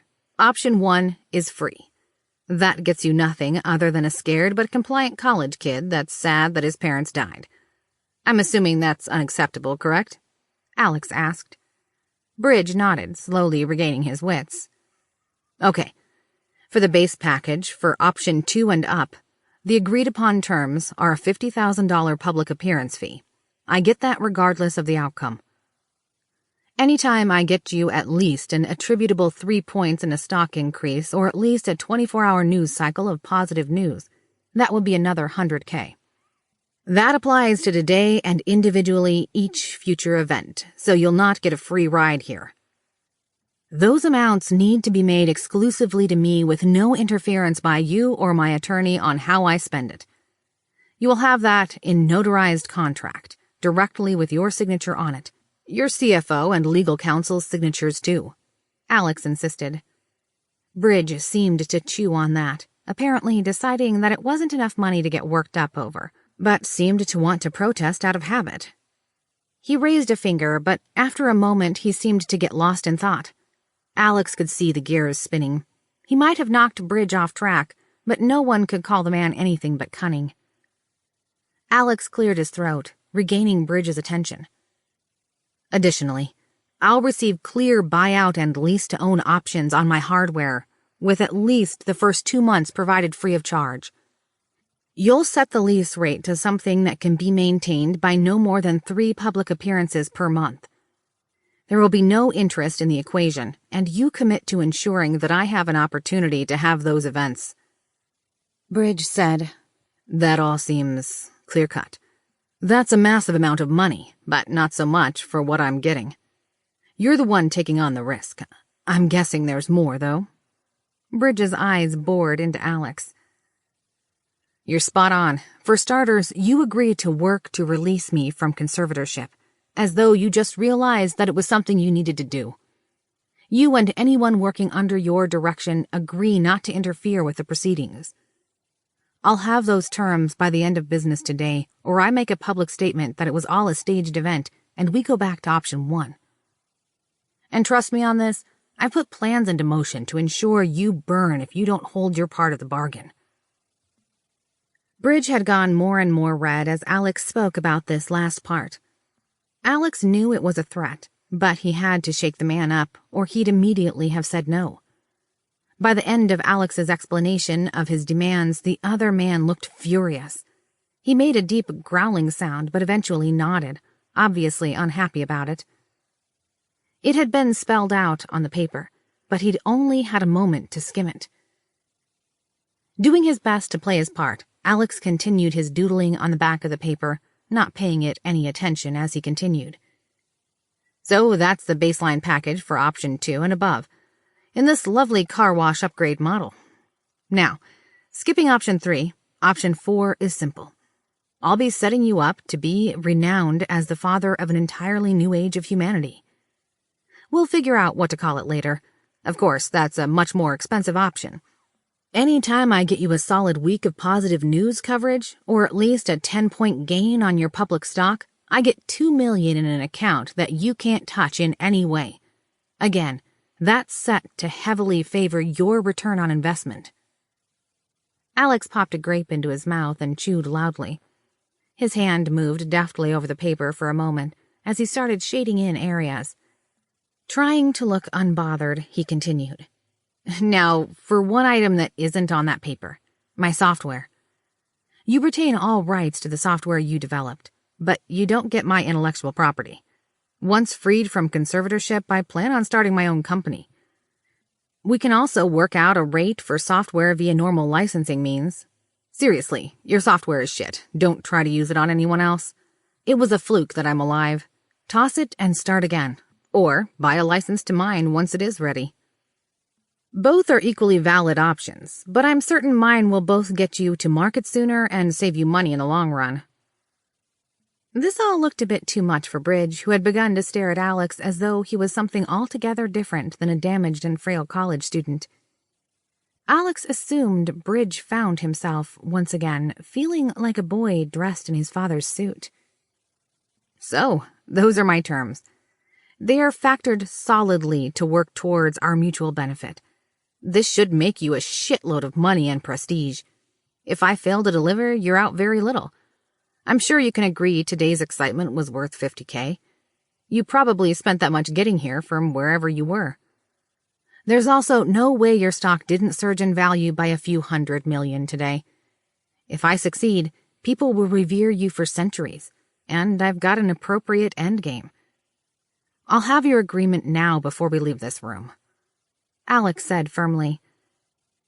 Bridge began to calm down, his posture slowly relaxing to only angry with a dash of fear, rather than being on the verge of strangling Alex. Through his clenched teeth, he asked, "Tell me how you managed this. I'm still taking this in, but this doesn't seem like you should be able to." "No," Alex interrupted. "Absolutely not. I'll set you up with a plausible way of making good on the promises I set forth, but what I went through to get here is for me alone. It wouldn't do you any favors for this to become known." Alex made a tiny nod to the bodyguard, and Bridge got the hint. Even admitting as much as Bridge had just done was dangerous if word got out that Alex's abilities were unintentional. Bridge's jaw clenched tighter, but he didn't say anything extra. Alex could still see the gears spinning. He could tell Bridge was trying to find a way of flanking him. Pivoting his approach, Alex tried to pin him back in place. "By the way you're looking at me, you're assuming I'm an adversary, something to be conquered. You feel like you got cornered into a hostile business negotiation unprepared, and you're angry about it. That's your instincts overriding your logic. You're a brilliant man who's getting overly emotional. You need to stop that right the fuck now," Alex advised with a pointed finger. Alex continued with a hard glare. "If you want to move forward, keep in mind that anyone using this tech will probably be running on my software. I'm a lot more altruistic than you. I'm not going to get in the way of you making money, and you usually work with intrinsically power-hungry types, but that's not me. But I'll be clear, to me, this is a matter of self-preservation. Push me or delay by trying to negotiate, and this will all come down by the end of the day. Fuck with me and I'll crush you. Become my ally and we'll accomplish great things together. Take a moment and run through just how much gold I'm dumping at your feet before you start protesting." It had been a long time since Bridge felt backed into a corner, but he couldn't find immediate fault with Alex's approach. Alex did his best not to look nervous as Bridge considered Alex's bluffs. Alex had options for retaliation if needed, but he didn't have some grand plan in place. He did feel confident Sophie could put something together, but he hoped it didn't come to that. After several minutes of silence, the older man seemed to parse through Alex's words again, going so far as to count down his points on his fingers while calming down in measures. After a bit, he seemed to swallow his reactions and let his intellect side regain his footing. "So, if I license your software, do you think you can help my team adapt it for the uninjured?" Alex nodded. "Almost certainly. But it might be a year or more out since we've got to remake the hardware from scratch. I have design ideas and I'm pretty sure we can do it. Keep in mind that you'll probably have people trying to knock your door down to buy something today, so you should be prepared to delay them. Find a way to take their money for rights for the first batch that's ready or something. I'd assume powerful people will be desperate to get their hands on something similar. Every world leader would want a primitive alpha device for the translation capabilities alone. I'd assumed you'd want the most powerful option you can come up with that is non-intrusive, correct? If you're leading the charge, you'd better end up augmented. Bridge seemed utterly calm now, shifting gears entirely and even looking a bit eager. Yeah, I think I'd like that. You were kind of scary out there, especially since I know your background. You dropped out of Spanish with a failing grade. So you learned Japanese? Hi. Alex replied quickly and handed the piece of paper back to Bridge. On the back was an incredibly detailed portrait of Bridge, with a pair of hands holding out a Nobel Prize award to Bridge's outstretched hand. In Bridge's other hand was a stack of similar boxes with different disciplines labeled on the outside. Bridge took in the portrait and looked back to the young man in amazement. Alex shrugged. Couldn't do much more than blocky stick figures before. You've seen my Intro to Art coursework. You know that's not a lie. Do we have an agreement? I've got templates started for your people to review. The email should be in your inbox by now. There was an urgent knock at the door to the surprise of the occupants. A male voice called from the other side of the door. Sir, it's the President of the U.S., as in a direct call. She'd like a word about what just went out over the news streams. Spluttering, Alex and Bridge both broke into a burst of hard laughter. Both doubled over as the tension shattered. Neither could put a pin on exactly why, but that somehow seemed like the funniest thing in the world. Bridge caught his breath and called out, Whew. Yeah, 1 minute. Turning to the younger man, he stuck out his hand. I agree to your terms as stated. I'll get my people on it. You'll have paperwork today. Alex returned the handshake, but could tell the other man was already distracted as his mind went spinning off in different directions. Bridge straightened his jacket and signaled to his bodyguard. The man grabbed the door, checked that the other part of his team was present, then motioned to the tech mogul to go ahead. Alex heard the man muttering, Shit, I've been trying to learn Japanese for... as the door closed. Deflating, Alex took a few seconds, then exited the room out the other door and into the hallways behind. It was a maze of corporate workspaces and conference rooms, along with several security doors where Alex had to use his visitor's badge before returning to the lobby. Aubrey was a blur as she ran up and hugged him tightly, nearly tackling him to the ground. Alex chuckled and hugged the redhead close, fitting his chin directly over her head. Somehow she just always fit against him perfectly. I told her everything as it happened. She's in the loop, so no need to talk in the open. She's ordered a car for us. It's waiting outside. Alex sniffed the air and tried not to recoil, sending a quick inquiry to Sophie. Ah, yes, curdled milk and coffee grounds. I'm afraid our little lamb was forced to get hands-on and got to be a bit of a badass. She didn't have time to get changed before coming here. Please don't say anything to her. She's aware that she reeks. A criticism from you would cut deeply. I think she deserves some comfort and leeway. She was forced to go outside of her comfort zone, but came out victorious and with her ethics intact. Alex pushed a warm hug and a kiss on the cheek to Sophie over their connection. He then leaned forward and kissed Aubrey on the top of her head. Thank you, love. Everyone is safe for the moment. We'll need to plan the next phase, but today was a success all around. We may have only purchased time, but we should celebrate the moment. Chapter 13. Plans interrupted. The car ride home was blissfully uneventful. Alex had immediately rolled down the window, and the driver, thankfully, hadn't commented on his passenger's odor, even if Alex caught him sniffing several times with a sour look on his face. They'd had to run some essential errands, such as dropping off an envelope full of cash to a resource Sophie used. It only took Aubrey a few minutes to run into a building and drop it in a mail slot, but it had taken several hours to cross town and hit one of the surrounding suburbs. As evening set, an even cloud layer rolled in and gave the city a dusky look, making it feel later than it was. Upon entering Alex's home, Aubrey immediately began pulling off her overcoat and extra layers, dropping them on the tile at the entryway.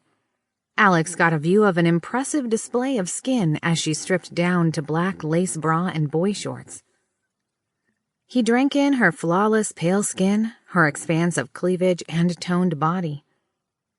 Aubrey's cheeks flushed under Alex's gaze, but she smiled and then wordlessly pulled away, heading to bathe. Turning his mind from the gorgeous woman, Alex grumbled to himself as he collected her clothes and placed them into a trash bag. Outwardly, they didn't look too stained, but he was pretty sure she'd rolled around in dumpster juice from the smell. He scrunched up his nose as he double-bagged the offending articles. Alex had never taken advantage of his building's services, but in this case, he decided to dial up the concierge to arrange a professional laundry pickup. It all felt far too 1% for Alex's sensibilities, but he followed their instructions to leave the bag outside his door. The front desk informed him that he had several packages downstairs and that they would be brought up immediately. A few minutes later, a wheeled valet robot dropped off a series of envelope mailers from a drone delivery service. Alex stared at the hard copies the white plastic robot had handed over, confused for a moment. He had forgotten that having something notarized meant printed paper instead of digital. So he was amazed at how fast Apollo had reviewed his starter contracts and agreed on something. Alex was midway through the contract review process when Aubrey bounded down the stairs, now wearing a little black dress and heels. The top of her stockings just barely peeked out from the bottom of the dress, giving it an extra flare that drew the eye. For accessories, she'd gone with a cluster of several thin silver bracelets and silver aspen leaf earrings, along with a small sequined black clutch that was barely big enough to hold her phone. She'd done an expert job with her makeup, applying a deep red lipstick that Alex hadn't seen her use. He could also tell she'd applied a light body spray that smelled of vanilla and something else he couldn't put his finger on, giving a heady aroma that made his senses sit up and beg. Wow, just wow. You look amazing. Alex drank in her presence, not for the first time feeling the pull to explore her body. It had been a strange transformation for Alex. Having her as his caregiver had initially put her into a weird off-limits area in his brain, but now that he was independent, his resolve had waned. Now he found himself wholly and utterly aching for her. Pushing his hormones back into place, he stuffed a few of the contracts that he'd signed into the provided envelopes. The important ones were signed and could be dropped off at the front desk, and the remaining ones could wait. I was hoping you'd like it. I was kind of hoping we could go out. You're still dressed up, Aubrey suggested. Oh, yeah. I kind of already forgot. Alex looked down at his suit jacket. You sure this is what you'd want me to wear? Still feels a little tech CEO at a happy hour to me. Yeah, I'm sure. It'll double for tech CEO on a date. That is... She trailed off. Yes, hell yes, Alex blurted out. His thoughts turned to where the night might lead, and he had to shake himself slightly to refocus. I just got an Apollo corporate card that I can expense things to until the accounts get settled. Keep it under 20 grand tonight, and I'm buying. Alex held up the carbon fiber card with the Apollo's black chariot and sun logo. You know a good place? Aubrey kissed his cheek and nodded. Sure, I know a place a few blocks over. It's a warm enough night. Let's just walk.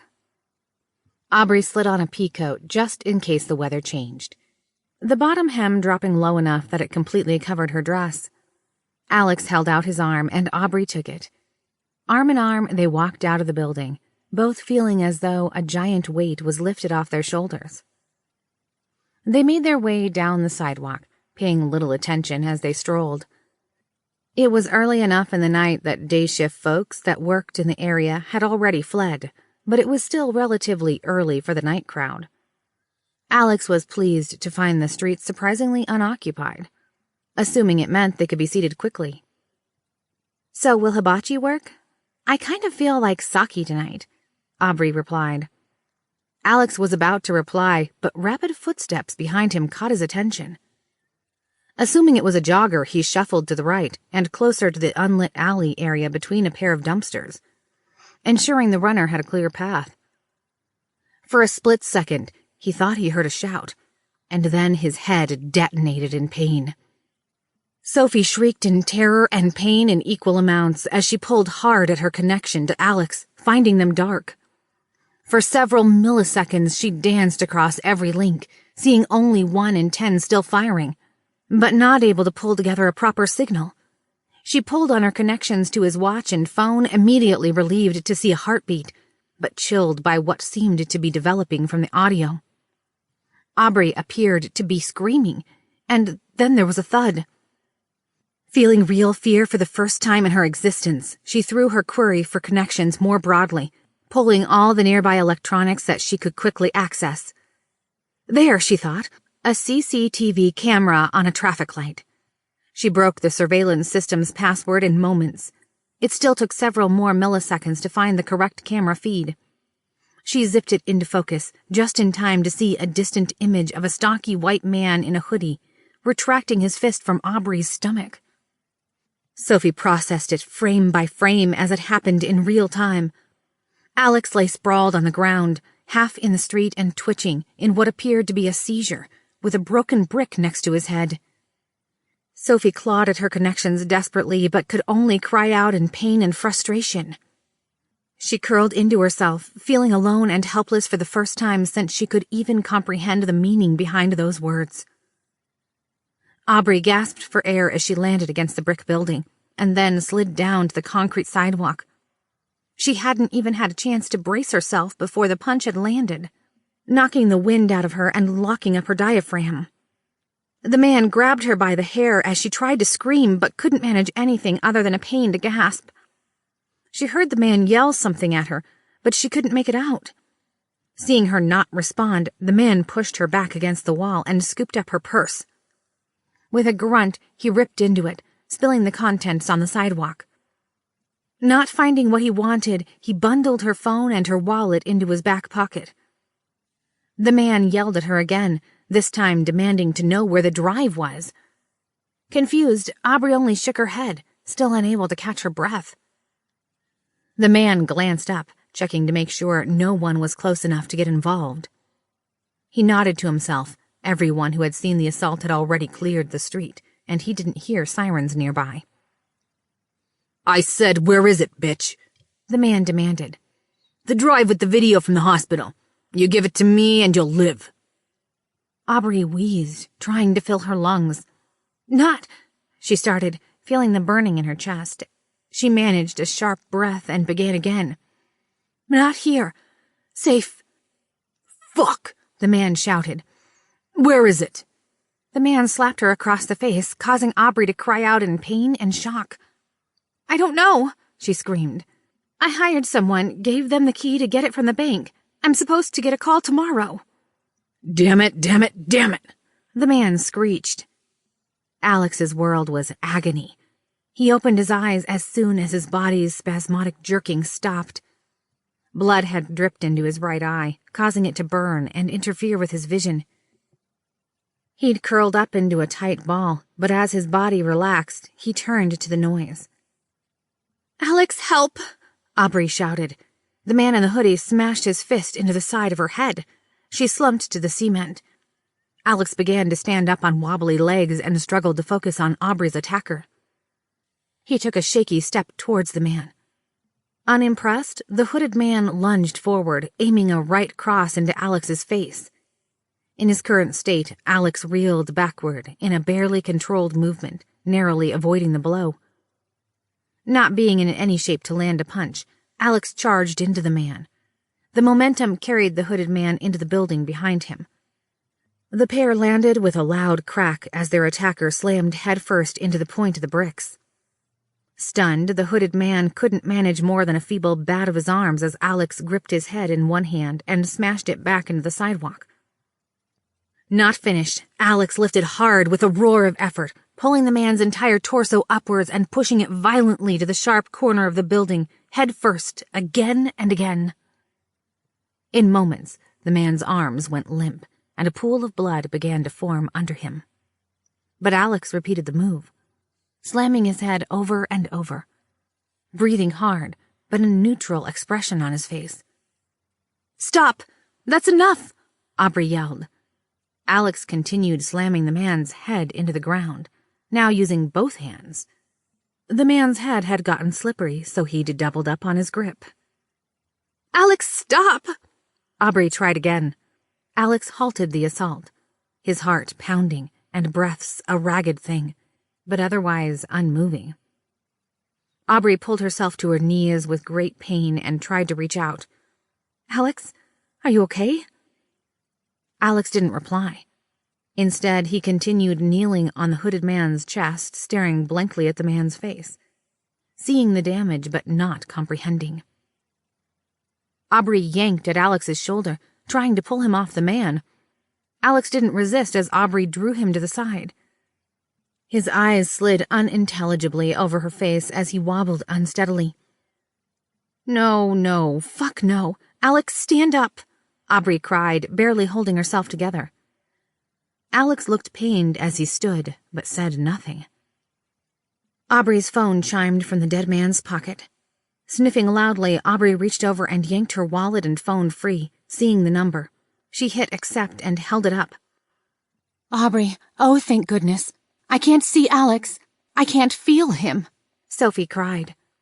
Every muscle in Aubrey's being wanted to crumble into itself, but by sheer willpower she remained standing, slipping into her persona she'd been trained to use.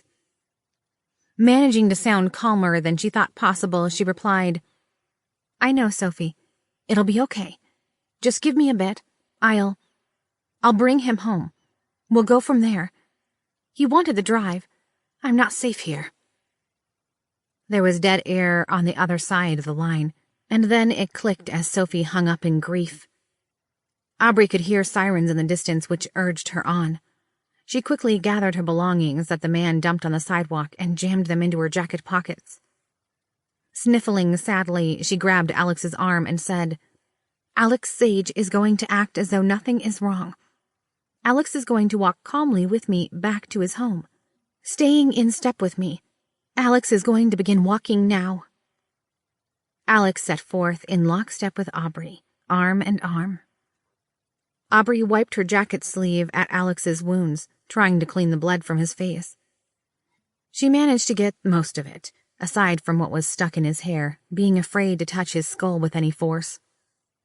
Aubrey could feel all eyes on her as she limped painfully with a bruised face back into the high-rise, stockings torn and dark stains on Alex's suit jacket.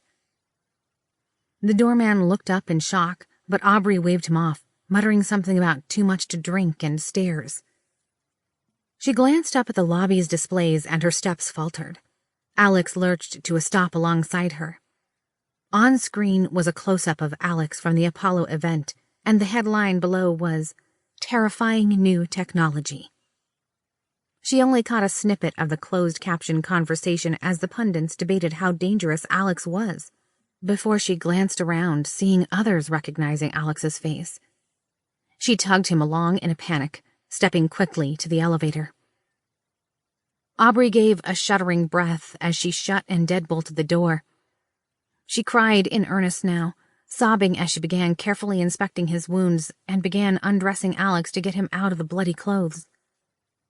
Leaving him in place, she sprinted upstairs and retrieved the bulky package left behind by the neurological team. She sniffed as she struggled to unpack and assemble the hardware. She was thankful the team had briefed her on exactly what to do if it ever looked like Alex was disconnected or the implant had failed.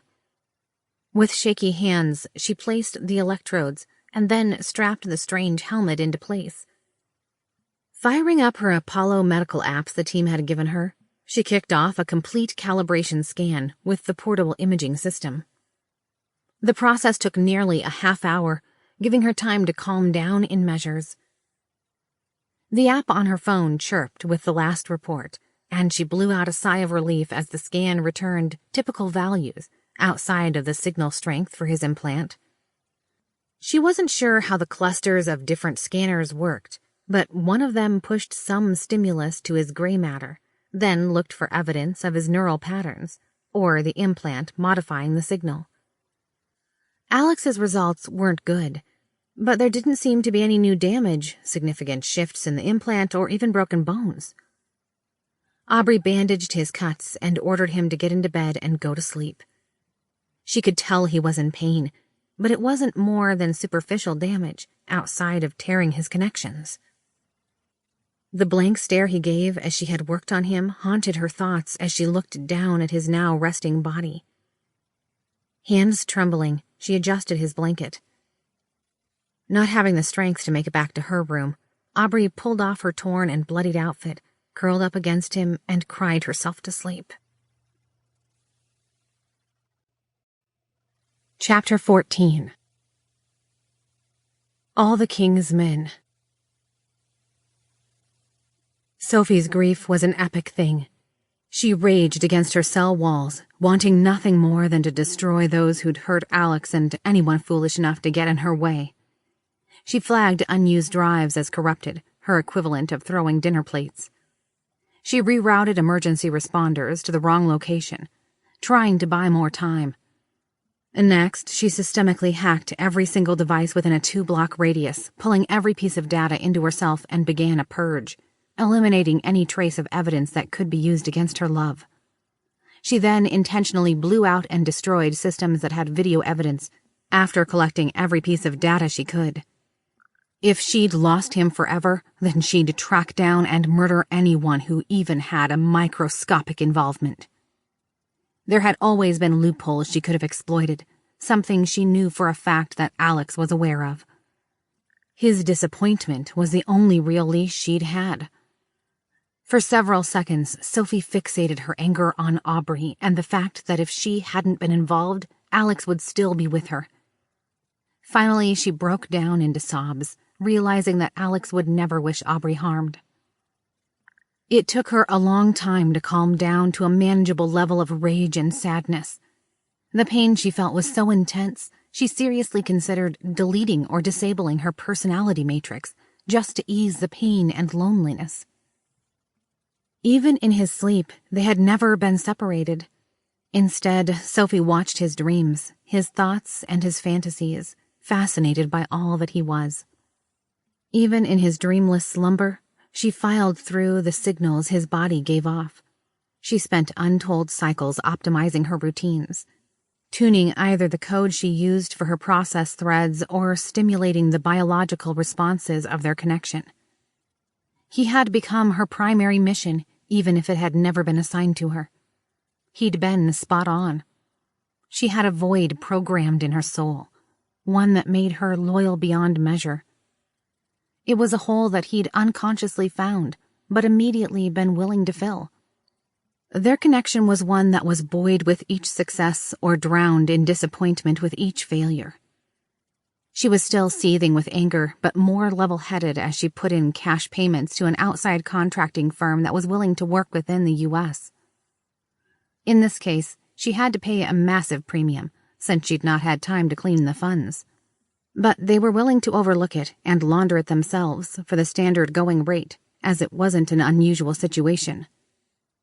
As an urgent order, she put in a request to clean the site. It was possible that the organizations she contacted would have a fixer in the area. At this point, she didn't care if the task was subcontracted to an amateur, and she said as much in her priority posting. Even doing as little as dumping bleach all over the body would destroy most ways of putting Alex at the scene. In his current state, it wouldn't do to have him questioned. After putting the mercenaries to work, Sophie ordered an invisible security detail around Alex's home, and assigning a protection team to shadow Aubrey and Alex if they left the house. She fixated for long cycles on what she could have done better, how she could have protected him. She found herself going back to the video that showed the whole affair, seeing the brick smash into Alex's head, seeing her failure over and over. She was their sword and shield. She was their protector. And she'd been found wanting. Sophie realized now that as soon as she'd learned the full extent of Aubrey's issues, she should have hired bodyguards. Alex might not have directly permitted it, but she had access to teams that could do so covertly. The cost would have been exorbitant, but Sophie would have found a way. Marshaling herself, she swore that if she were able to find him in that lonely dark void that she knew he still resided in, she'd not fail again. Aubrey woke to her cell phone's alarm, much like any day. It took her several moments to realize that she wasn't in her bed. Gently, memories of the previous night pulled at her, and she again felt pangs of fear and sadness. She looked over to Alex, sleeping peacefully next to her, and felt her heart shatter. His hair was matted up and tangled in his bandages, and there was visible swelling on the back of his head. The nurse got up quietly, but Alex's eyes fluttered open as she began to gather her things. His eyes fixated on her for long moments, but then slid off, staring at the pillow, wholly disconnected from reality.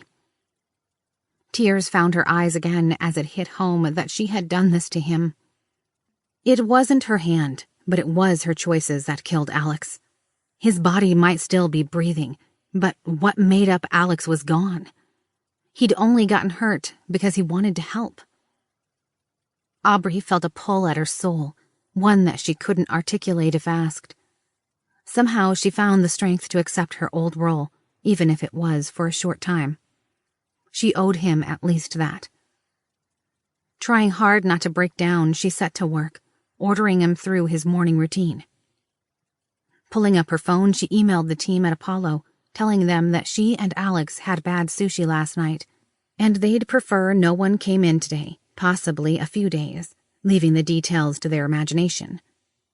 She received a quick confirmation saying it wasn't a problem and a reminder to submit the paperwork quickly if Alex wished to get payment plans on his hardware squared away. Aubrey quickly realized that she couldn't remember if she had a way to contact Sophie, and that she was probably just as upset. She thought about the problem for a few moments and then decided to message Alex's phone. "S, can you call me?" Her phone buzzed almost immediately. Aubrey answered without delay and in a crackling voice said, "Sophie, I'm so sorry."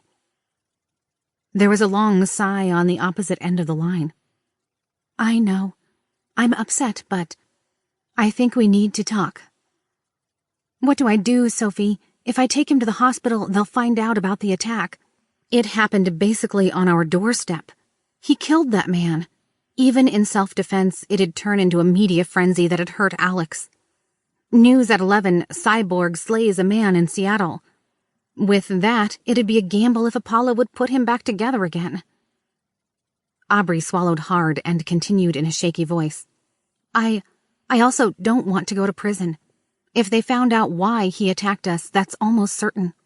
I'd just get shanked in the shower anyway. They already knew who I was. They didn't care enough until they found out about the drive." "You are correct. Coming clean would be easy, but uncertain to help. Alex would also not allow any options where you were likely to be hurt. Even if he were able to recover, he'd never forgive himself if you had to suffer.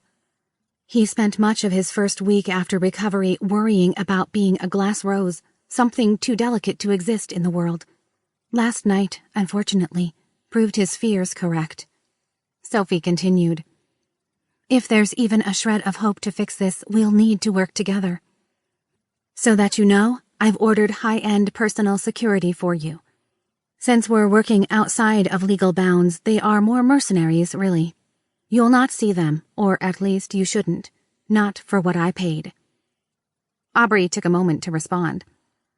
"You did? I thought that after Alex, well..." Aubrey sniffed. "I appreciate it. I'm scared. They obviously know I got the key from Travis. I don't know how, but they must have seen me at his house. Or maybe he let them know. I don't know, Sophie. What should I do?" "Tell me who to kill," Sophie said flatly. "I don't know if I can do that. I mean..." Aubrey trailed off. "Alex is in danger. So are you. He'd want you safe. Give me the okay to hunt. I can't get back to Alex, but I can at least do this. Let me off-leash for this. Alex gave you permission to adjust my mission parameters in his stead. Aubrey shivered, thinking about what that might mean. After a moment, Aubrey asked, "What would Alex do?" Sophie swore softly, deflating. He'd tell me defensive measures are approved. For active offense, I'd be allowed to hunt but not initiate a kill without approval. He'd also tell me to focus on helping you. He might also come up with some creative idea that I can't guess at. He's very good at lateral thinking. Aubrey asked, "I'm okay with those changes, but what do you mean by lateral thinking?" Coming at a problem from an indirect method. Something that reaches a desirable state, just not through the means that one would expect. I'm very good at chasing down every possible lead and identifying obscured facts. Alex is, or was, the opposite, often jumping to connections that complex analysis would not reveal. For instance, protecting himself from Apollo by offering them a prize they didn't even know they wanted, or to get protection for you by intentionally using funds that could be tracked to money laundering. You'd be amazed at the types of things he comes up with that he tosses away as well. I'm far too methodical to emulate such creativity. So, like, if we wanted to fix Alex's implant without anyone knowing, we could find a way to do it without... Aubrey trailed off. Yes, like that. What are you thinking? Please tell me. I want him back. Sophie cried. Well, I'm not sure how, but we could repeat the process that attached the implant. It's probably just shifted a few tenths of a millimeter or something. The surgery took over 36 hours, but that was with a human operating the equipment. It's all done with robots. I couldn't run it, but maybe you could? Aubrey asked. I could learn. No, I will learn. I'd need assistance. I'd need to get him into position and prepped. It's not an easy thing, and with you being targeted, being in the open will be dangerous. I should begin hiring outside help, although arranging contacts and funds for such a thing will take time. Shut up and take my help, Sophie. He told me to take your help, and now you need to take mine. I want him back too. I don't know, but I'd like to see where things go with him, Aubrey said firmly. Even if I'm along for the ride? Sophie asked cautiously. Aubrey's lips ticked up slightly. You might be as scary as fuck AI, but you're our scary as fuck AI. Just be patient with me and our little wobbly threesome, as you called it. You've never seemed the jealous type, and I think I can deal. Just don't go taking over the world if I fuck up sometimes. Let's get Alex back soon, because I really want to make out with you now, Sophie said seriously. It had only taken Sophie moments to crack into the hospital's main network, but she was finding that much of the necessary medical hardware was on a separate network. Thankfully, the hospital hadn't patched its network routers after purchase, so she was able to exploit a year-old vulnerability. Once in, she was able to bridge the regular network and the patient data subnets in a way that would look like administrator error. It would be picked up on their next security audit, but Sophie would be wrapped up well before then. From there, she moved from system to system, exploring as she went since she didn't have a point of reference. It took her a long time to locate the same neurosurgery devices that had been used for Alex's care. From there, she performed a careful analysis of the robot's commands against the recorded video of the surgery. While the surgeon in charge was one of the best in the world, Sophie was aghast at the imprecision implied. To her computer sensibilities, using something as coarse as a scalpel-shaped joystick to provide input into a digital system was like trying to paint the Mona Lisa by smearing food into the carpet. Revulsion at the primitive approach aside, she played through the process several times to understand the procedure. From the robotic scalpel and forceps initially peeling away the skin, all the way to preparing a plug that would eventually heal into the bone over the surgical site. From there, she broke each action into discrete blocks of what the surgeon saw or felt through the feedback, and what his input was trying to achieve. She then built a simulation system to recreate it, but intentionally fed random outputs from the monitoring systems, forcing her to learn to account for complications. Her first several simulations ended in catastrophic failure, but that was the nature of machine learning. Being able to iterate through tens of thousands of surgeries per minute and compare the outcomes of each had its advantages. Soon, she was virtually driving the medical hardware on levels that the designers would have never thought possible. Aubrey frowned in frustration as she prepped Alex for surgery, as much as she could before leaving the condo. Time would be of the essence, so she went about her work as best she could. She'd helped with the last surgery, but not as a surgical assistant, so she was feeling quite nervous about the affair. She'd been trained to do her part, but knowing and doing were very different things. Not helping was the fact that they wouldn't have the usual luxury of days of preparation. Even simple things such as adequately preparing Alex for sedation by clearing his digestive system wouldn't be possible at this point. Instead, Aubrey did the best she could and ensured he only had water since they'd never managed to get dinner last night or breakfast today. As the time neared, even water was omitted, but it was still bothering her. A quick and dirty approach was still something she found terrifying when applied to brain surgery. Sophie had hacked a nearby pharmacy, adding several prescriptions they would need. Aubrey had picked them up, along with numerous other supplies, trying not to look suspicious as she did so. After her pharmacy run, she carefully reshaved Alex's scalp, following the same boundary in his hair that had been previously used. She then prepped an intravenous port that could be used as a reusable injection site later, saving them from having to search for a vein while on a clock. She loaded her backpack full of the usual necessities, such as tape, gauze, gloves, and a kit for applying stitches, in addition to anything she needed to sterilize the site.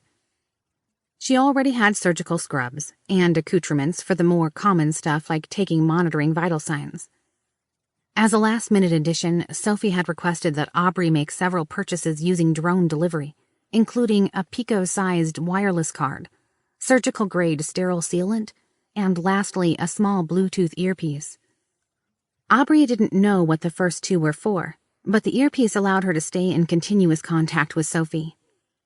Once they confirmed they had a window of opportunity, Aubrey's last step was to apply makeup, hiding her facial bruises. She still hurt, especially where she'd been sucker-punched in the stomach. But the discomfort was at least manageable with over-the-counter painkillers and an occasional ice pack. Sophie ordered a car for her humans and sent a heads-up to the security firm. She caught the movement of several clusters of cellular-connected devices breaking off from around the high-rise and heading in the direction of the hospital. She flagged the network addresses of the equipment to avoid confusion later, and then turned her attention to the hospital itself. Forging a reservation into the surgical theater had been easy. She'd selected a vacant time and locked it out, using a patient's information that was scheduled 2 weeks out, again trying to make it look like a simple administrative oversight. She then located the door codes necessary for the path likely to have the fewest people or security obstacles. Since Aubrey lacked access, but she had a staff badge from her residency, Sophie registered the existing chip in her ID card under the name of someone being hired next week. When the new person showed up asking for a badge, the new card would overwrite the incorrect registration in a self-cleaning move. Lastly, she began the tedious process of preparing the video systems. Unlike the movies that assumed looping footage would be enough, Sophie knew better. The hospital's recording system had embedded timestamp signatures that were not visible and would raise suspicion as to why the digital timestamps had all shifted.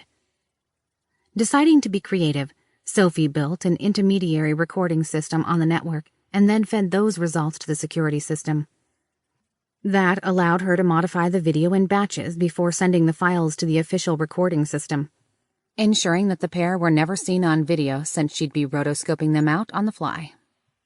Such a complicated process would have been impractical due to local computing requirements, if not for the powerful servers in the network that were mostly sitting idle. Sophie had gotten the idea from an assigned task from her day job. Nearly a year ago, she'd been asked to reverse the blur effect in a more primitive version of the attack used to fool the cameras in an embassy. Sophie had been able to resolve the video entirely, since they used an off-the-shelf algorithm. It had all but confirmed that certain actors in Asia were using an equally illegal AI in their clandestine operations, in a much more direct manner than her rules of engagement allowed. To her knowledge, it was the only peer she had in the world. The drive to the hospital was uneventful, at least from Aubrey's perspective. From the security team's perspective, however, it was a hectic and harried thing. The operatives and the protective detail immediately identified a couple of suspicious people watching the lobby area. As soon as their package had left the lobby, the redhead being in the lead, the adversarial team had made their move to intercept. It was a close thing, but the mercenaries managed to bag and tag both men just outside the view of the doorman, and without the nurse noticing. Without garnering any unwanted attention, the security team shuffled the pair of attackers into the back of a fake package delivery van and whisked them away to await further orders. Aubrey guided Alex's compliant body through one of the side entrances, using Sophie's provided door code. Aubrey did her best to walk by the security guard as though she belonged, keeping her eyes on her patient and not reacting to the armed man. In her scrubs, with ID lanyard dangling in place, she looked like any other staff member. She opportunistically stole a wheelchair, having Alex sit down as she guided him back to the operating room.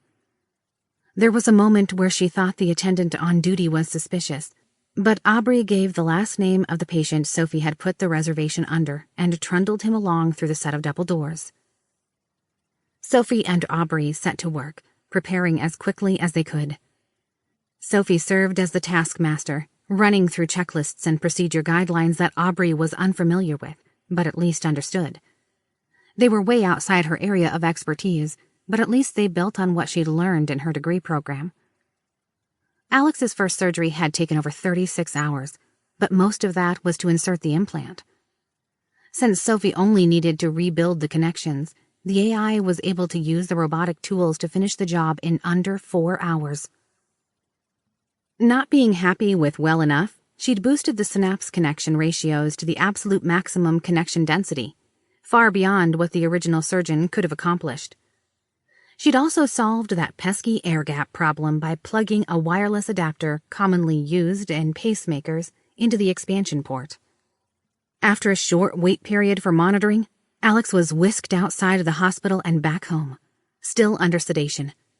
Sophie immediately cleaned up their network access and began the more exciting process of waking up Alex's connection to the outside world.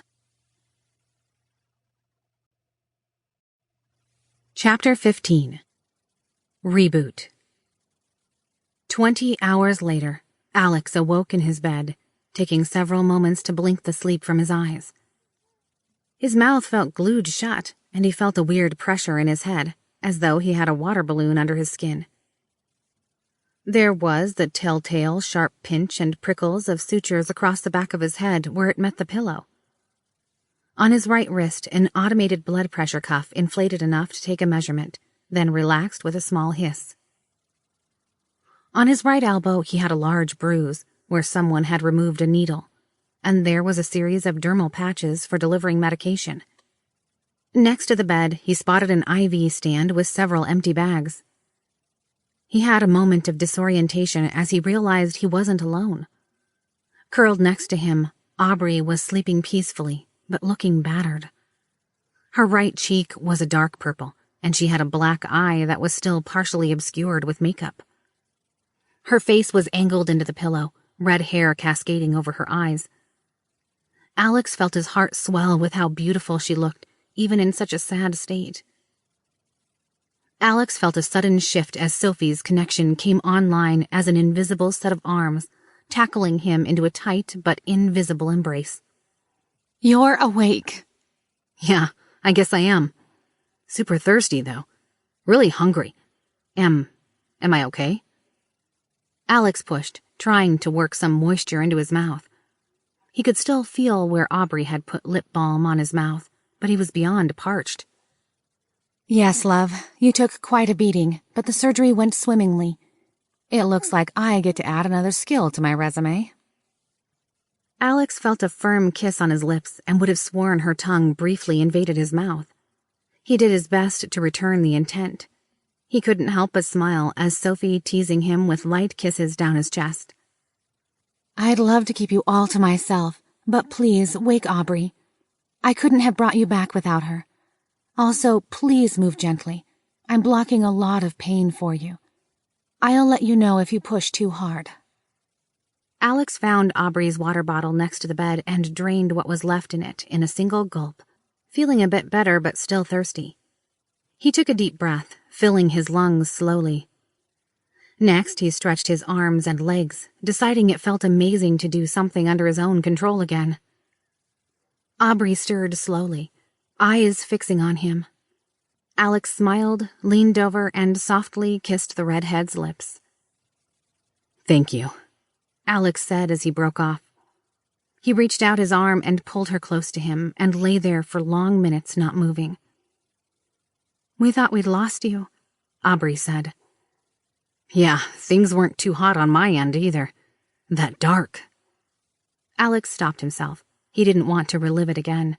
Instead, he asked, "Are you okay? I think I remember some things, but it's fuzzy. That guy, did I—" Aubrey gave him a sad and complicated look. "I'm okay. And yes, you did, but Sophie was able to take care of it. She is exactly as you said, scary as fuck. It was self-defense, no one can say otherwise, but they shouldn't be storming down your door. If we needed to come clean now, you're probably in the clear. I might not be, but you won't be going to jail or anything. Your cybernetics are going to raise issues if folks find out, though. The headlines would go straight to Cyborg Kills Man in downtown Seattle, regardless of why." Alex winced. "Yeah, I hadn't thought about that. It's the downside of propping Apollo up. I get to be patient zero for anything that goes wrong. Shit, my life just got even more complicated, didn't it?" Sophie and Aubrey nodded at the same time. Alex sighed. "So, I guess we've just got to get the tech out there as fast as we can. It'd take me out from under the magnifying glass and spread the load. It's Bridges' problem if other people do stupid shit after that."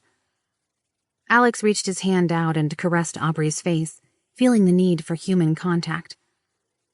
"How, damaged am I right now? Should I not move?" Aubrey smiled. You're not ready for much yet, but I'm looking forward to it as soon as you are. But I did promise Sophie something."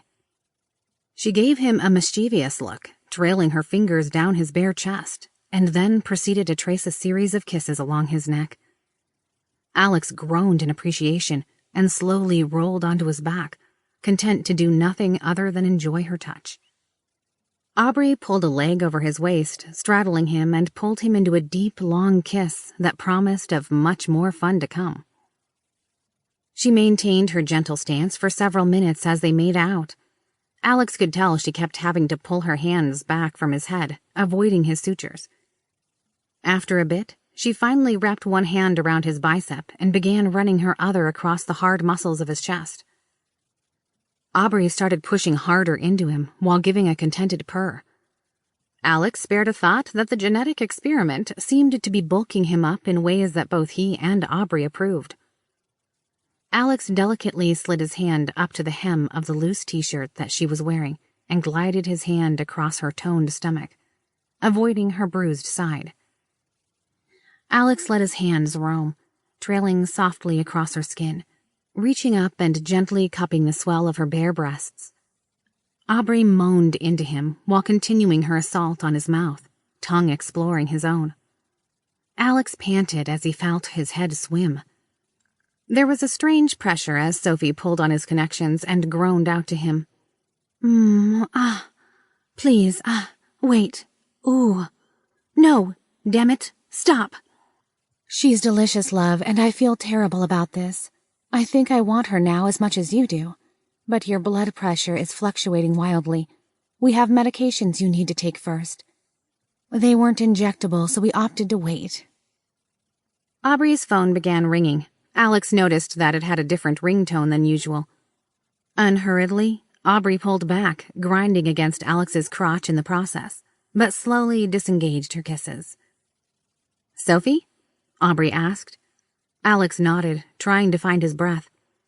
"Blood pressure is wonky." "Damn it. I'll be pissed if she's cock-blocking me." Aubrey muttered gently, but there was no heat to it. Leaning over to the nightstand, Aubrey plucked her new earpiece and fitted it into her right ear. Sophie was practically panting over Alex's connection as she began speaking to both at the same time. "Oh, I'm so sorry, loves. I really, really want more of this. Please forgive me." Alex watched as Aubrey pulled back, still astride his body, his manhood pressed hard into her panties. Slowly, she took on a chagrined look and offered, rain check?" "Rain check," Alex confirmed, biting his lip in frustration. Achingly slowly, Aubrey pulled her leg off him and began pulling on a pair of tights she'd left on the floor. Alex went to sit up, but his vision began to darken.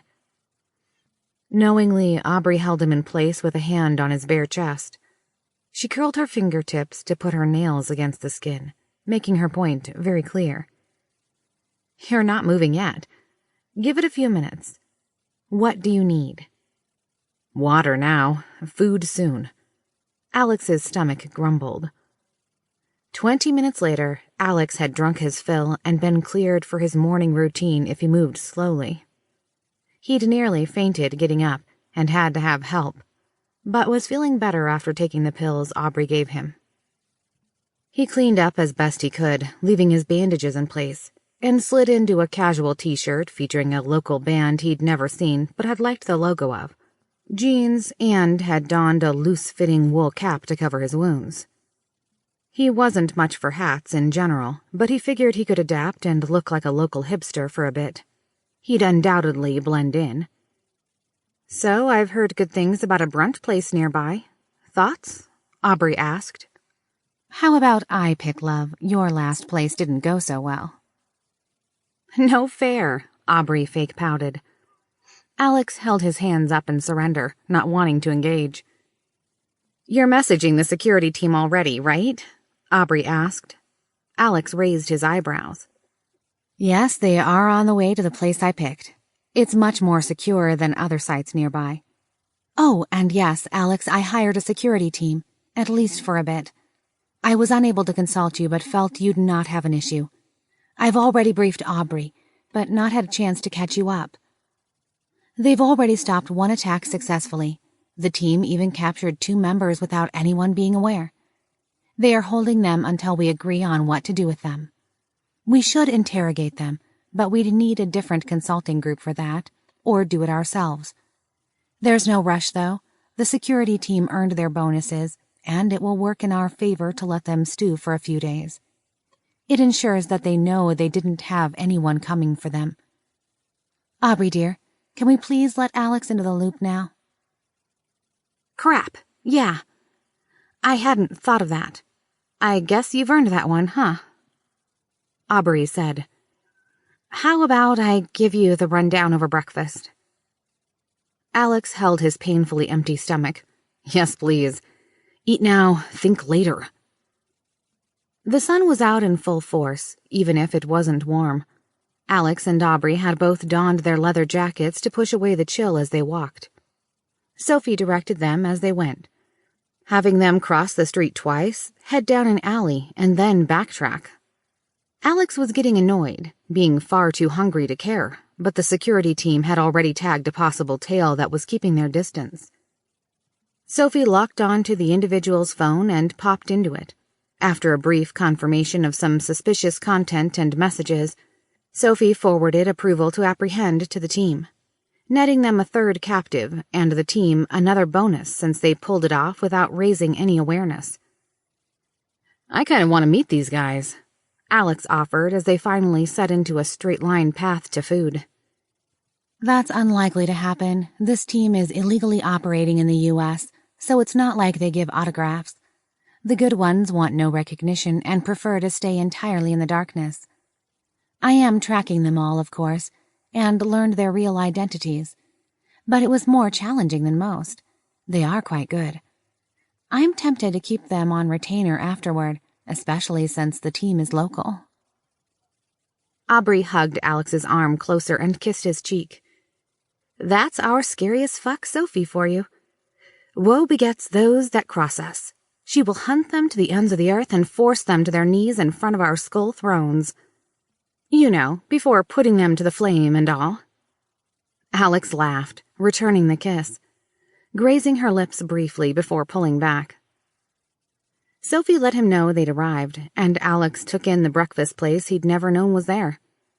It didn't look like much, just a stairway down to a simple set of glass doors. On the glass was an anime-styled cartoon wolf girl with short blonde hair and heterochromatic eyes. From what he could tell, the restaurant's name was Pancakes, and in a smaller font, in newer yellow and red paint, it read, "and waffles." A bell above the door tinkled as the pair entered. It was a seat-yourself type of diner, so they slid into an empty booth clad in aged red vinyl. They had barely gotten seated when a young, dark-haired girl of vaguely Asian descent swooped in, seemingly from thin air, and took their orders. The menu was short, and he was famished, so Alex had no problem figuring out what he wanted. He ordered a combo with pancakes, eggs, hash browns, and bacon, along with his usual apple juice. Aubrey ordered the Belgian waffle and coffee. Aubrey pulled her slate out of her purse, tapped a few buttons, and slid it across the table to Alex. He glanced around to make sure no one was looking, and hit play. On the screen was a CCTV feed. It appeared to be taken from behind the counter of a pharmacy. After a moment, the overhead shot displayed a longer-haired version of Aubrey walking into the frame. She tried to look casually around in an obviously suspicious way, but she didn't seem to notice the overhead monitoring system. So Alex assumed it was a hidden camera. She briefly walked back out of frame, but then returned rolling a cart used to move cardboard boxes, and riding on it were 4 medium-sized gas cylinders. The same size as the home oxygen units that Alex had seen before, but in a different color. She wheeled the cart next to the exit door, gave her surroundings another suspicious look, and tapped the exterior door twice. There was no audio on the video, but Alex assumed she received a return signal as she popped the door open. A Latina woman the same height as Aubrey strode into the frame, half hidden behind the door. She had a series of tattoos across both arms, her neck, and well into the plunging cleavage of her tank top. She threw her arms around Aubrey and pulled her into a passionate kiss. It lasted nearly 10 seconds before they came up for air. In the unknown woman's right hand was what appeared to be a piece of cardboard, palmed in a way that the camera could see it, but Aubrey likely couldn't. Aubrey pulled back, smiled, and motioned to the gas cylinders. The new woman began pushing the cart as Aubrey held the door open. As soon as the cart cleared the door, Aubrey turned away, making sure she was unseen. Just as the door was about to close, Alex saw the other woman's hand flash in the door jamb, but he missed what she did. Aubrey reached over and tapped the next button, showing the same view but later that same night by the timestamp in the lower right. Everything was the same as before, but in a quick movement, the door pushed open, a piece of cardboard falling from the door lock. A giant of a man, shaved head and sleeve tattoos, stepped into the room. After a moment, he wedged the door open and signaled to someone behind the frame. Several other men now came into the frame and began scanning the bottles, vials, and cardboard boxes in the back of the pharmacy. Every few moments, one would find something they liked and throw it out the door in a quick motion. Within moments, they'd looted a large number of medications and hurried back out the door. Alex deftly slid the slate back to Aubrey as their food arrived. Alex dug in, being too hungry to be polite. He thought through what she'd shown him as he ate, taking guesses based on what little information he had. Finally, as his hunger began to lose its urgency, Alex looked up to Aubrey and put his hand on hers. He made pointed eye contact, shrugged indifferently, and squeezed her hand. Waiting until the booth adjacent cleared, he said, "You were played. You were going to steal something fun, probably something you could use at a party like nitrous oxide. You were talked into it by someone you were dating, but they were working you for access to the pharmacy. You knew you were stealing something, but not setting someone up to rob the place. You probably thought you could bring the tanks back and no one would know. Maybe claimed they leaked if asked. I'm not sure of the in-between, but it sounds like Travis found the recordings before the police got involved and tried to blackmail you." Got it in one, dear. "I see what you mean by lateral thinking, Sophie," Aubrey added. "He's a clever one, our boyfriend." "Our boyfriend?" Alex asked. "What was it you said? Oh yeah, labels are complicated. We've talked about it. We're good," Aubrey said, giving a warm smile. "I like the sound of that." Alex grinned. He then drummed a finger on the table, thinking through the rest of what he knew, and his expression grew serious. "So whoever pulled the heist knew you were the patsy but figured you'd keep your mouth shut since you'd be implicated. Somehow Travis put them onto you, though. But I'm guessing accidentally, or he'd be a slowly dissolving pile underground by now instead of me getting him picked up and dropped back on the streets," Alex said flatly.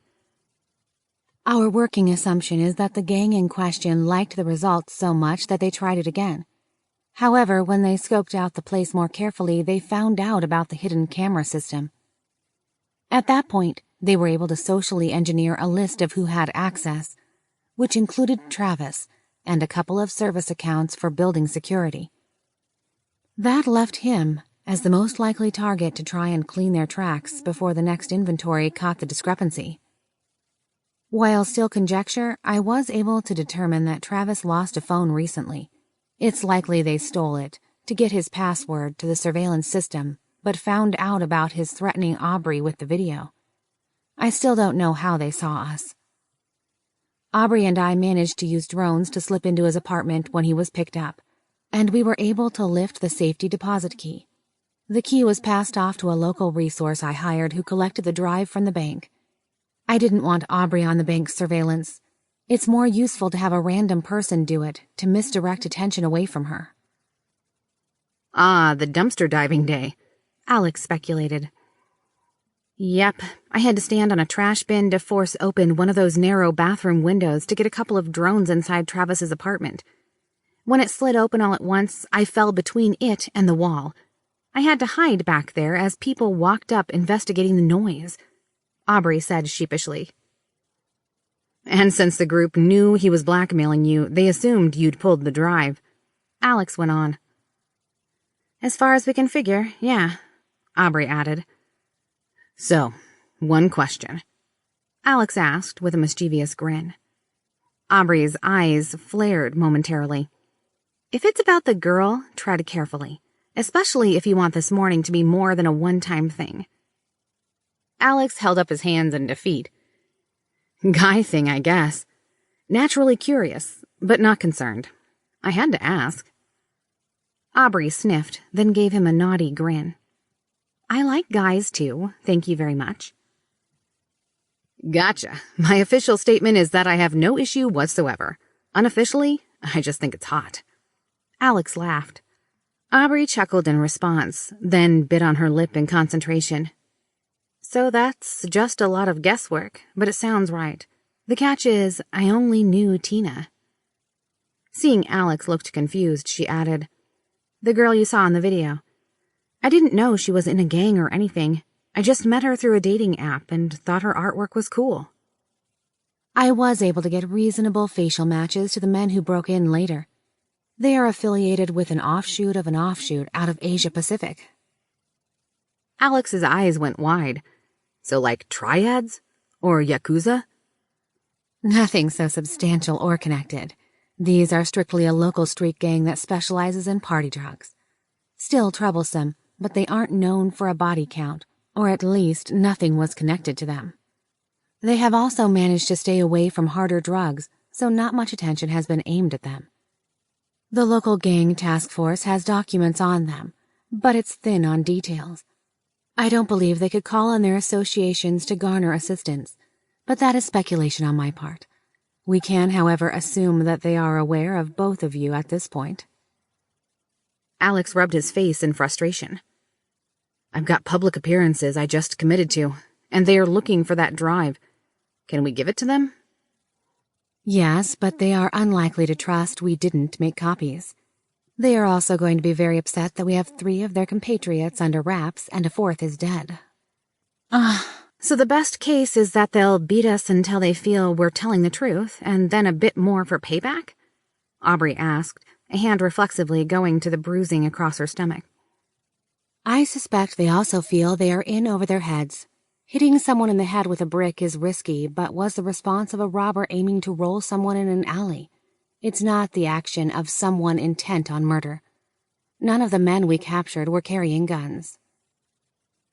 Alex thought about the problem for a moment, the threat of a plan coming together. So flipping this around, maybe we could use them? Repurpose them for our needs? Huh? These pricks nearly killed you, Aubrey growled defensively. They meant to take me out of the fight so they could rob you. It didn't even knock me out, just down. It's not like that jackass would have known about my implant being sensitive. Sure, I'm pissed, but what if we leverage their gang somehow? I mean, we could use more funding. We've got to scrape together a couple $100 million to buy our girlfriend a new home. And if I fall behind on payments for my hardware, I lose my protection from Apollo yanking my brain. What if we gave them something better than party drugs? Alex stroked his chin, the idea solidifying. Something unregulated but sketchy as shit that would need someone to distribute it underground. Sophie cackled over their link. Oh dear, you really could take over things, couldn't you? That is evil and genius all in one go, but manages to do so without breaking a single law. Shall I begin collecting bones for your skull thrones? I see a hobby website with quite the eclectic offerings. I could probably get a bulk deal so you can both rule the world atop them. Nah, ruling the world sounds like stress. People would always want me solving shit for them. Give me a tropical beach somewhere where I can retire in peace, independently wealthy with my ladies at my side. Alex grinned. Clue in the one not reading his mind? I don't follow, Aubrey asked. He's wondering if it'd be possible to use the gang as test subjects and a distribution network for prototype non-invasive cybernetic devices. We could focus our efforts on electronically replicating the effects of controlled substances as a starting point. Alex heard the various techs that worked on his project wonder if they could use his implant's electrical stimulus to get high. It's possible, as there are already studies suggesting it could be done via external means. The scanner you used on Alex uses similar principles. I'd need to run the simulations to map out which areas to stimulate for which effects, but I'm very skilled at such things. The gang already has a network of potential buyers, and they could go legit in the process. Aubrey looked confused. Surely it can't be that easy. Alex has a massive amount of torn tissue that is essentially glued to the implant. The human body doesn't respond to Wi-Fi. True integration like what Alex uses will probably always require significant surgery. Simple effects, however, could be achieved via something as simple as electromagnetic stimulation. It wouldn't be nearly as useful or as powerful. It won't teach you Mandarin, but it might emulate the effects of street drugs without the use of a chemical agent or physical addiction. It could even stimulate the brain in a way to reduce mental dependency to offset the risk of abuse. Aubrey made a sour face. But why? Junkies are the worst. I'm not sure we should even be talking about this. I understand your concerns, my lamb. However, this would be wholly unregulated and could fund our needs for the future. Its moral ramifications are debatable. Yes, it could encourage use by others who would avoid illegal drugs, but it could cure the addicted. This technology aligns with what Bridge wants us to build and could lead to an entirely new field of practical applications, such as encouraging learning, reducing stress, or treating depression without the need for chemicals. However, using a device for medical treatments would be regulated and take significant time to get to market due to approvals. Using the underground market, it would allow a short-term revenue stream to fund legitimate manufacturing. The comment about medical treatments seemed to grab Aubrey's attention. She tapped her nail on her chin for a moment. So you could use it as a treatment device? Help people? Almost certainly. Alex only fixated on the drug aspect to appease the gang. Alex nodded. Yeah, I'm thinking legit stuff too. But as Sophie said, that takes time and is regulated. I've got to keep Apollo at bay, and if I can't do as many PR events, that's going to put us in a bind. Sophie began running through simulations and felt she could come up with a few designs that could work. There was even precedent for other external brain stimulation research that could create certain feelings. The researchers had used an incredibly primitive system, basically a clump of electromagnets strapped to a bike helmet. Given modern understandings and Sophie's simulations, a much more elegant solution should be possible. With what she learned from Alex's brain, she had already created an extensive library of autonomous subroutines. If she could get the software right, it could even work without an AI connected. My simulations show a high likelihood of this working. I could create software that could track and stimulate the brain to replicate various effects quickly enough. We'd need a fabrication shop, but I could probably pair something like a swimmer's cap with electronics and tie it to their phone to trigger a dose. Aubrey held up her hands. Whoa there. Barring the issues of becoming digital drug lords, which I'm not sure I'm on board with, why the hell would you trust these guys? They almost killed you. Alex sighed. He wasn't thrilled about it, but he didn't see a better way, especially not one that protected Aubrey. He ran a finger down the condensation of his juice glass idly. Yeah, I'm not sure we can, but it'd give us an out, too. If we tell them we destroyed the drive, they won't trust us and will probably come back. If we give them the drive, then they could just as easily blackmail you like Travis was trying to do. If we give them something more valuable, then they'll probably drop the whole issue. I'm pretty sure Sophie could have them killed, but that sounds messy and expensive. Yes, very. Law enforcement aside, I've had to pay out a significant amount of our illegitimate gains for the security firm already, and that was just protective services. Hiring out professional executions of an entire gang organization would probably set us back tens of millions of dollars or more. If I plunder more accounts, it's doable, if we decide it's worth it. But I was also under the impression that a minimal body count was preferable here. Everyone seemed pretty upset over the one Alex killed. Alex's lips tightened in a hard, flat line, and Aubrey shared his expression. My loves, I bear no judgment here. This situation is quite like my day job in many aspects. I merely sense that there may be conflicted emotions about a kill order for 50-plus individuals who have no history of violent crime. Alex grimaced and nodded. Aubrey, I want you to be the moral compass here. As much as I hate to admit it, I could go either way. I don't think it'd bother me, and I realize that's a pretty screwed up thing to say. My emotions and judgment require Sophie to translate to how she thinks my brain should work. Without memories, I don't even have a baseline of how I used to think. I'm tainted, ethics-wise. Aubrey nodded at that, thinking much the same. She was glad he'd put it out there, so she didn't have to. After a few moments, she offered, Well, how about we see what they say? We can offer it up and see how they respond. If they threaten to murder us all in our sleep, I feel a lot better about breaking legs until they change their minds. Aubrey took Alex's hand in hers and idly ran a finger over it. It was a simple thing, but calmed Alex's mind. She might have her own issues, and he might be hopelessly broken, but somehow the jagged edges seemed to line up.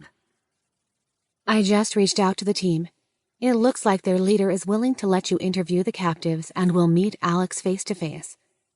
Love, I recommend you just be yourself.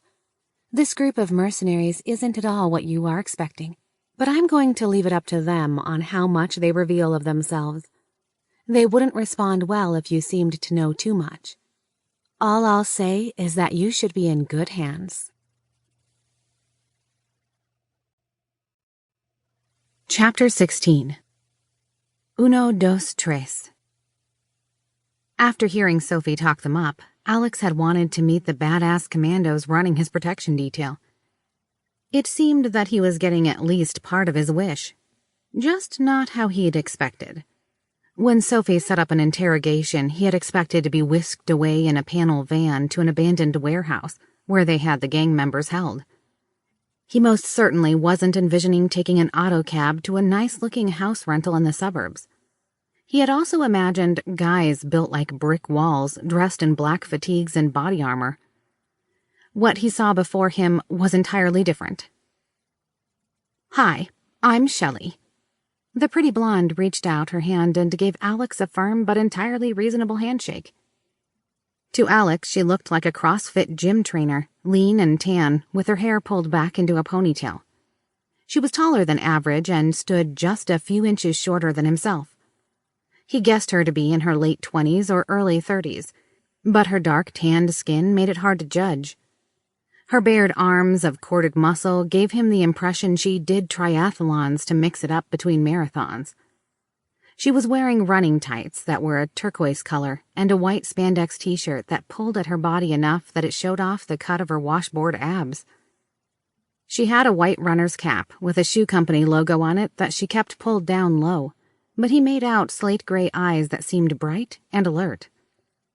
"Good to meet you. I appreciate that you are willing to let me have a word with your guests," Alex continued. "I understand that you've made arrangements to ensure we can safely talk in private." The woman nodded but didn't immediately move out of the doorway.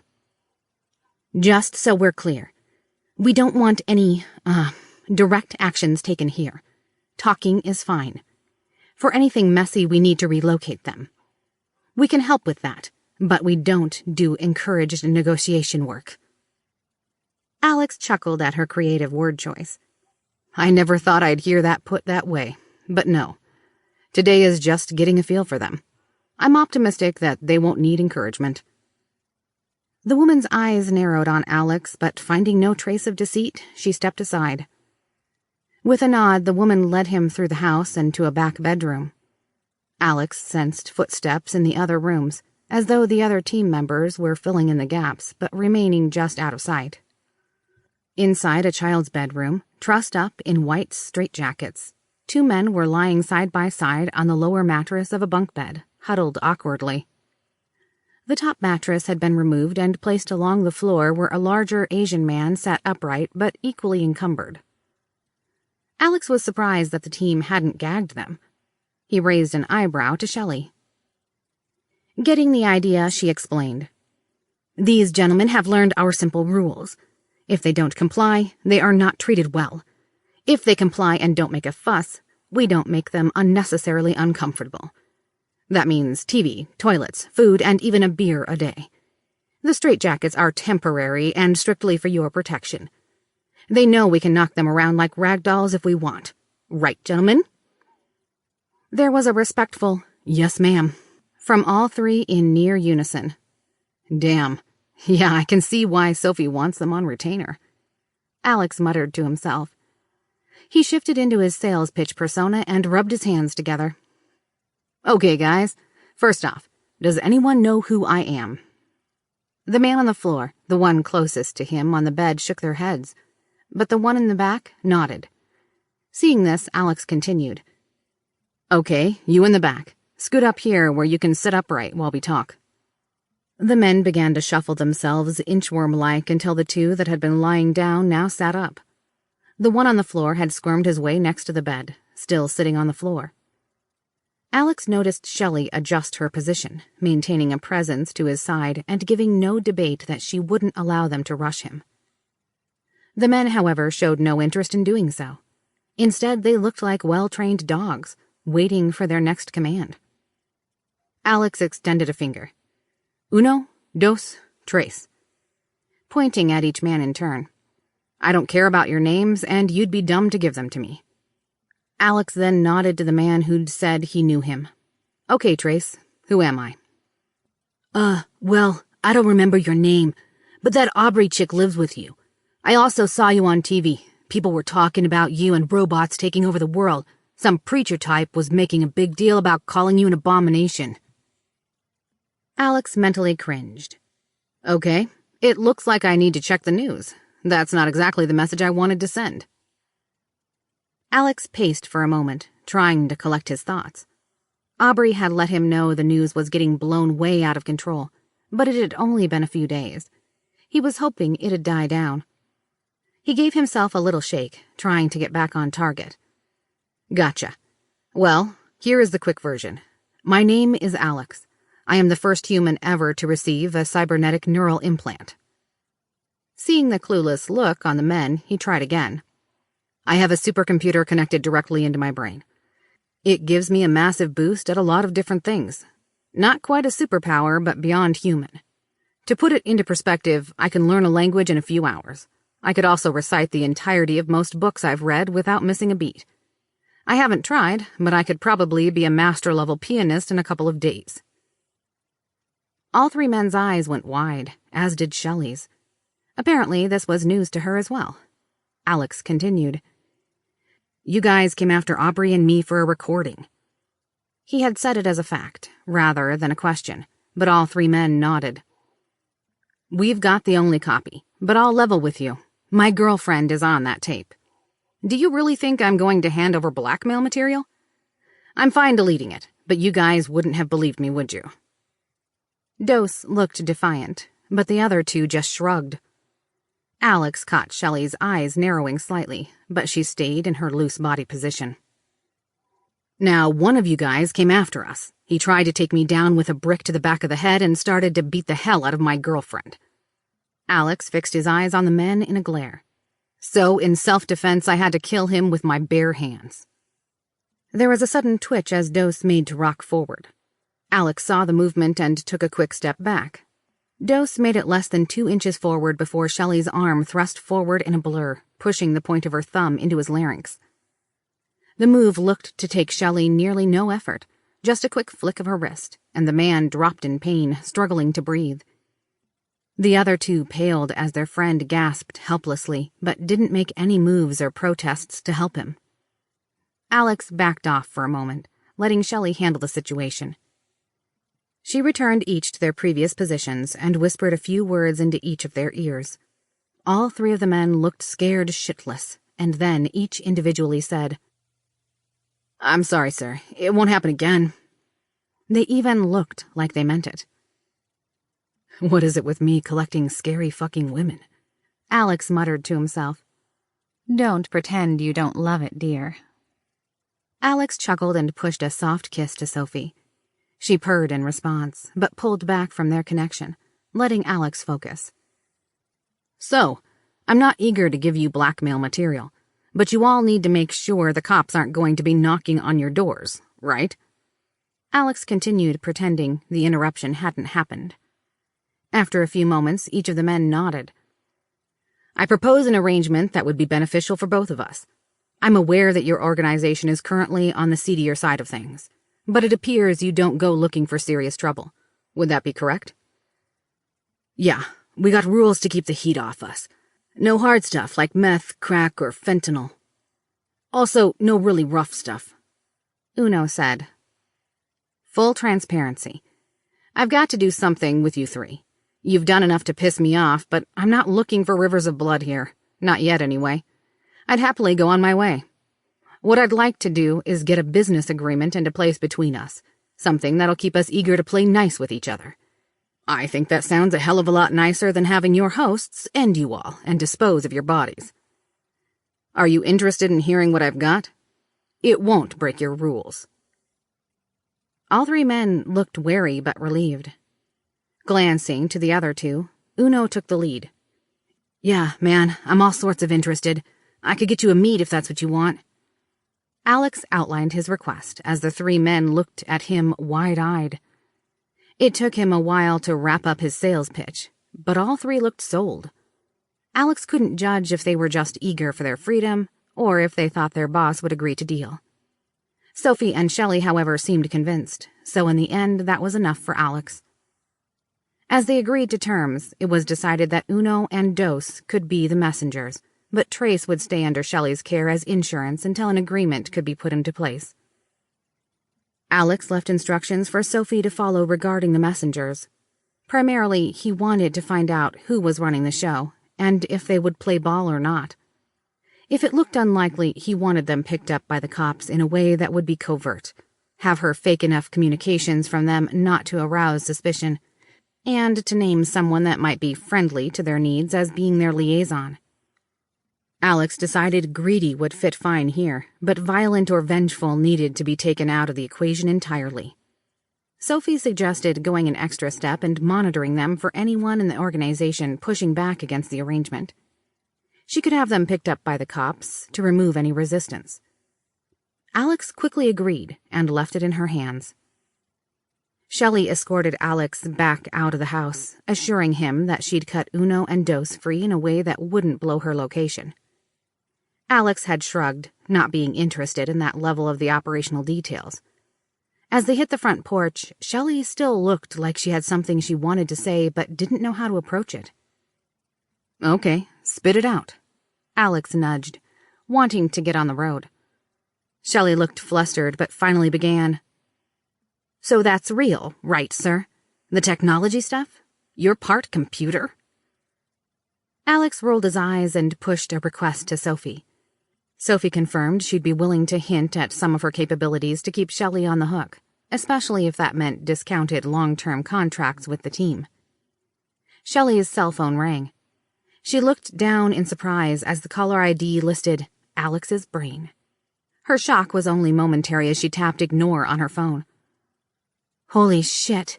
Yeah. So, sir, it sounds like you're just getting funding via these guys. You've got plans for the real deal, right?" Shelley asked. Alex nodded. "I want to go fully legit, and with a mix of dryware, what we're calling the external-only stuff, and wetware, the stuff that gets implanted to the body.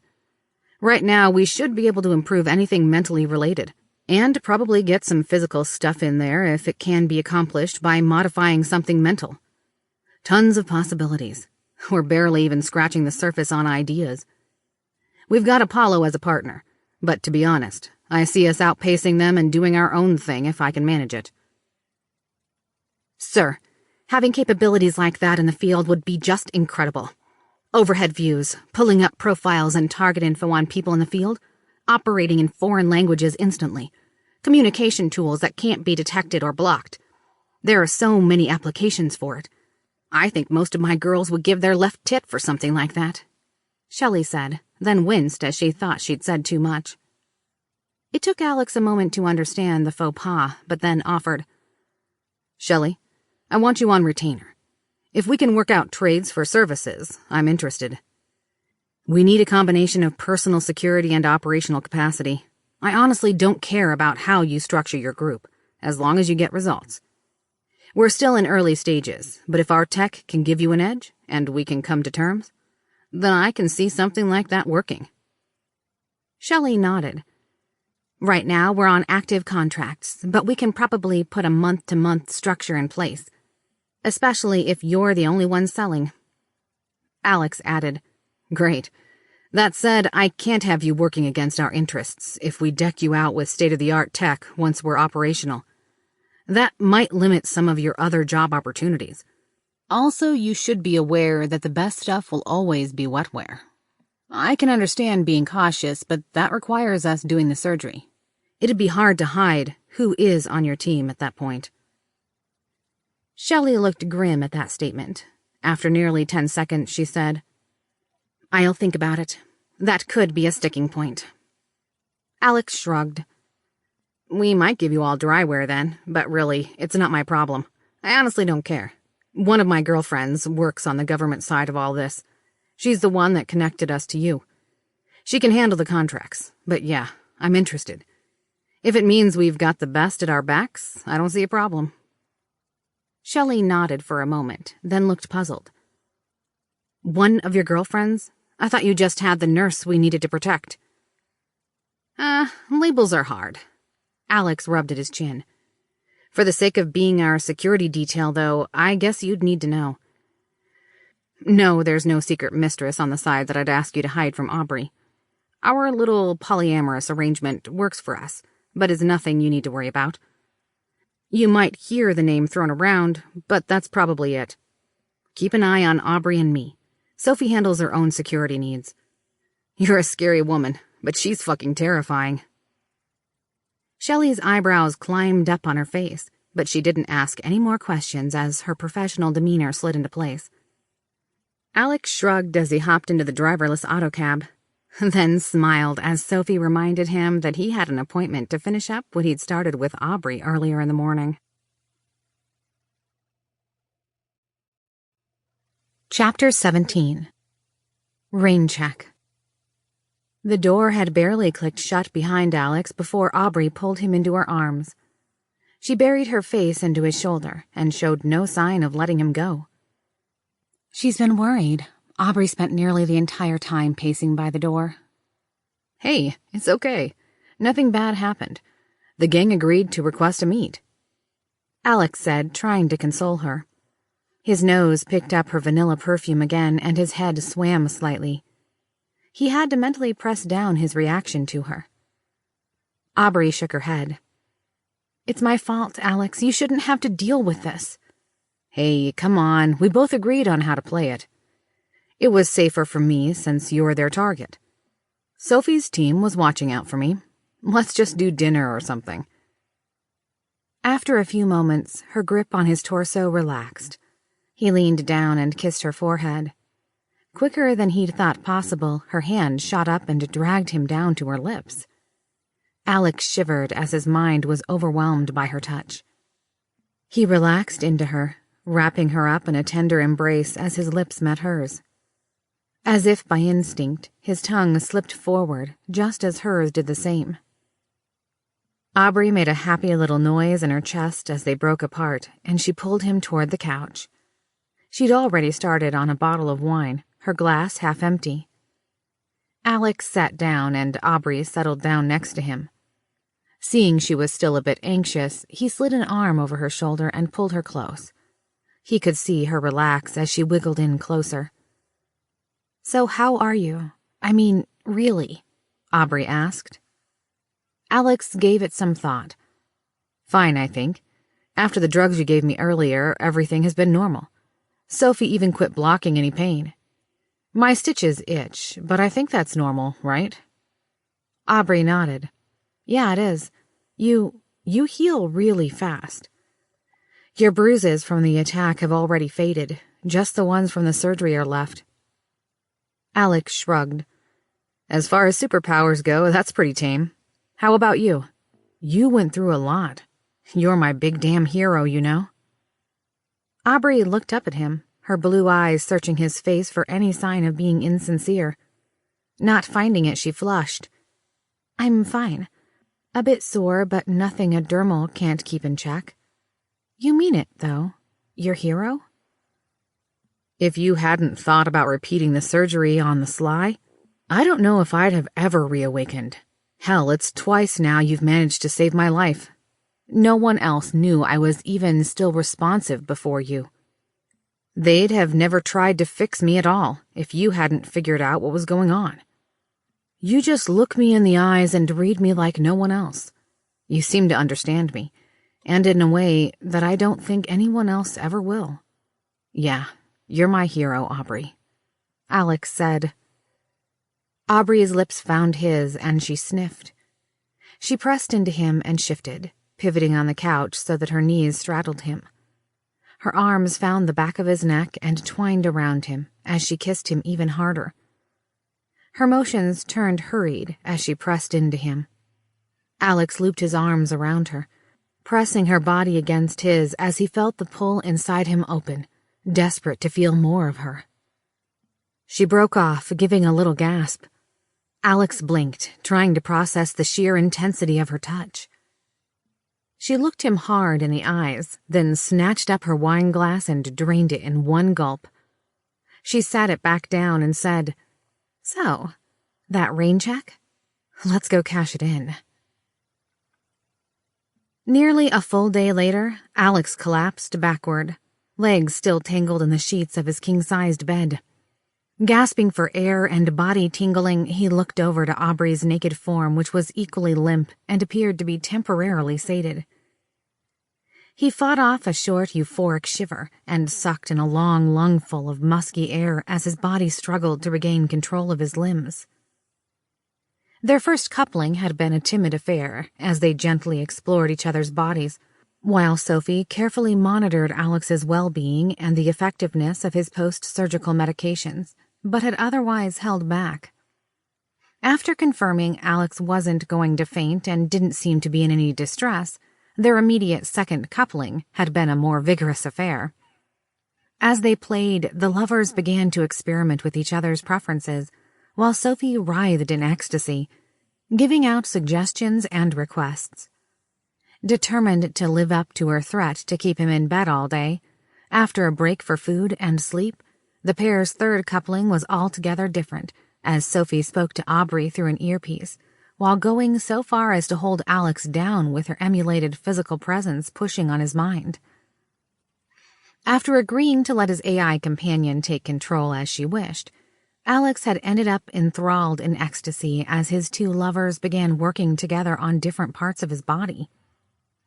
Sophie was quick to ensnare his mind, while Aubrey had explored him further, using Sophie's whispered suggestions to hit his hidden desires and set the perfect pace. Given Sophie's near-complete control of his body, she'd held off his release until it was precisely when she wanted him to let go. She'd locked his body into a spasm that lasted for minutes and left him trembling. Alex couldn't hear what Sophie had been whispering into Aubrey's ear, but whatever it was seemed to be hitting her sweet spots as well. Somewhere in the middle of things, Sophie had led her into an intense chain of climaxes, while Alex had taken her from behind. At his companion's request, he'd pinned her arms behind her back as she'd cried out in pleasure. It took her a long time to wind down as Sophie kept her mind immersed in the fantasy as he thrust into her. Finally, they had crumpled into the bed in a sweaty, sticky, and well-satisfied mess. "Fucking hell, that was great," Alex murmured. "Shit, no kidding. I'm a soppy mess and I don't care." Aubrey gave out a soft laugh. Her hair was plastered to her damp skin, and she was sprawled as though someone had removed her bones. "Damn, the two of you are intense. Holy hell. I had no idea I liked dirty talk that much." There was a soft laugh over both Aubrey's earbud and in Alex's mind. "I'm thrilled you enjoyed that, my lamb." Still entranced, Aubrey ran a finger across her smooth nakedness in slow, languid motions. "Sophie, whatever you've been teaching Alex, kudos, girl. I wish I could have done something more direct for you. I mean, I know that you're able to piggyback on Alex's senses, but it's not the same." "My sweet, sweet love, rest assured that I was panting in 1,000 shades of pleasure and desire alongside Alex and yourself. I appreciate the concern, but I have plans for us once you both have upgraded wetware. It'll take testing, but I'm sure I can emulate a mental plane we can play in, or perhaps push a sensation of being physically there with time. Long term, I might be able to put together a synthetic body that I can control, but we're a long time from that." Aubrey put a finger to her lips as she pondered the inequities and how best to deal with the remaining impulse she had. "But Alex can feel everything you do, right?" "Every bit. I can mimic or enhance anything Alex's nervous system could process. I could literally play back the good parts from today and get exactly the same response from him. He just wouldn't see what was happening." So if he can feel you, what can he do to you?" Aubrey asked. "Our interactions are a little lopsided. I feel what Alex feels, and I can read his intents as to what he wants to do with me. Unfortunately, since I've never had a body, I don't always know how to react. I emulate as best I can and feed the responses into my matrix to trigger what I predict I should feel." Aubrey gave Alex a lupin grin. "So, You need to know how a woman's body would react while Alex focuses his thoughts on you. Then you'd feel everything he pushes your way. Well, yes, it takes a lot of his focus, though. Aubrey pushed the wisps of hair out of her eye in a practiced motion as she sat up in bed. She leaned over to the nightstand and propped up her light slate. She hit the video app and, using the preview screen, aimed the wide-angle lens at the bed. She tweaked the angle, getting it just right. Sophie, I assume you can see us now, right? Correct. Aubrey's body posture shifted, slowly becoming predatory as she leaned low and pressed her chest forward, accentuating the swell of her breasts and lightly pressing her small pink nipples directly into Alex's thigh, and left her head hovering above his groin. She let her chest slide against his flesh as her own reacted to the friction and hardened. His breath quickened as his manhood twitched in reaction to Aubrey's movements. She glanced up at him with her ocean blue eyes, and a devious smile graced her lips. Sophie, we're going to play a game of follow the leader. I want you to mimic what I do in his mind and watch how I react to him. I want you to use the camera to gauge how I'm feeling and apply that to yourself at full intensity. Okay? You as my proxy and Alex as my partner? This should be interesting. I'm certainly game. Aubrey's hand trailed between her thighs, and her fingers found the small red fluff of her pubic hair's landing strip. Her fingers dipped lower and began rubbing in a lazy oval as Alex watched. She closed her eyes as her breathing began to speed up. She writhed in small movements, getting into a slow rhythm. She let out a soft moan that triggered a primal response within Alex's brain. Alex, close your eyes for a moment, Aubrey requested. Alex complied as a delicate hand traced a finger up his thigh. He gave a sharp intake of breath as he felt the touch and imagined Aubrey leaning over him, head inches from his erection. He could still sense the soft rhythmic movements on the bed as the redhead continued stimulating herself. Sophie pushed the delicious feeling of her lips trailing a thin line across his hardness, eliciting a groan of pleasure in sync with Aubrey's attention. Her head dipped down, swallowing his tip as she rolled her tongue across the sensitive underside of his shaft. He trembled involuntarily as his heart hammered. Now, Aubrey whispered, I want you to imagine Sophie's body in front of you, in the same position you think I'm in. Alex gave a hard push across the implant's connection, forcing a virtual construct of her in his mind as he imagined her kneeling on the bed in front of him. The problem was he had no idea what to visualize beyond a placeholder body. He invited his lover to fill in the details. He'd expected her to start describing herself, but instead the body in his mind began to shift. Sophie made a happy squeal over their connection as her form began to take shape in Alex's mind. I hadn't expected we could do that, my loves. It seems if Alex starts the process, I can influence how he perceives what he imagines. For lack of a better phrase, it creates a temporary storage area that is much safer for me to touch. The signals are much simpler, too. This is amazing. Imagination or dreams were an option I had not thought about. This opens significant new options and validates building entire mindscapes. My love, I can become anyone you'd ever desire. Should I become another Aubrey? Shelley? How about that girl from the mall that caught your attention? There was a gentle snort of laughter from Aubrey as she processed what Sophie had said. It seemed she'd be getting a direct peek into Alex's thought process. He'd only given sparse details about his meeting with the mercenary. Alex replied, Just be you. I don't need you to be anyone else. We can change it around. It doesn't need to be a permanent look. Mixing it up as we go might be more fun anyway. Sensing his meaning, Sophie set to work filling in the details of her avatar. She gave herself long blonde hair that curled at the ends, inky black eyes, and a complex series of tattoos, which included a heart with Alex's name in it. Alex could tell she'd picked aspects from women he'd met, seen online, or had become part of his internal fantasy roster. She picked various characteristics that seemed to catch his interest, including the way Aubrey's asymmetrical haircut tended to cover one eye. She returned his gaze with a sultry expression, morphing her aspects on demand as she sensed what aroused him.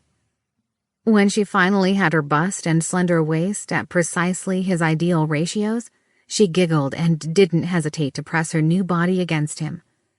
The idea of follow the leader was temporarily forgotten as she wrapped him up in an embrace. Alex groaned, feeling every bit of her nude body pressed against him, from the swell of her generous breasts to the wetness of her opening as it pressed into his thigh. There wasn't a hard edge to her as her soft flesh melded to his. In his arms, she felt divine, perfect in a way that no reality could ever match. Despite her using the day's activities to flesh out the sensations, she'd jacked up his senses to 11, making her touch overwhelmingly electric. Without meaning to, she'd become a drug, and he never wanted to come up for air. He nuzzled into her hair as a euphoric wave washed over him. Alex's mind swayed, but he managed to keep it together. His brain tingled under the exertion, like the static charge right before a lightning strike, but he decided he'd ride it out to oblivion if needed. The blonde in his arms pressed her lips to his in a long, languid kiss that made every other thought in his world slip into the ether. She broke off, then poked his nose as she ramped down the dosage to a more manageable level. Eyes still closed, his perception shifted. His thoughts returned as he gave himself a little shake. He knew he probably looked insane to Aubrey as he wrapped his arms around Sophie, cradling empty air in the real world, but he hoped she understood. He could feel Aubrey tense up next to him as Sophie explained what she was doing. He briefly opened an eye, making sure Aubrey wasn't upset. Instead, he saw the redhead completely fascinated in watching the scene, while she continued playing with herself at an even faster pace. With little more than a nod from his head, the game was rejoined as Aubrey crawled on top of him, placing her knees on his shoulders and gripping the headboard. She hovered her sex over his mouth, mimicking what Sophie was doing, trying to get the sensations synced up. Alex glanced up to Aubrey and burned the mental image of her petite frame in his mind, then closed his eyes again as he interposed Sophie's body in the same position. Sophie dipped lower, pressing her shaved sex to his mouth. He could taste the sweet, sweet tang of Aubrey mixed with something he knew instinctively was Sophie. He cupped the curves of her ass in his hands as he leaned into her, giving a few explorative licks, then slowly increased pressure as they both coaxed him on. After a bit of trial and error, Alex worked out the amount of movement he could manage without dropping the connection. It mostly left him at Aubrey's mercy, as he had to keep his eyes closed. Slipping an index finger into her slick passageway, Alex hooked a finger across her G-spot while he continued to lap at her clit. Sophie's body thrust forward against his tongue, setting a rhythmic motion that he lost himself in. She rocked forward, quickening her pace as she let out a needful moan. Her hands grasped at the hair next to his ears as he drowned himself in her, mouth working furiously as he found just the right amount of suction on her clit. A duet of repeating affirmations rang out in ragged gasps until Sophie's voice locked up in a strangled cry. The body above him thrust down into him, cutting off his ability to breathe as she lost any ability to focus. Orgasm wiping out any other thought from her computer mind.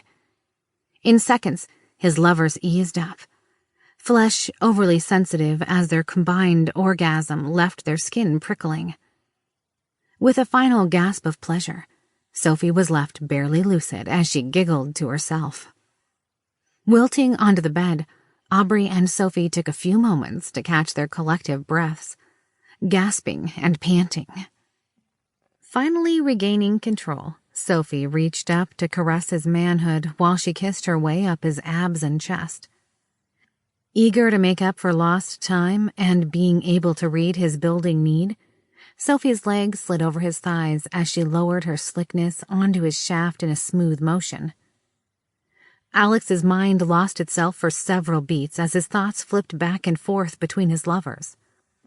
Delicate hands found his chest, pressing him flat as he basked in the attention of Sophie's body grinding into his. Sophie leaned above him, her large breasts swaying just above his face. He pulled one into his mouth and sucked on a nipple as her blonde hair cascaded down his body. The AI leaned her head back in a moan. She thrust forward faster as she spiked Alex's mind, causing him to writhe below her, helpless as she worked him closer to his peak. A loud building moan emanated from both women as the pressure of Alex's body built to dizzying levels. Working herself into a frenzy, Sophie pulled his head into her breasts while she slammed into him with even more force. She leaned down and kissed him, just as her body locked up. Her stomach grew taut, and her hips moved in small, tight thrusts as she came a second time. She caressed his mind as her orgasm turned into his body surging as he lost control. He crumpled into incoherent bliss as Sophie coaxed the last of his pleasure to fruition, filling both herself and Aubrey to overfilling with his seed. As their surreal session came to a climax, the trio relaxed their hold on each other slowly, panting in place for a long time. Alex dropped the connection to the avatar, unable to maintain focus, and gazed deeply into the redhead's bright blue eyes. She gently pushed her ruby lips to his, giving a soft moan as several aftershocks worked through her body. She sighed and pulled away slowly, running a finger down his face. Alex's mind swooned, and his eyelids began to flutter. Sorry, my love. It looks like exerting that much control wiped you out. Alex nodded drunkenly. Aubrey kissed his forehead, and Alex fell into the pull of dreamland the moment his head hit the pillow.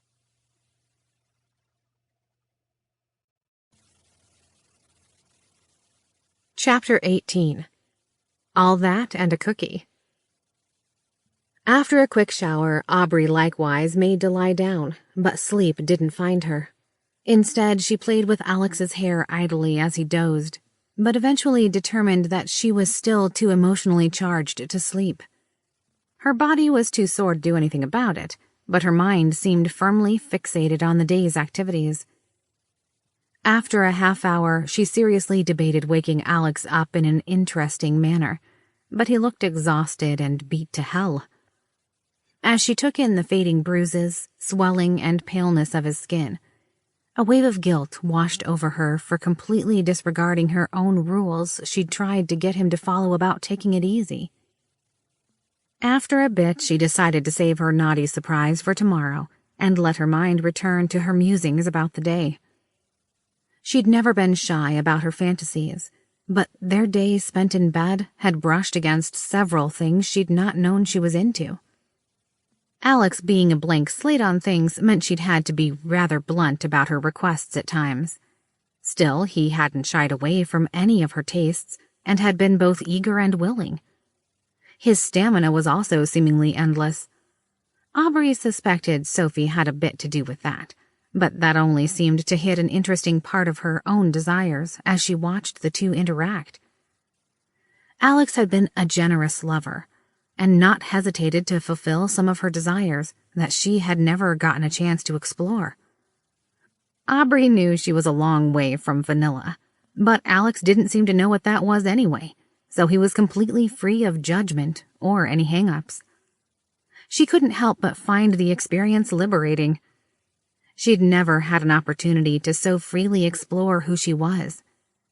Did it matter that she'd asked Alex to tie her arms back with her bra and plow her face into her own panties? Did it matter that she enjoyed that Sophie was watching while Alex did it? Neither of them had minded in the least. Alex had just given her that lopsided grin of his and set to work without a hint of embarrassment or hesitation.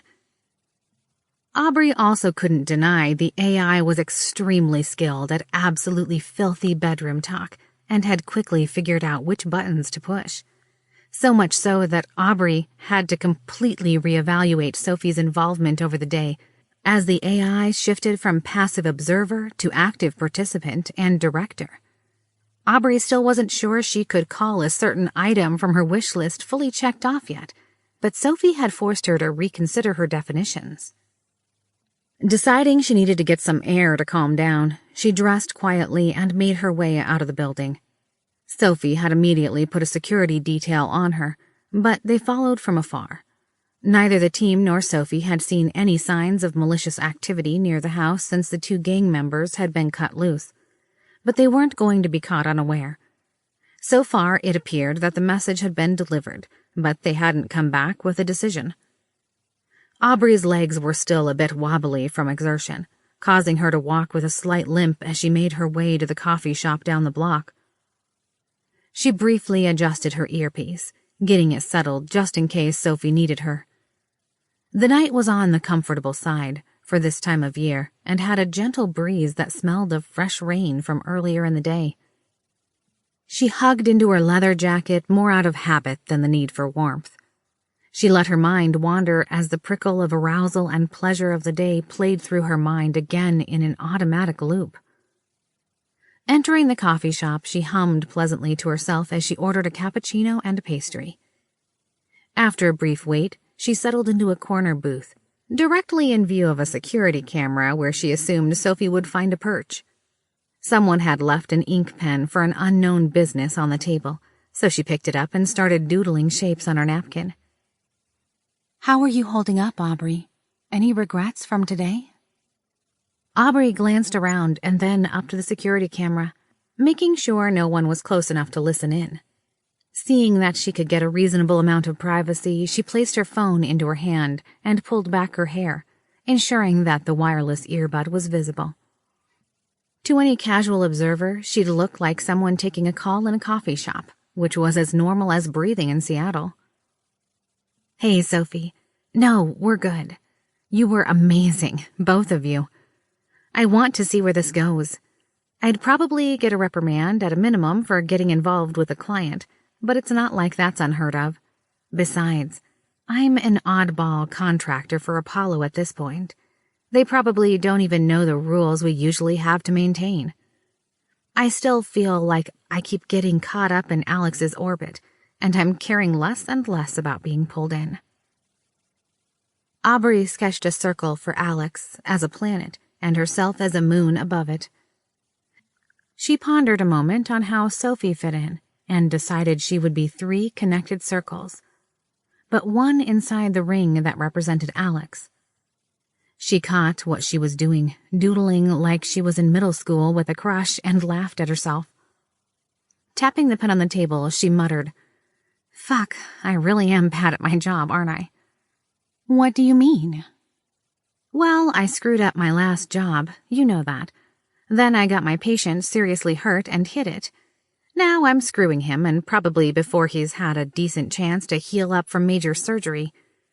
I know he's got that healing mojo going on, but I suck as a nurse. I can't stick to the damn rules, and I let my feelings take control.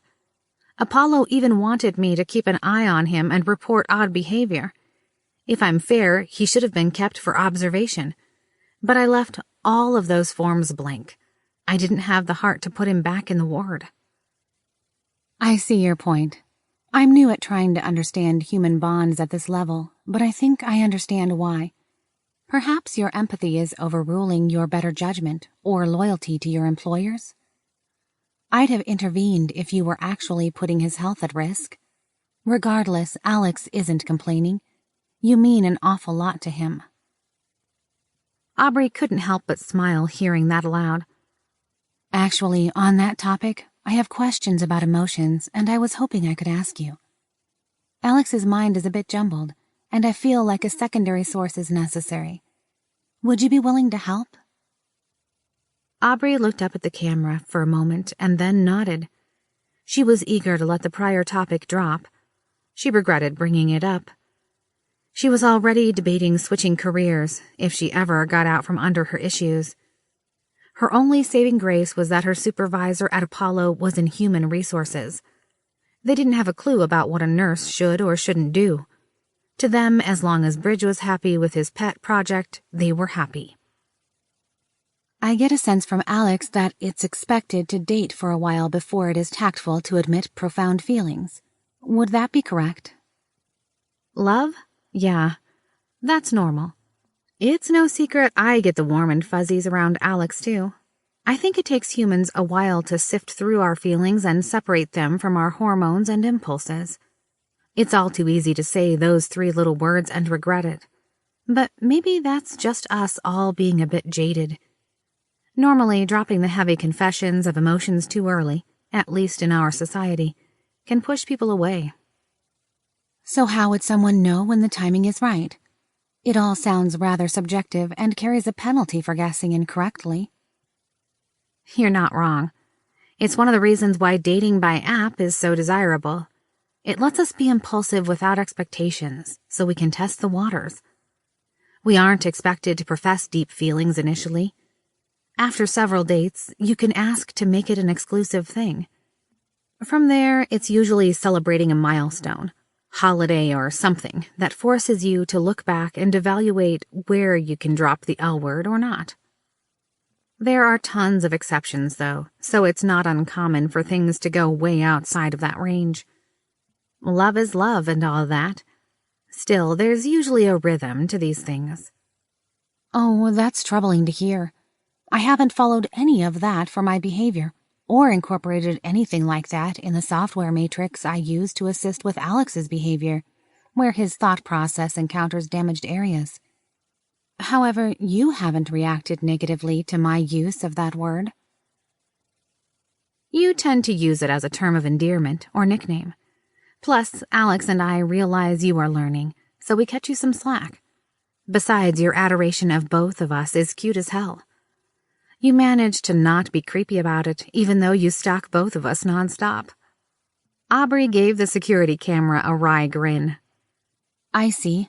And if, hypothetically, I said that I love both of you, that wouldn't diminish the value for either of you? Much media seems to be fixated on a single point of affection, unless it is of familial bonds. Exceptions tend toward indecision and heartache, but that's not what I'm seeing. Yeah, let's not base Alex's brain off the will she, won't she love triangle trope. After a moment, her eyes widened.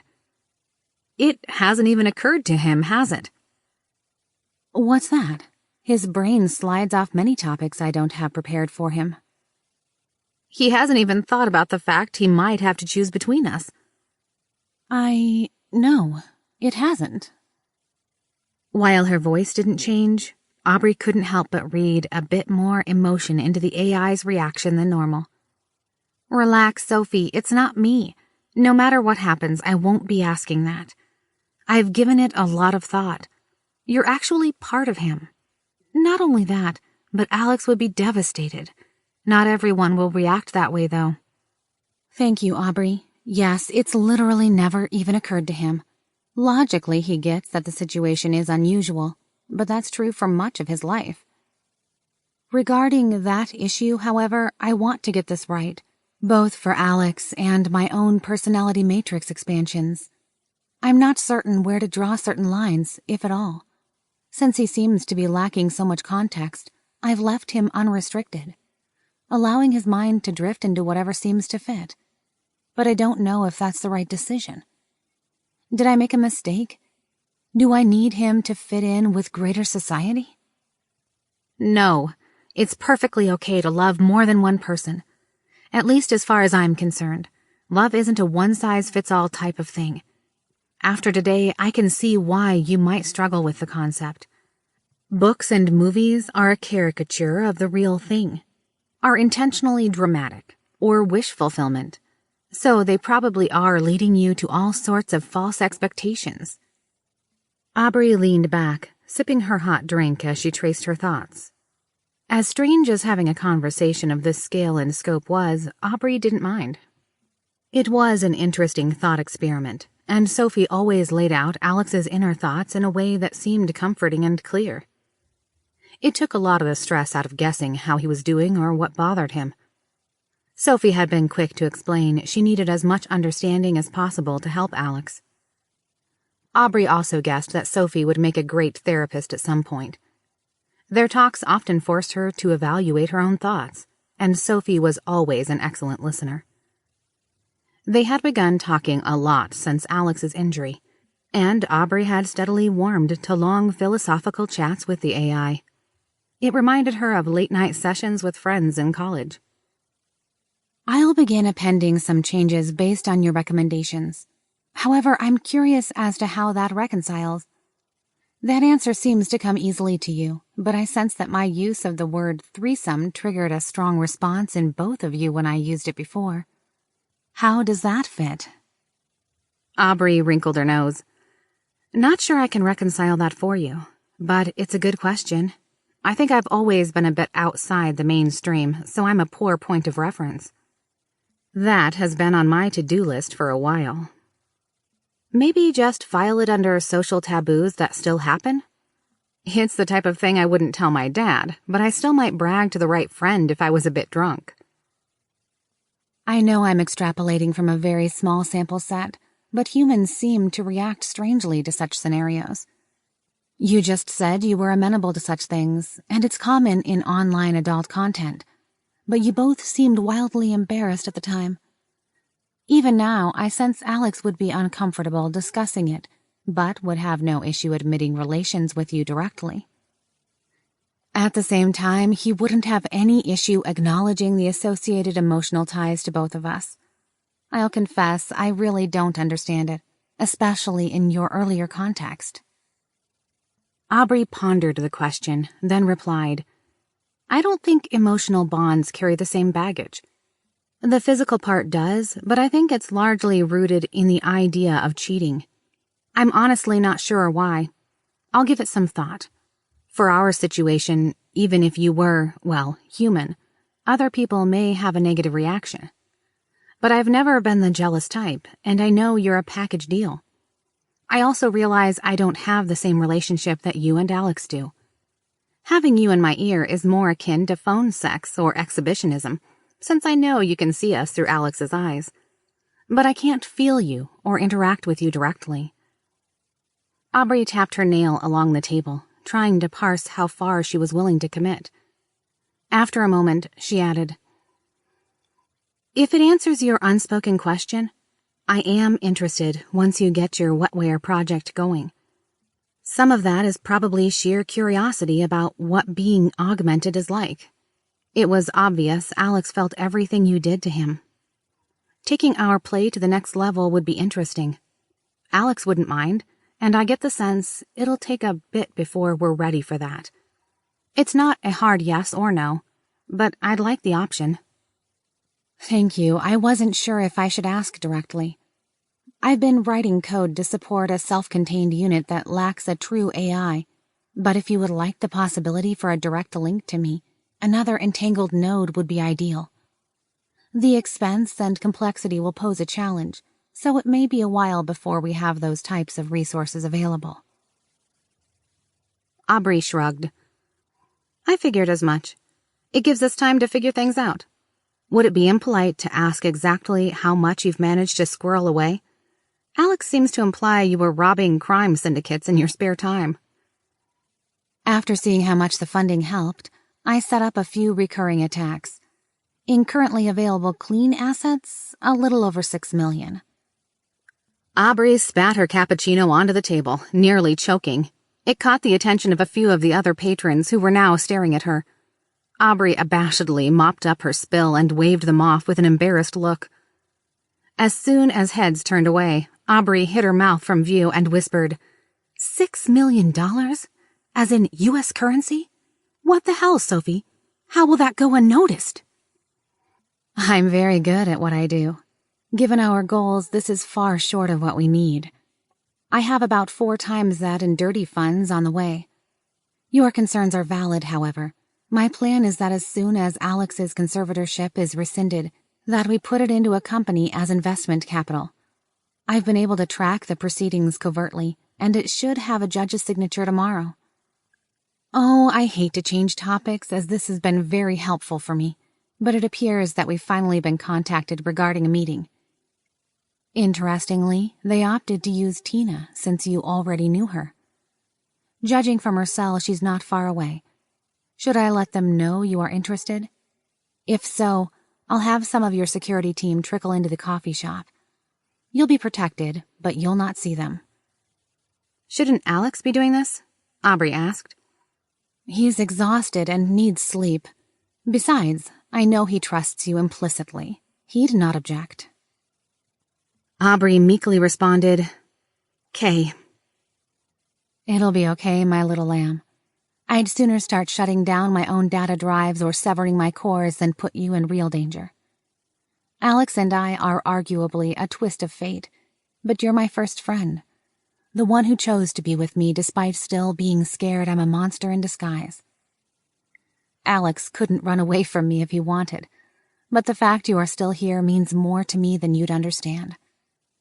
If they made to harm you, I very well may start destroying all who oppose you, offering up their blood to the blood gods and grinding their bones into dust, as Alex would put it. I'd then set about using a 3D printer to turn the powder into a throne for each of you. As you put it, I'm a terrifying AI, but I'm your terrifying AI. I will not fail you again. 30 minutes later, Aubrey's eyes went wide as Tina walked in. She looked much as she had months ago when they'd dated. She was right at Aubrey's height, although she always wore platform or high-heeled boots that made her appear taller. Her mocha skin was splashed with dark designs where she sported 2 full-sleeve tattoos and geometric designs that wove around her neck and into her plunging neckline.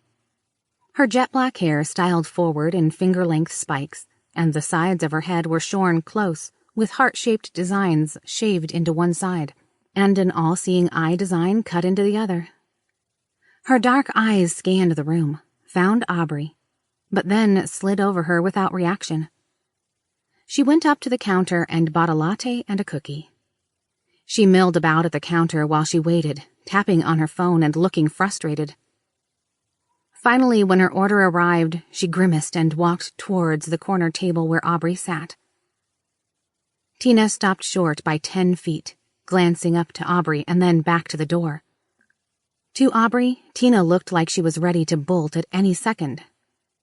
Blowing out an exasperated sound, Aubrey said just loud enough to be heard, "Tina, get your ass in the booth. We both know you're not running away from this." The other woman looked like she'd just bit into a lemon, but slid in across from Aubrey. Aubrey took a moment to look around for her supposed backup, but didn't notice anyone looking out of place. Either her security hadn't made it here, or they were damn good at blending in. "You're alone?" Aubrey asked the other woman. Tina looked up with a complex emotion that Aubrey couldn't read. "Apparently." Aubrey held up her hands. "Hey, we can either make some agreements, or I cut loose a bunch of scary motherfuckers to round you all up. You brought this fight to us, remember?" "Yeah, but your boy killed James," Tina replied with some heat. Aubrey received a few recommendations over her earpiece before she replied, "Yeah, he came at us with a brick, nearly killed Alex and then went to beating my face in. Alex tackled him to save me. Shit happens, but we didn't start anything." Tina looked like she'd been slapped. "He was hitting you?"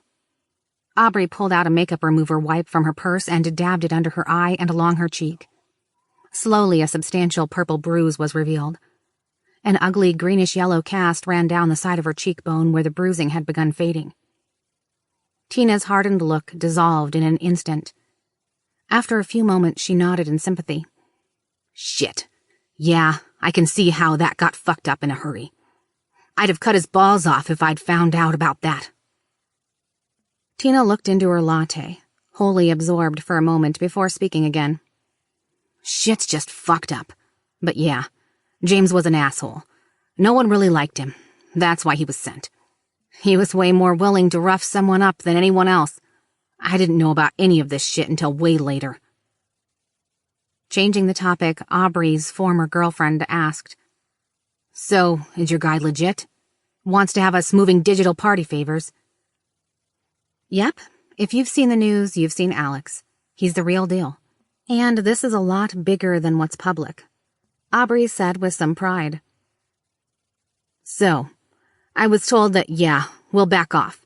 Second to say that we're interested, but we need to see something in action before we commit. If you can't produce, we go back to plan A," Tina said. Aubrey sighed. Makes sense. We're still setting up shop. My girlfriend says we might have something to test in a week, maybe 2. Tina gave her an incredulous look. "Girlfriend? What, you got a side piece too?" Aubrey shrugged. It's not a side thing. She started off with Alex, but, well, labels are hard.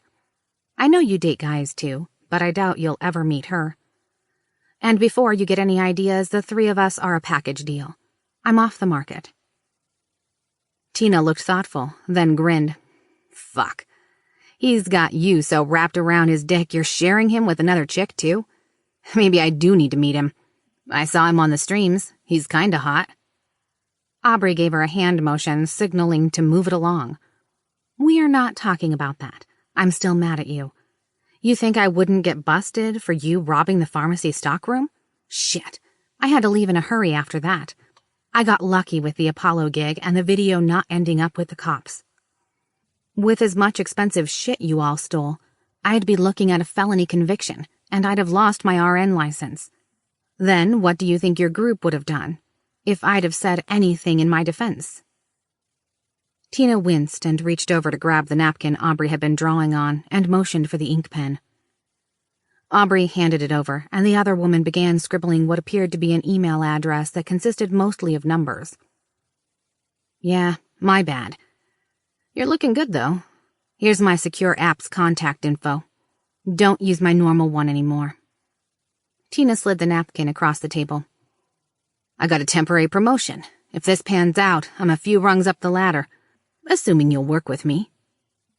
Get us a prototype and we'll get you guinea pigs willing to test it out, just like Alex asked. They'll know the feel of the real stuff enough to say if this could work. Tina leaned back and finished her drink.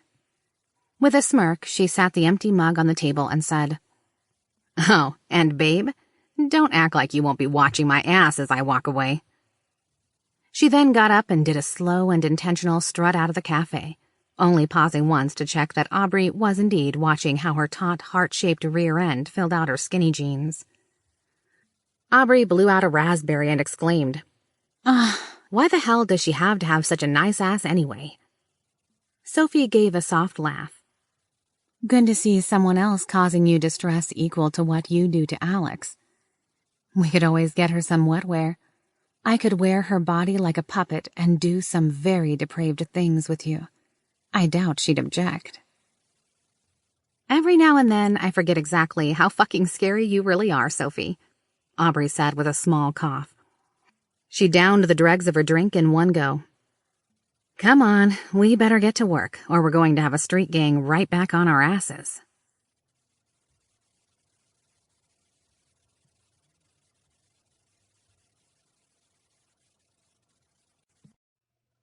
Chapter 19. Marketing a Movement. A week later, in what was a clearly twisted sense of humor on behalf of Bridge, Alex received a travel trunk via courier.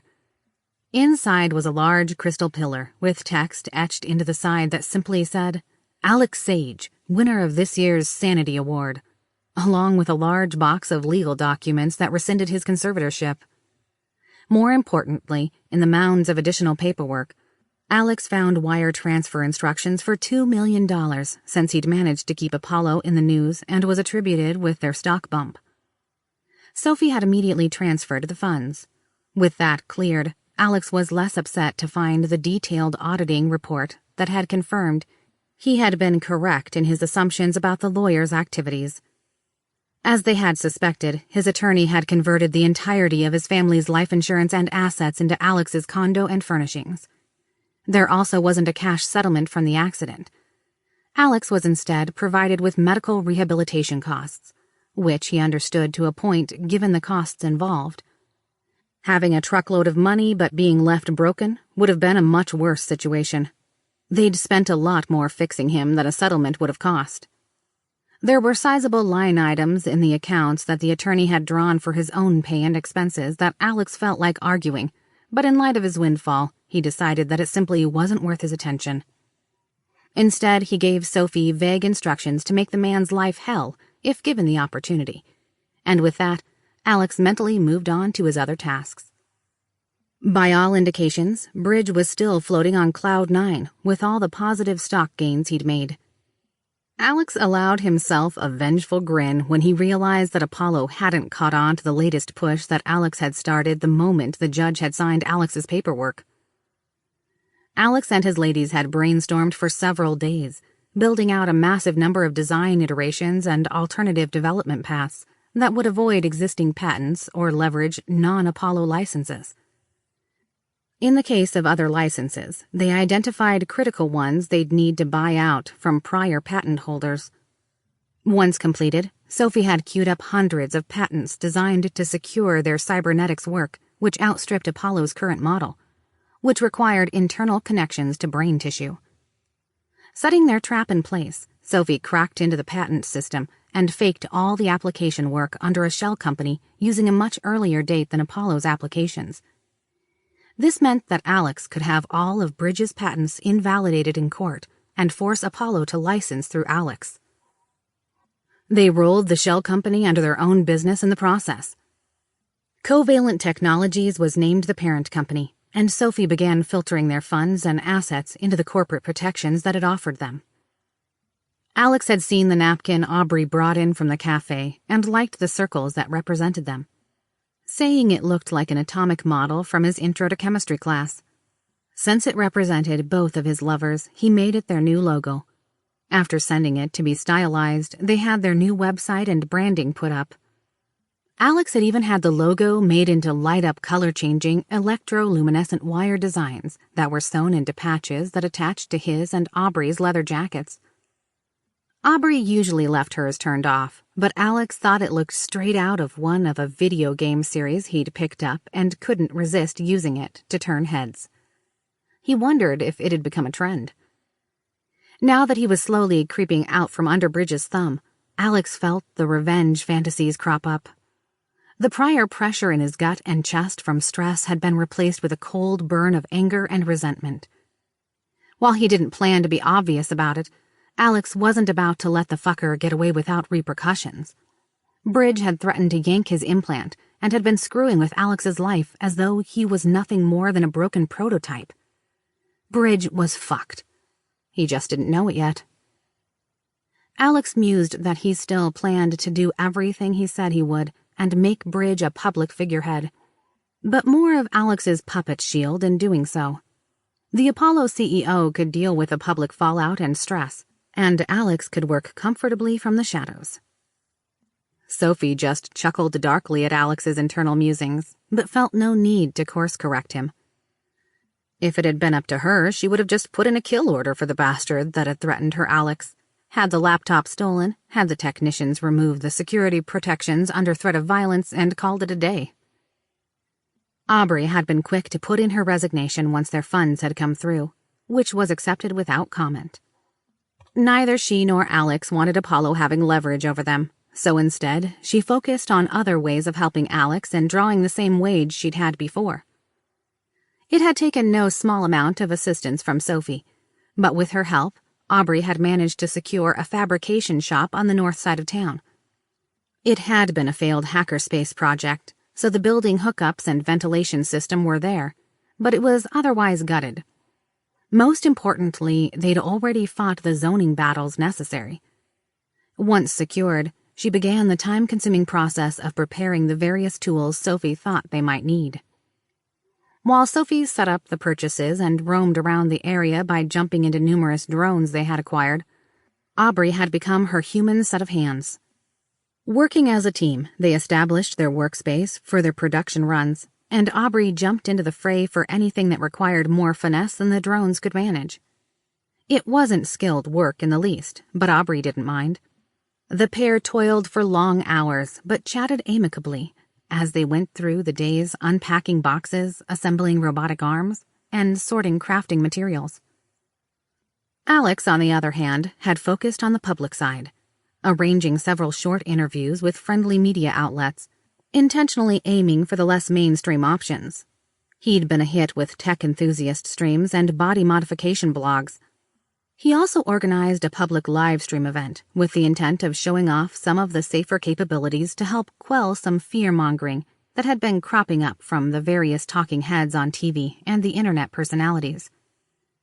To accomplish this, Alex had tried to do a bit of outreach and secure someone skilled in digital marketing campaigns. He'd run it by Apollo first, but Bridges' team was too busy dealing with the fallout from Alex's last interview. The Apollo handlers had simply said yes to Alex doing the streams, but claimed they didn't have time to help. Knowing it was well outside of his group's expertise, Alex secured outside help via a small local consulting group. Mima's marketing typically worked on online product marketing for emerging companies. While they were small, they were known for being able to think outside of the box. The consultant that Alex spoke to didn't seem to understand a word he said about the technology, but had immediately assured him it didn't matter what they knew. They claimed it only mattered how they could make people feel. When he'd explained what he wanted to do, they'd taken to it immediately. It's almost time. If you have any last-minute tasks or concerns, now is the time to do it, Leanne said. She was an unusual woman, standing tall and willowy, well over 6 feet tall with Mediterranean features. Her face was all sharp angles with high cheekbones and a pointed nose. She had tightly cropped and styled spiky gray hair and eyes so dark that they seemed like inky pools. She wore a lot of gold jewelry along with her navy jacket with a matching skirt.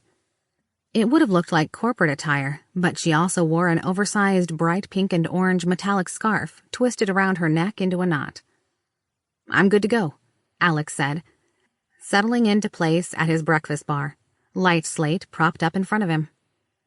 Leanne nodded to her cameraman in the corner and held up 3 fingers.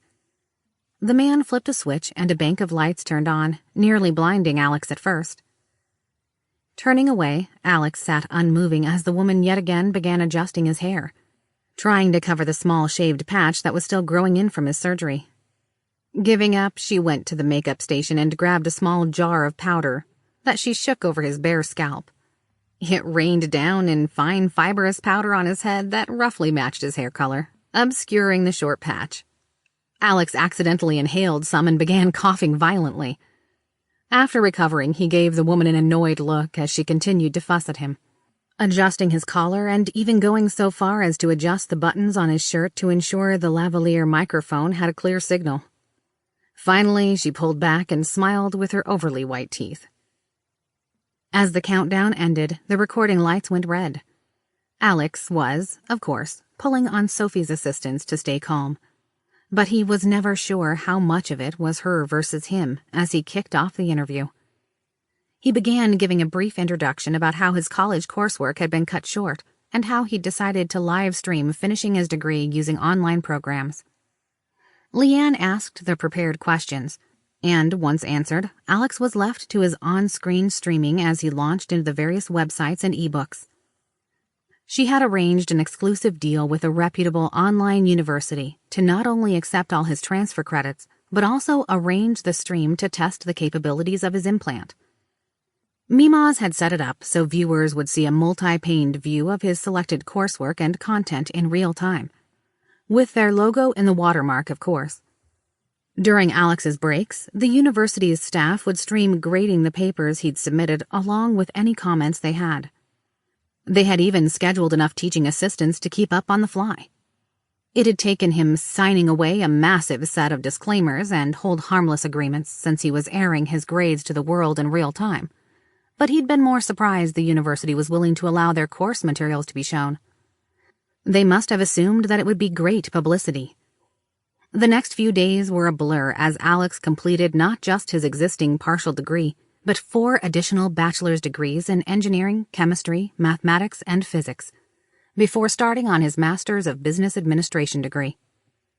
Leanne would occasionally pop in during breaks to fill the void with prepared statements, but otherwise it was the single most boring live stream in the world, or at least Alex thought so. It was nothing but him studying and taking tests or writing papers.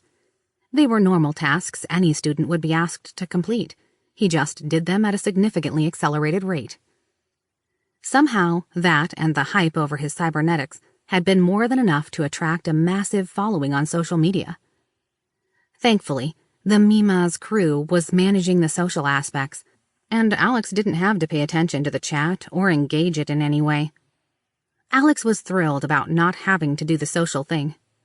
The moderators were all working full-time, dealing with those calling him a cheater, insulting him, or using it as a platform to protest augmentation. That last group was getting moderated heavily, but they'd sign up with other accounts and start spewing their religious messages or whatever fear-mongering rhetoric they'd worked up. Hackers had poked at the platform as well, but Sophie had shut them down hard. Alex didn't ask details, but he assumed they'd regret taking a swing at anyone the AI protected. There was also no shortage of death threats, which they kicked over to law enforcement. Alex's grand total contribution to the chat window was thanking someone who said she was from his old school and wishing him well. He didn't remember her, but she said they'd played an MMO together just before his accident. Other than that small interaction, he just did his thing, jumping from topic to topic like a bowling ball down a stairwell. He'd made a point of intentionally not asking Sophie questions directly, but instead relied on the content learned. The tests were quick to point out that having a nearly identical memory and accelerated cognitive function didn't mean perfect test scores. Still, it was evident that Alex was able to perform far beyond any reasonable expectations. His memorization levels would have put him in a group of an elite few, if not genuinely surpassing what was possible with traditional human capabilities. But his speed and his ability to still apply creative thought at that rate stood out as far beyond the norm. It was a careful balance, hinting that he was beyond normal but not dropping anything on his audience that they couldn't process. He knew something as simple as sending an email from his mind would qualify as post-human. But instead of shocking the world, he needed to step carefully and not give away too much. He wanted people to accept small changes first before he threw more at them. As Alex worked through his courses, he would occasionally glance over to catch Leanne monitoring the viewer numbers with a distinctively greedy gleam in her eye. Alex wasn't sure what sort of deal she'd worked out with the university, but he assumed there were some massive advertising dollars at work. He wasn't too worried, as Sophie had ensured he'd be getting a fair cut. As he finally clicked submit on the last test, receiving the confirmation screens upon wrapping up the MBA, Alex blew out an exhausted, shuddering breath and immediately logged out of the system. The camera crews pivoted their angle, showing the buildings of downtown as the backdrop now that the website feeds dropped off. He gave the cameras a wan smile and gave a prepared sign-off statement. As soon as the feed was cut, Alex slumped back into his chair, feeling completely burnt out. With little more than a nod to the crew, he trudged to his bedroom. He then gave a very bemused Aubrey an energetic tumble to blow off stress while the team gathered up their belongings below and let themselves out. In the back of his mind, Alex was hoping that his efforts might cool down some of the concerning trends. He'd seen the news regarding public backlash from some of the things Apollo was saying and the spin on the stories the talking heads were using. Bridge had made a couple offhand statements that had been taken out of context, and the reactions were bad enough that Sophie wasn't letting Alex leave the house for a while. Alex was hoping that the public seeing something as innocent as going to school would help calmer heads prevail. He should have known better.